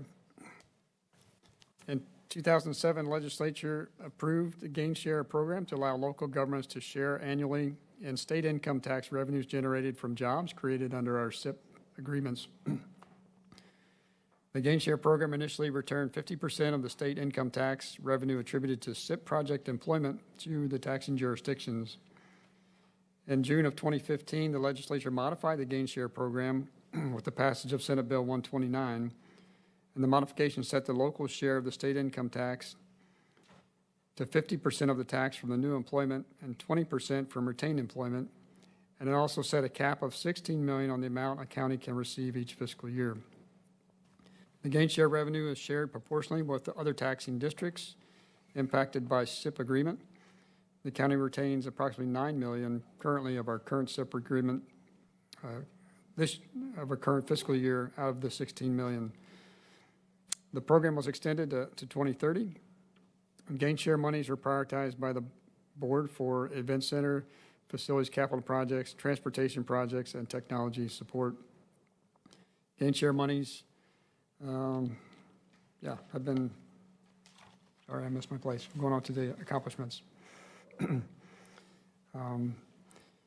So 2025, 6 accomplishments. There was $1 million transfer to ITS for capital projects. They maintain an active list of requested ITS capital projects that's reviewed annually. And the requested projects are prioritized by an ITS steering committee within the ITS capital plan. Also do $2 million annual transfer for road projects to improve bicycle and pedestrian safety and access for 53 public schools identified in the 2016 School Access Improvement Study. And $600,000 annual transfer for traffic management and congestion mitigation on projects identified in the Intelligent Transportation System Plan. And for critical facilities projects, we committed $27 million in future gain share funds toward capital improvement projects. The FY 26 through 30 CIP had allocated $5.4 million. In 26, $825,000 to the building replacement fund, $4.6 million for critical infrastructure improvement programs, identified in the Law Enforcement Center HVAC and infrastructure replacement project. And also last year, this current fiscal year, air quality program that comes to an end on June 30th, there was a $104,000 transfer to support that program's final year. And we also contributed to Salmonberry Trail Intergovernmental Agency, which is a one-time funding that supports a contribution to a pooled resource from participating Salmonberry Trail Intergovernmental Agency members to enable the Oregon Parks and Recreation Department to take a lead role in overseeing the Salmonberry Trail corridor with specific responsibilities necessary for successful progress in trail development. Any questions on gain share? Just wondering who those guys are in the picture. Yeah. Who? We got you, Jerry.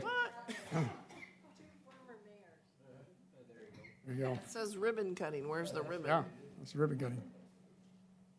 I guess I had one more slide on gain share. Because you're so questionable looking.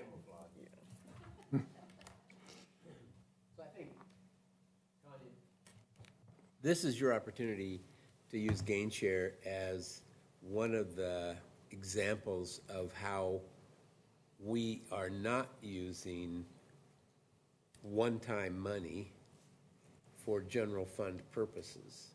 And so gain share, as you've seen here, is specifically designated to projects that are one-time projects, because we know gain share has the opportunity to disappear out into the future. So if we were using that for operational money, we'd have to make some significant cuts if that were to occur. So we're hoping it doesn't, but anyway, that's I'm talking your I don't have to spiel say here. anything. No, I will give a cautionary, though. If gain share is not renewed, we still will need, will still be the road capital projects, the IT so that just means there is a gap in funding that will need to be addressed somewhere else. You are absolutely correct. It doesn't cover ongoing FTE costs. So I'm just going to add a cautionary note into our dependence also on the gain share revenue. Just lastly on the gain share, so FY27 goals and initiatives are keeping the projects you see listed on the slide going, but also the new one this year is what I talked about with the debt service for the event center, and to make up for the reduced revenue and transit and TLT and meet the payments for the event center. $820,000 is allocated from gain share to support that.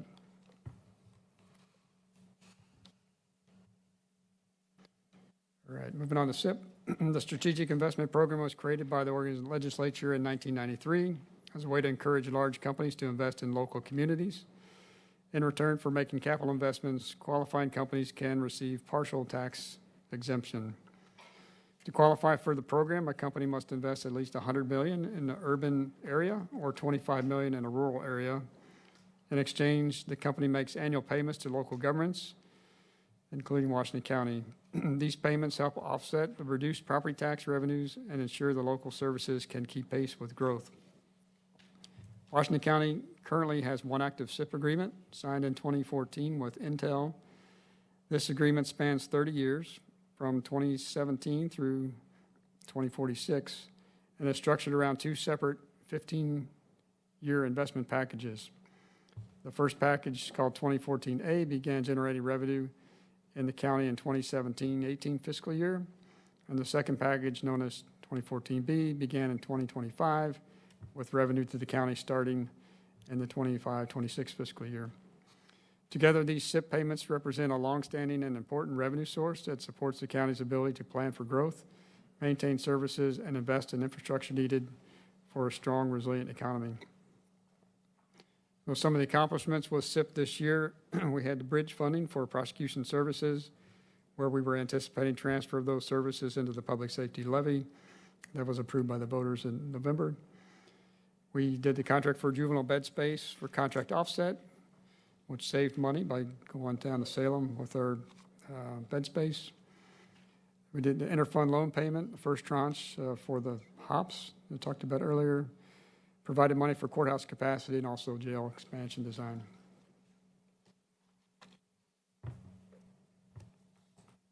So looking at 27, this year's budget proposal includes one-time investments and targeted transfers to support major capital projects, essential infrastructure, and long-term planning. Under facilities and capital investments, a portion of the general fund will support important facility needs across the county. This includes $800,000 to continue design work for the expansion of the county jail, and a full project is estimated at $6 million, and most of the initial funding, $5.2 million, was approved in last year's budget. This next step will move forward only once the county completes a study and looks at the current and future jail capacity. We're also allocating $5.5 million to address critical infrastructure needs in county buildings. These funds help complete the ARPA critical facility projects by the end of 2026.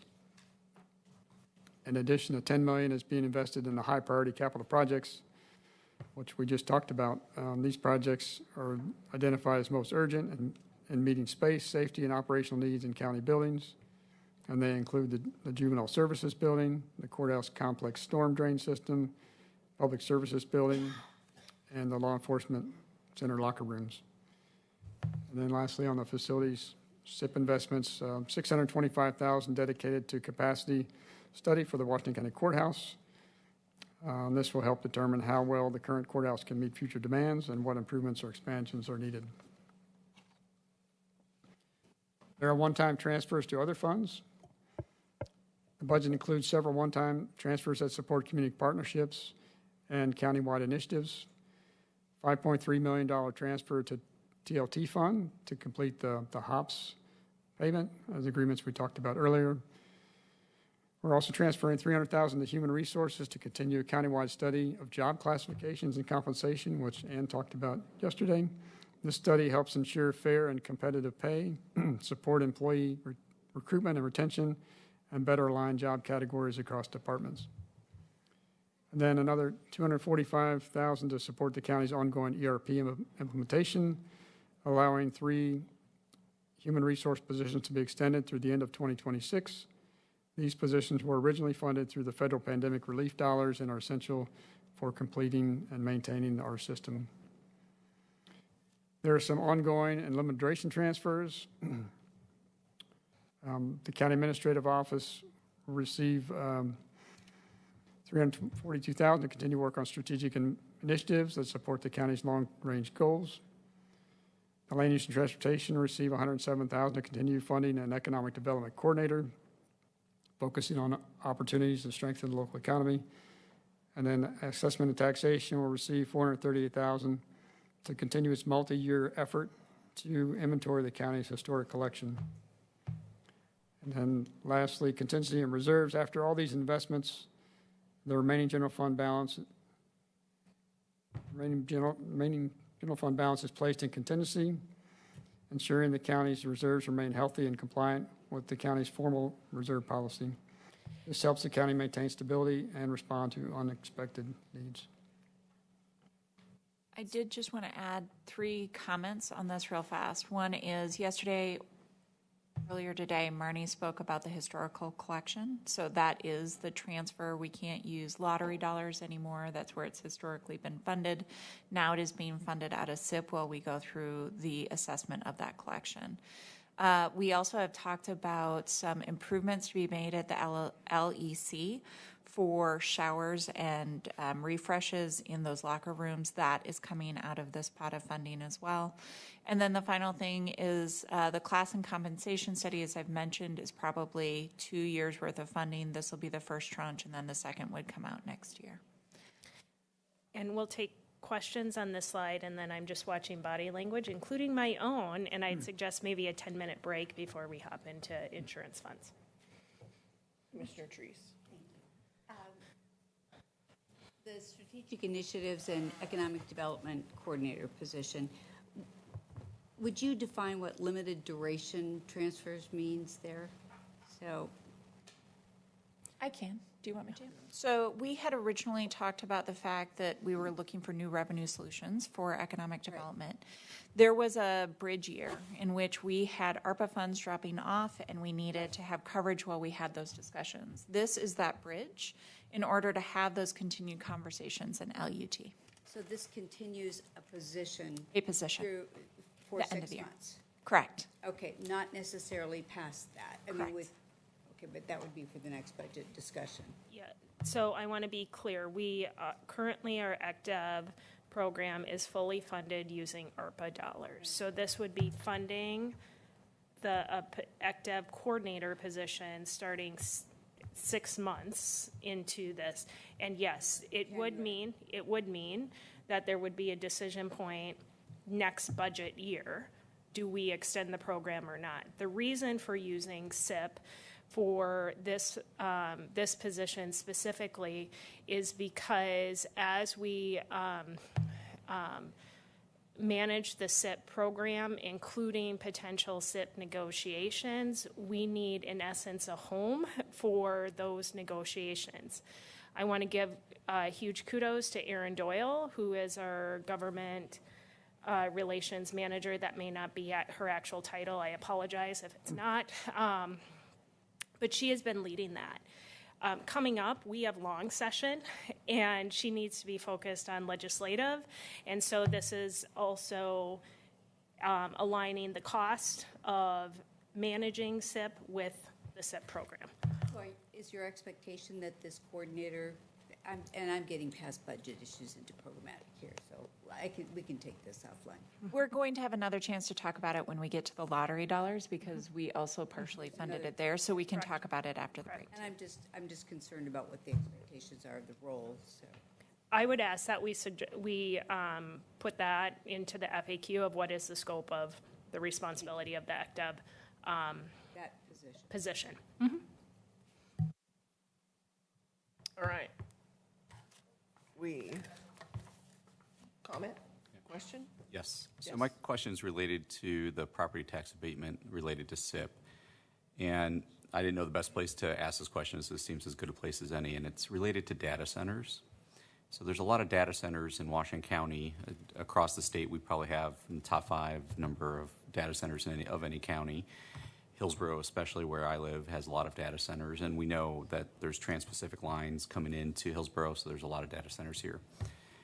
What I wanted to know is, as there's a lot of talk in the press, and there's a moratorium being enacted by the governor to put a hold on the data center tax abatement, and there's all these data centers that are applying for extensions of their 5-year tax abatement property taxes. Would it be, 2 questions I have is, one, could we get a slide similar to, I forgot where it was in the budget discussions, but where it showed the SIP tax abatement that came in this year, where it showed a big spike in the SS value, and then that's going to normalize down to like the 4 to 5% range. Can we see something similar where if there's a log of all the data centers that have property tax abatements to know when those property tax abatements are scheduled to roll off, and there'll be an increase in the SS value for those properties if there's not an extension? Because I think it'd be good knowledge for us to know what's possible for future property tax assessment coming in if they're not extended. Okay, there was a lot in that one question, so I'm going to try to tranche it out. First of all, Washington County does not have any data center applications within our jurisdiction. So any of the data centers have been approved within cities. We will provide in the FAQ information as far as how EZ zones get approved.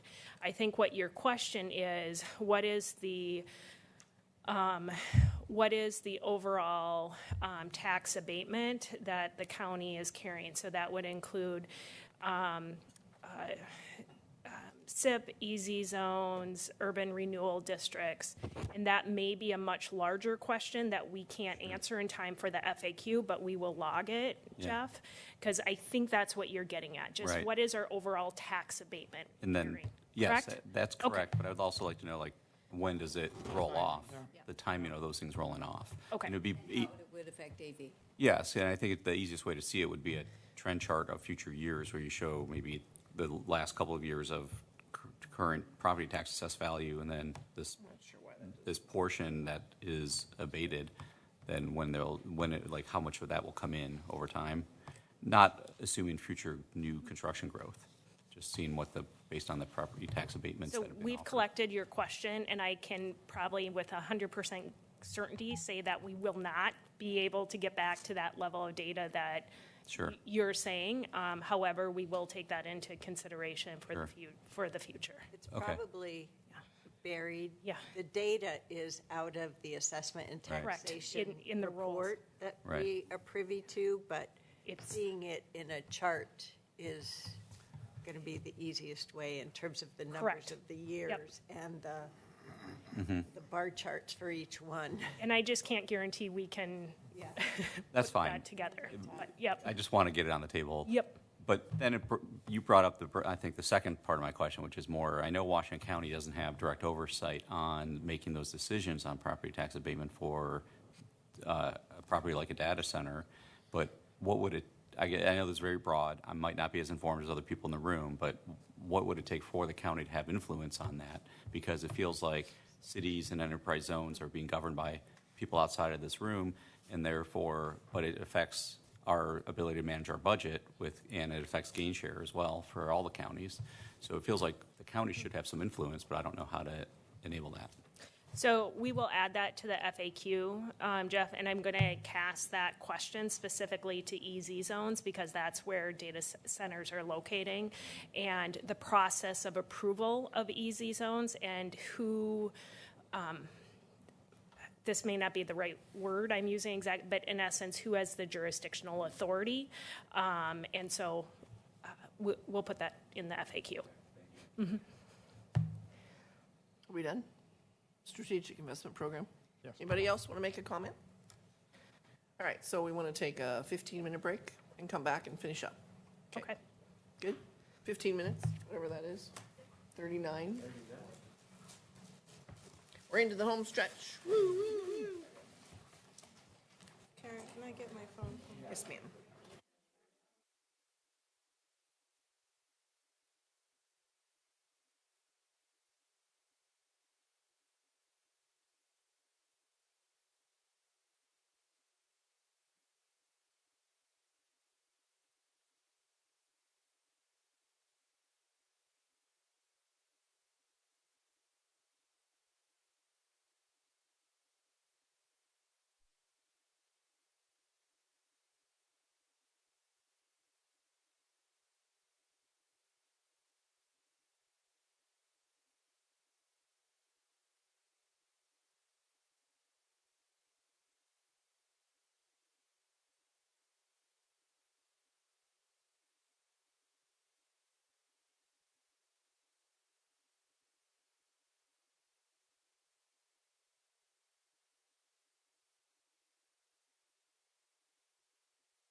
All right, welcome back. Budget Committee, back to you, Chair Bullen. All right, we're ready to continue with insurance. All right. On insurance funds, so we have 5 insurance funds to review. So before I jump into this slide, I just want to give a preface on an issue that has to do with some fund balance for 2 of those funds, just for awareness. So for the liability and casualty insurance fund and the workers' compensation fund, when we get to those pages, they show big increases in their ending fund balances. And this increase is because of an audit adjustments that were done from our 25 fiscal audit, the external audit. And so why it happened, so budgeting and financial reporting use different accounting methods. And so for budgeting, we use the method of, my things are off here. So for budgeting, we use a simpler method that only counts actual cash going in and out, so where we've agreed to pay a claim. And for financial reporting, we use a full accrual method that also includes an estimate of future claim costs based on an actuarial report. So in the past, with those 2 funds, we were showing fund balances using the full accrual method, even though the budget is using the modified accrual method. And so based on the recommendations of our external auditors in the FY25 audit, we corrected this so that the fund balances matched the budgeting method. So that correction removed a buildup of claims liability that had accumulated over many years in those 2 funds. So that made the fund balances look much larger now than they would have if we hadn't made this adjustment. So it essentially added money back into the fund balance, $8.3 million for the liability casualty insurance fund and $4.8 for the workers' compensation fund. And so just an audit finding that found something that we were accounting for something in the budget. A future payment that Differently. you might have to make. Yeah. So we were Hasn't actually been made. Right, we were basing, the budget was basing them on the actuarials and not on the actuals. And so they made that adjustment To the actual. to the actual. And Okay. that's why you'll see those adjustments. And the thing about these funds, because they're cost allocation plan funds, as we talked about that pendulum swinging back and forth, next year, those cap costs will go down a little bit and they'll tighten up as we go forward. So just to make sure we're clear, we will charge a lesser amount to the departments until we get back down to the contingency or reserves levels that are expected. But we'll continue to charge some money to the departments to make sure that the swing of the cap doesn't get too large and then suddenly overtake and overwhelm a department in the future years. If that makes sense. So you'll see over the next 5 years, a general lesser amount going into this fund, and then it would go up again in the future once we're at that reserve level. Okay. So just to like put a fine point on this and make sure I understand, our actuals ended up being less than what was actuarially estimated at some Correct. previous points Yes. in time. Correct. So we were doing good risk management. Correct. Yes. Okay, I like that. That's a nice way to put it. I'm looking under budget analysis on page 463 of the printed book. And it's clear, the fund balance due to an overestimated self-assurance accrual. I wanted to explain that more. Yeah, upfront. I get it. Thank you. All right, so now I'm going to jump into page 463 for the liability and casualty insurance. So this fund supports the county's self-insurance program. It pays for claim costs related to liability and property losses, including actual claim payments, expenses, and legal fees up to the county's self-insured retention or deductible amounts. Fund also pays for premiums for the county's excess insurance policies. All departments contribute to this fund through the cap. The liability and casualty insurance fund is the county's financial safety net for unexpected losses. When the county faces claims for things like property damage, accidents, or lawsuits, this fund pays the cost.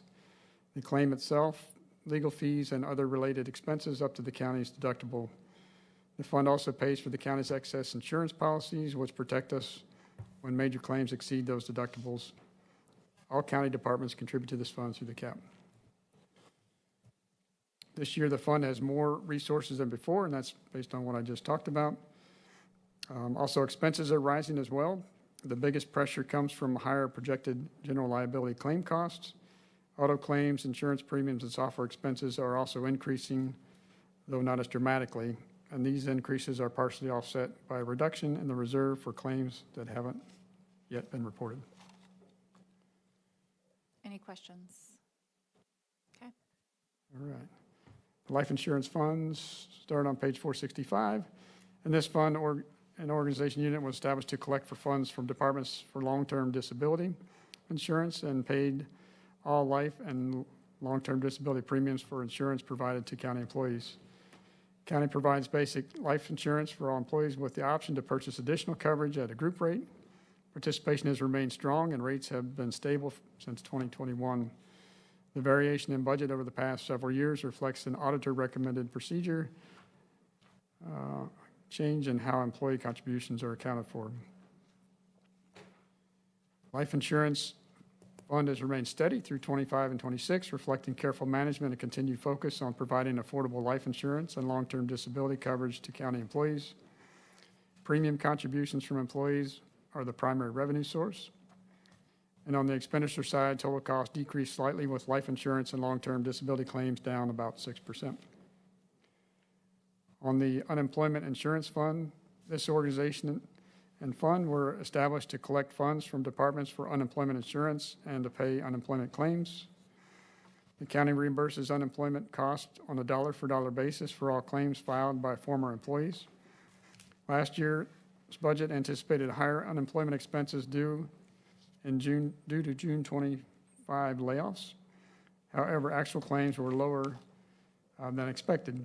So as a result, this year's budget reflects a more stable expenditure projection for future claims based on year-over-year trends. Just looking ahead, the county will focus on maintaining stability, strengthening partnerships with workforce development and community organizations, which can help accelerate reemployment and ease pressure on the fund. Overall, the county remains committed to prudent management and supporting workers through periods of job loss. Questions? All right. For the medical insurance fund, this fund pays all administrative and claims costs associated with medical, dental, and vision insurance plans, as well as wellness program, employee assistance, and flexible spending accounts for dependent care. The medical insurance fund remains financially stable while continuing to provide reliable, high-quality health insurance to employees, retirees, and their dependents. Revenue is driven mainly by employee and employer premiums, supported by investment earnings. Although premiums show a steady upward trend due to rising healthcare costs and internal billing, collections have dipped slightly as more participants have chosen the HRA VIVA subsidy in place of traditional benefits. Expenditures have rose moderately, led by higher medical and pharmaceutical claims tied to inflation and increased treatment of chronic conditions. Administrative costs stayed within budget but ticked up due to modernization efforts and compliance upgrades. We do have cost containment strategies such as greater use of generic medications, optimizing provider networks, and investing in preventive care, which have helped to counter some pressures. Looking ahead, the fund plans to emphasize premium rate stability and expand preventive health initiatives. Digital modernization, stronger provider partnerships, and enhanced member wellness education will be key priorities. Though the fund is financially strong in the short term, the long-term pressures do remain significant. The national medical inflation continues to be at 10 to 20% annually. And then we have uncertainty surrounding one of our providers' potential insurance divestitures, and which adds predictability. So I'll just comment on that. Providence is currently one of our providers as an insurance provider. They are trying to get out of the business of providing. So they are disproportionately covering government agencies' insurances across the state. And if they leave the market, we are going to see a substantial change in providership for all of the government agencies in the region. We are currently going out for a regular bid process for our providers. So this is it's good timing for us for this conversation, but it could impact our fund. Yeah. Or benefits. or benefits. Yes, both. Moving on to workers' compensation fund. This fund pays claims costs, premiums, administrative charges, and payroll taxes for claims incurred during the fiscal year and continuing liability insurance liability resulting from claims occurring during previous years. The workers' compensation fund is facing a challenging financial outlook as revenues decline and core costs continue to rise. Lower departmental charges and intentional efforts to right-size the fund have reduced incoming revenues, creating pressure at a time when claim-related expenses remain high. More active cases in monitoring has helped close claims more quickly and reduce per-claim maximums, but overall cost pressures persist. Just looking forward with this claim, with this insurance, the fund will focus on stabilizing premium rates, controlling administrative costs, and enhancing return-to-work programs to reduce long-term claim expenses. Priority initiatives include expanding data analytics for better forecasting, optimizing investment strategies, and deepening partnerships with healthcare providers to manage medical costs more effectively. Despite pressures, the fund remains committed to responsible stewardship and providing consistent support to injured county employees. Questions on any of the insurance at all? So this is, the contingency is going up by 300%. This is one that the auditor Oh, that was I talked that about same earlier. comment. Okay, Mhm, got it. Yep, Okay. or two of them, yeah. Wow. Okay. Fleet replacement funds. So yesterday we received a question, I believe, from you, Melissa, about fleet. So this is where, if you wanted to ask your question, it would be appropriate. So the fleet replacement fund is how we fund all of our vehicles coming through the county. We do this for a couple of reasons. One is that our levies are actually required to have a transfer process. And so this allows for us to go through the correct process for our levies, especially our public safety levies and our ESPD levy. A few things just, I love some of these photos. There was also a comment yesterday about the difficulty of getting some large machinery. So I just wanted to highlight that here at the county for major machinery, so things that are commonly available but not our vehicles, like our cars, we're usually at about 300 days. For our specialty vehicles, which is I'm guessing what CWS was talking about, we are at 18 months to 2 years. So it is comparable in terms of the length of time for some of these specific devices. Lifts in particular are usually made to order for the height and the size of spaces that they're moving through. Those are specialty equipment that take a long time and special orders. So a few things. This is just an example of sometimes we think about when someone gets in an accident. We are imagining a car, and we are picturing that we are either going to put it into a shop and fix the body damage, or we are going to go buy something else off of a lot. This was last week. This is a vehicle that we can't actually do that with. This is a specialty mower for our roadways, and when it ended up in a ditch, we actually broke the axle. So replacing those parts are specialty parts. They take money and time. Brenda's also, just if you're wondering, named this Oscar, I believe.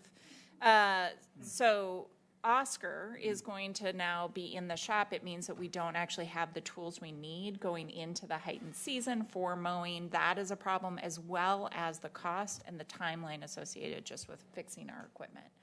So these are the things that our fleet team is doing. It's not just a vehicle coming in and out that's normally driven on a road. We are fixing and maintaining vehicles of all different sizes and natures.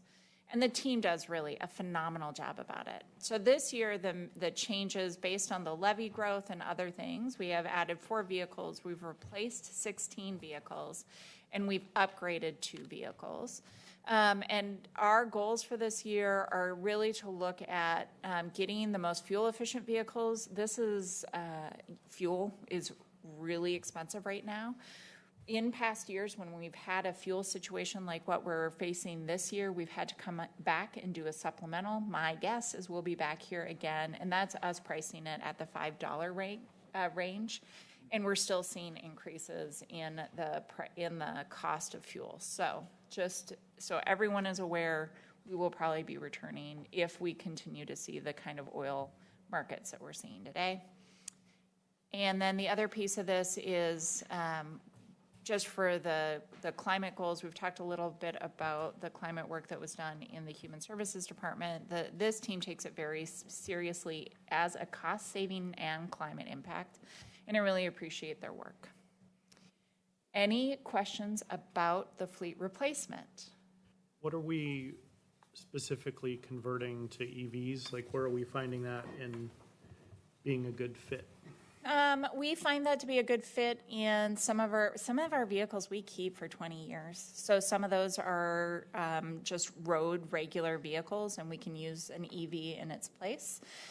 In some cases, it's inspections, things that are easy to get to on a roadway. We're also building out the EV infrastructure for the charging component. Right now, that's one of the things that's holding us back, is having enough charging units to be able to meet the fleet's demands. So everything we can without putting anyone at risk. Yeah. So the question I had was, there are 2 new vehicles being added, and the funding's coming from the general fund. I was just wondering what those were, those investigation vehicles? So the Sheriff's Office has been asking for support for investigations. They have vehicles that they've needed for some time, and so they're able to get those this year. What are we investigating? They're from the Investigations Division within Sheriff's Office, and they have the to Sheriff's go out Office, and okay. do things, right. Any other questions? Okay. All right, on to information technology. So the ITS system replacement is essentially our planned replacement program for IT systems and equipment, similar to capital replacement funds for facilities. It covers 2 main areas: employee devices, which are computers and laptops, and core infrastructure, which are things like our servers, storage, and network security. We currently manage 2,700 plus computers, which are replaced on a regular cycle. Our laptops every 4 years, desktops every 5 years. And then sticking to this cycle helps avoid unexpected failures and downtime, to maintain security and compatibility, and also spreads out cost predictably over time. The fund also supports cybersecurity systems, data storage and servers, and emergency reserves for unexpected failures. This year, we formally expanded the program to include systems and infrastructure, not just computers. And I guess the bottom line for this fund, it reduces risks and improves budgeting predictability and keeps critical services running.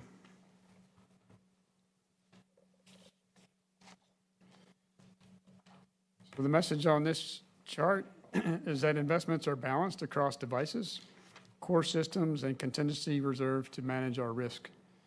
Our IT department does a very good job of that. This slide shows where the money goes in the replacement fund. There are 3 primary spending areas: the computer replacements, which is the largest and most consistent cost. There are systems infrastructure upgrades, which varies year to year, and contingency reserve for unexpected failures or urgent needs. For 26-27, there's about $1.5 million for computers, $1.4 million for systems infrastructure, and nearly $800,000 in contingency reserves. Within system spending, we prioritize network security, so protect the data and access, the servers, which is running applications, and enterprise storage, which is the data capacity and reliability. On the device side, replacements include standardized desktops and laptops, specialized equipment such as rugged devices used in public safety. And then our spending trends show a more structured and consistent funding approach over time, increased emphasis on infrastructure resilience and security. And the bottom line for this chart, the budget balances routine replacement with strategic investments and good risk management. Where are the cell phones captured? Cell phones are paid for out of departments by user. So we actually pay for those on an individual by individual basis. Good question. Though we do have standardization on phones. I just wasn't sure. Yes, as you painfully supported me from an Android to So an that just appears throughout the budgets? It does. In like the materials and services Yes. type of category? It's an Okay. office cost.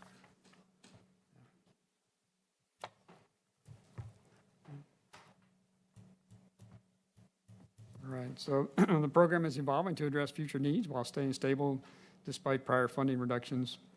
So looking forward in '27, the key priorities include identifying additional systems that should be included in the replacement cycle, continuing to expand beyond computers into enterprise systems planning. And then a major planned investment is replacing rugged mobile devices used by the sheriff's office, which are essential for field operations. We're also evaluating the long-term financial impact of large projects like the phone system replacements in this fund. Despite funding reduction in 25-26, our current fiscal year, this fund expects to maintain have minimal operational impact, reflecting careful planning and prioritization by our team. The program is becoming more strategic and forward-looking rather than reactive, and we're strengthening long-term planning while maintaining service levels and controlling risk. So really, I think this fund is about predictability, risk reduction, and operational continuity that helps us to avoid emergency spending, system failures, and security vulnerabilities, and ensures we replace critical technology before it fails and not after. Chair? I didn't do a very good job yesterday, I think, in telling the story of why I posed one of my questions. And I was asking a question about the software packages that ITS supported, whether it's enterprise-wide or specific to a department. And I reflected on that a little bit last night, and really what it came down to is when I started my public sector career, I'd come out of the high-tech career, and I joined a board that was not like me, didn't have experience in the high-tech sector. And in addition, the organization had gotten behind in some of its software investments. So we had to play catch-up over 3 to 5 years. And so that's why I just urge you for future budget years to just provide some visibility into the number of packages. You've helped us this year, like Cobblestone or something. That was a name I didn't remember. Questic I remembered from last year, so I'm getting there. I really respect the work of the departments to leverage software and the support from ITS to try and help them find options and make sure that these things can be planned out, both for a cost basis as well as a support basis.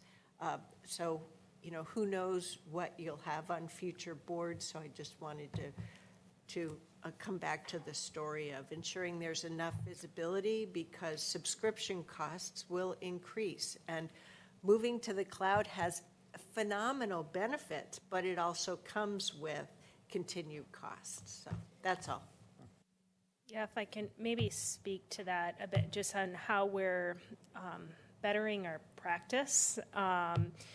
So when I had arrived at the county, we did not have a replacement fund functioning like this. And I remember my first budget year, I brought forward cuts that I later, frankly, wish I didn't, because they put us further behind on some of the replacement needs. But that's because we didn't have the system in place to help identify what is going to be that trade-off if we cut a replacement program. So what we've moved to in the IT system replacement, and I know this doesn't answer your software question, but I just want to kind of take the opportunity to build on that, is it really looks at IT systems, these systems, similar to fleet.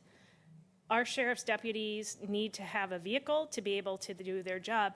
They also need to have the tough book inside the vehicle to do their job. So we need to be thinking about this as we're replacing a system on a continuous basis. The other piece that's embedded in this is also IT security too. And so there is a real security reason for how we replace equipment and why, to protect county assets as well. So that system thinking is also the direction ITS has gone in just for software systems and managing our software footprint within the county. So just want to give a call out under Luke Ross's leadership, but the many employees in that department that have really led this work forward and work incredibly well with the departments that they serve. And before we keep going, I also just wanted to tag on to something you said in your last sentence, which is we are moving to a subscription-based model. So in the past, we would buy a software package and we would own it. And that doesn't happen anymore. So we have less control over how much we end up spending in some cases. There are automatic cost adjustments inside those contracts that we decided at a 10-year, the first day of a 10-year contract, and we're now paying moving forward. The nice thing is the predictability, but it is getting expensive. Jeff? I just want to give some more credence to why you do this hardware refresh and the cycle for it, because I've done this in industry. When you buy hardware for computer systems and laptops and desktops, you get a warranty from the manufacturer, and those warranties are timed 36, 48 months, whatever that you agree to. And usually you time your refreshes around the timing of the warranties so that everything's always under warranty. So that may also be a reason why we're doing it here at this frequency. Okay. Lottery fund. So this has long been a discussion for the county. This year, we have shifted some of the dollars that we spend in the lottery fund. These are typically focused or need to be focused on economic development outcomes that we are trying to accomplish as a county. And last year, we started also making sure that our primary destination, which is Wingspan, could use some of these funds as some of that capital money that was not planned at the time of the building's creation. So we have a number of things inside of this year's lottery, but we did that a second year where we're funding the Wingspan capital needs out of this as the primary facility receiving benefits. The biggest cut or change this year was the reduction of the museum, because it is no longer a museum and it is no longer a destination. It is now a historical collection. That means that it's not driving economic development in the region, and we needed to remove that from this funding and place it into the SIP while we are working through the collection. So otherwise, this is the other place where I said we would be talking about economic development. We did fund a portion of that position here. We also funded some of the services that come out of economic development in this pool. And I'm happy to answer any questions, but those are the major changes. I would just say that going back to this was a helpful reminder for me. Because on page 473 of the paper copy, it talked about how we made the decision to sunset the program coming up in December, yet I was still scratching my head like, why are we still earmarking $107K in this fiscal year for economic development, even though we've chosen to sunset the program? So, and it really goes to your comment, we're using SIP to bridge the position, but there are other county-wide economic development activities. We don't have money searching for problems to go solve, but rather there are needs to use that. And because of our discussions about sunsetting, I had expected that line item wouldn't exist anymore. So I think I have what I need, because there was a lot of discussion about C-PACE revenue and whatnot, and I was like, wait a minute, it's just not all adding up to me, so. Yeah, thank you and that bridge for this year is for us to better define how to best fund the function, through CPACE revenues or SIP, so that we are aligning the activities of ECDEV with the funding source. So next year, it may not be any lottery fund. It's just too early to tell right now. Except that lottery funds are designated for economic development. I mean, I just It wanna- is, so Yeah. there's no argument there. So an eligible use could be an ECDEV staff member, but it doesn't have to be It doesn't staff. have to. ECDEV has, economic development has a broad definition. I just wanted to clarify, remind about what lottery funds are. So we're designed. using our economic development money from the lottery to fix a 5-year-old building that's broken? It is to have a capital fund in part for a building that was not planned with a capital fund. Yeah. How does that make you feel? That's not good business. Oh, well. Gotta fix it. Gotta fix it. But disappointing. All right, I have a question. Yes. question. I should know this, but community engagement. What's that money for?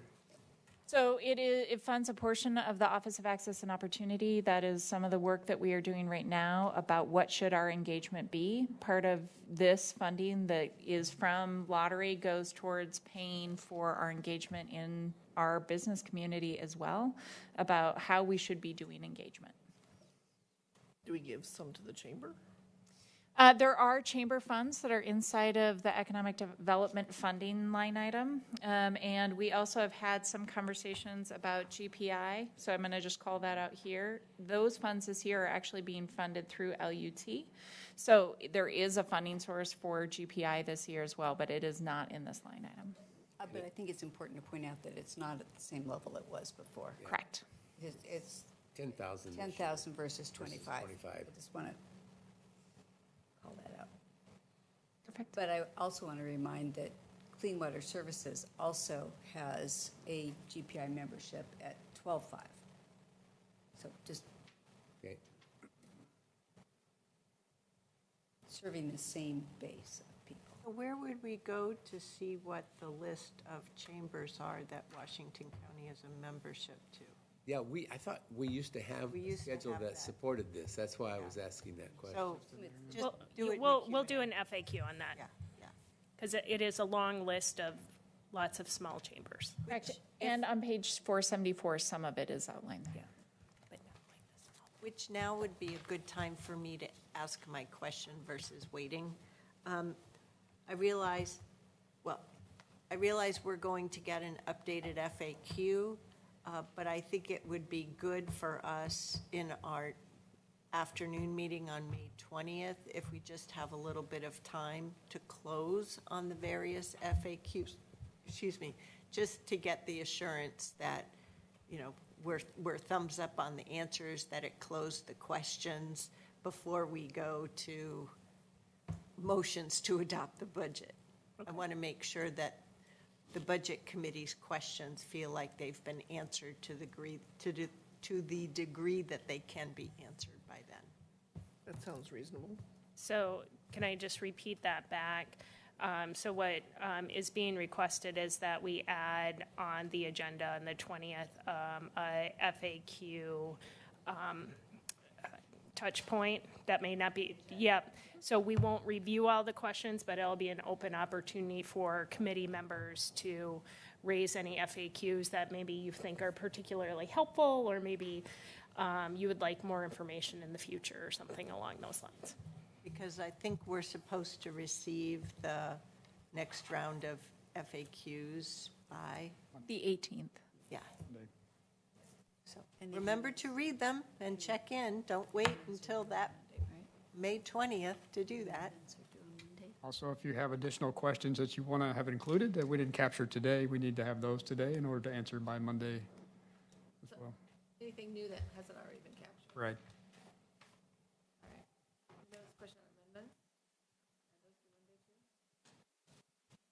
Yeah, do you want to give us a recap on, So wait, Catherine, amendments. She has a question about- Yeah, I'm okay. trying to get the attention on that.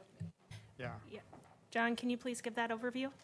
Yeah, so I was just thinking about that as we were talking about the FAQ, but amendments, so if we're going to address any amendments on Wednesday, we need to have those early enough to work through and anything that we might need to help with that. I don't know, Steve, did we set a date on amendments when we need to have them? What about like Monday at noon? Monday at noon sounds like a good I think time to Monday me. noon, Yeah. Who to you, Monday by noon? Yeah, Monday, what is the date, 18th? that would be the 18th at noon. Well, and the best practice was going to be to consult with an assistant county administrator or you Yes. on the prep of that, right? Yes, correct, So yeah. noon Monday would be, you've already done that consultation and you're handing it in my mind. That's not when you reach out and say, hey, I'd like to propose something. Yeah. That would be ideal, and I can, I'll speak for the group. If you can get those in, if you haven't done that work yet, we're now at Friday at 4 o'clock, so it's going to be really difficult for people to sit down with us all. So my ask is in the morning on Monday, if you can, please contact one of us if we are the person who's presented the material that you're trying to address, and we will work with you on any questions you may have. Then we want to have actual amendments due on Tuesday at noon? Yeah. No, Brenda, please speak into your mic, though. Yes. Yeah. Sorry, we had originally had them due Monday at 8 a.m. so that we had enough time to work through them by Wednesday.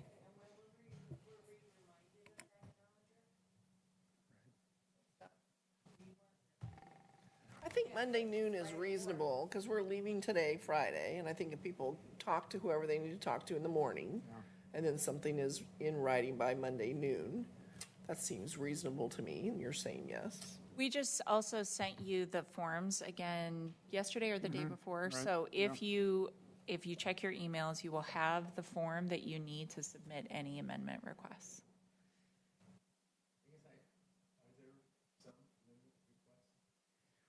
I believe that I've heard of at least 4. So I believe that, and I don't know if they're going to happen. I think I've heard of general interest from individuals for up to 4. So if there aren't any, that's a different discussion. Like, of I have 4 no discussions, forms. you have 0? I have no forms. Among all the ACAs, John and Correct. Tanya? 0. 0.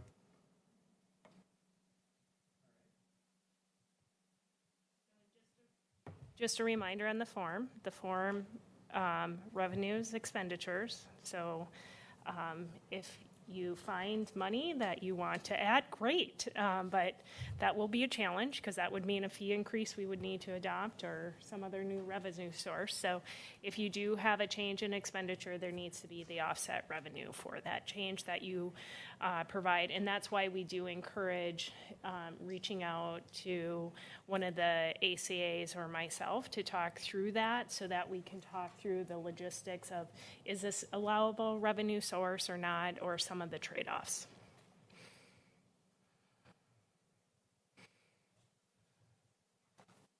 Okay. Noon. Noon on Monday. Noon on Monday? I think noon on Monday seems fair to me. I mean, if it was 12:15, I wouldn't hold it, but I think 12 is a good goal.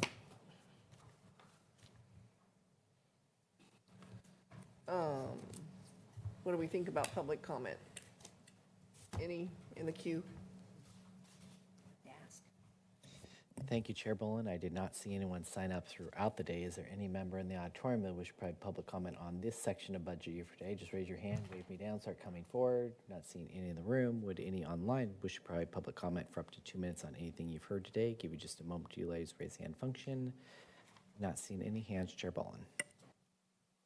So I think Catherine, you still have comments, or are you done? Okay. So the meeting that we're going to have on the 20th, the lay people here don't come till 11? 1 o'clock. 1 o'clock, 1 o'clock. because the other people are doing their thing. Right, we're doing ESPD, URMD, and North Bethany in the morning, and then at 1 o'clock we'll do the SDL, and then we'll have the public hearings Okay. and discussion We're on any recessing amendments. the lay people of this group until So 1 o'clock. 1 o'clock on the 20th, and then the commissioners come for that other meeting at 9. Correct. Okay. And I asked the board clerk if he could make sure that for the Monday morning sessions, that we have the agendas for all 3 meetings so that the special district service committee members can see that we can't dawdle. We have a time certain 1 o'clock meeting that needs to happen. No dawdling. Yes, absolutely. Chair Harrington. Ready? Those are there, and Budget Committee members, I have produced with staff, the agendas are published on our iAgenda site, so the SDL for this group is posted, the slides there, and I've also built in 30 minutes of Q&A discussion into the agenda. Nice job. Right, so we're ready to recess? Friday, 15th, here we go. We're recessed. Thank you. All right. Good job, everybody. Good job, everybody. Enjoy.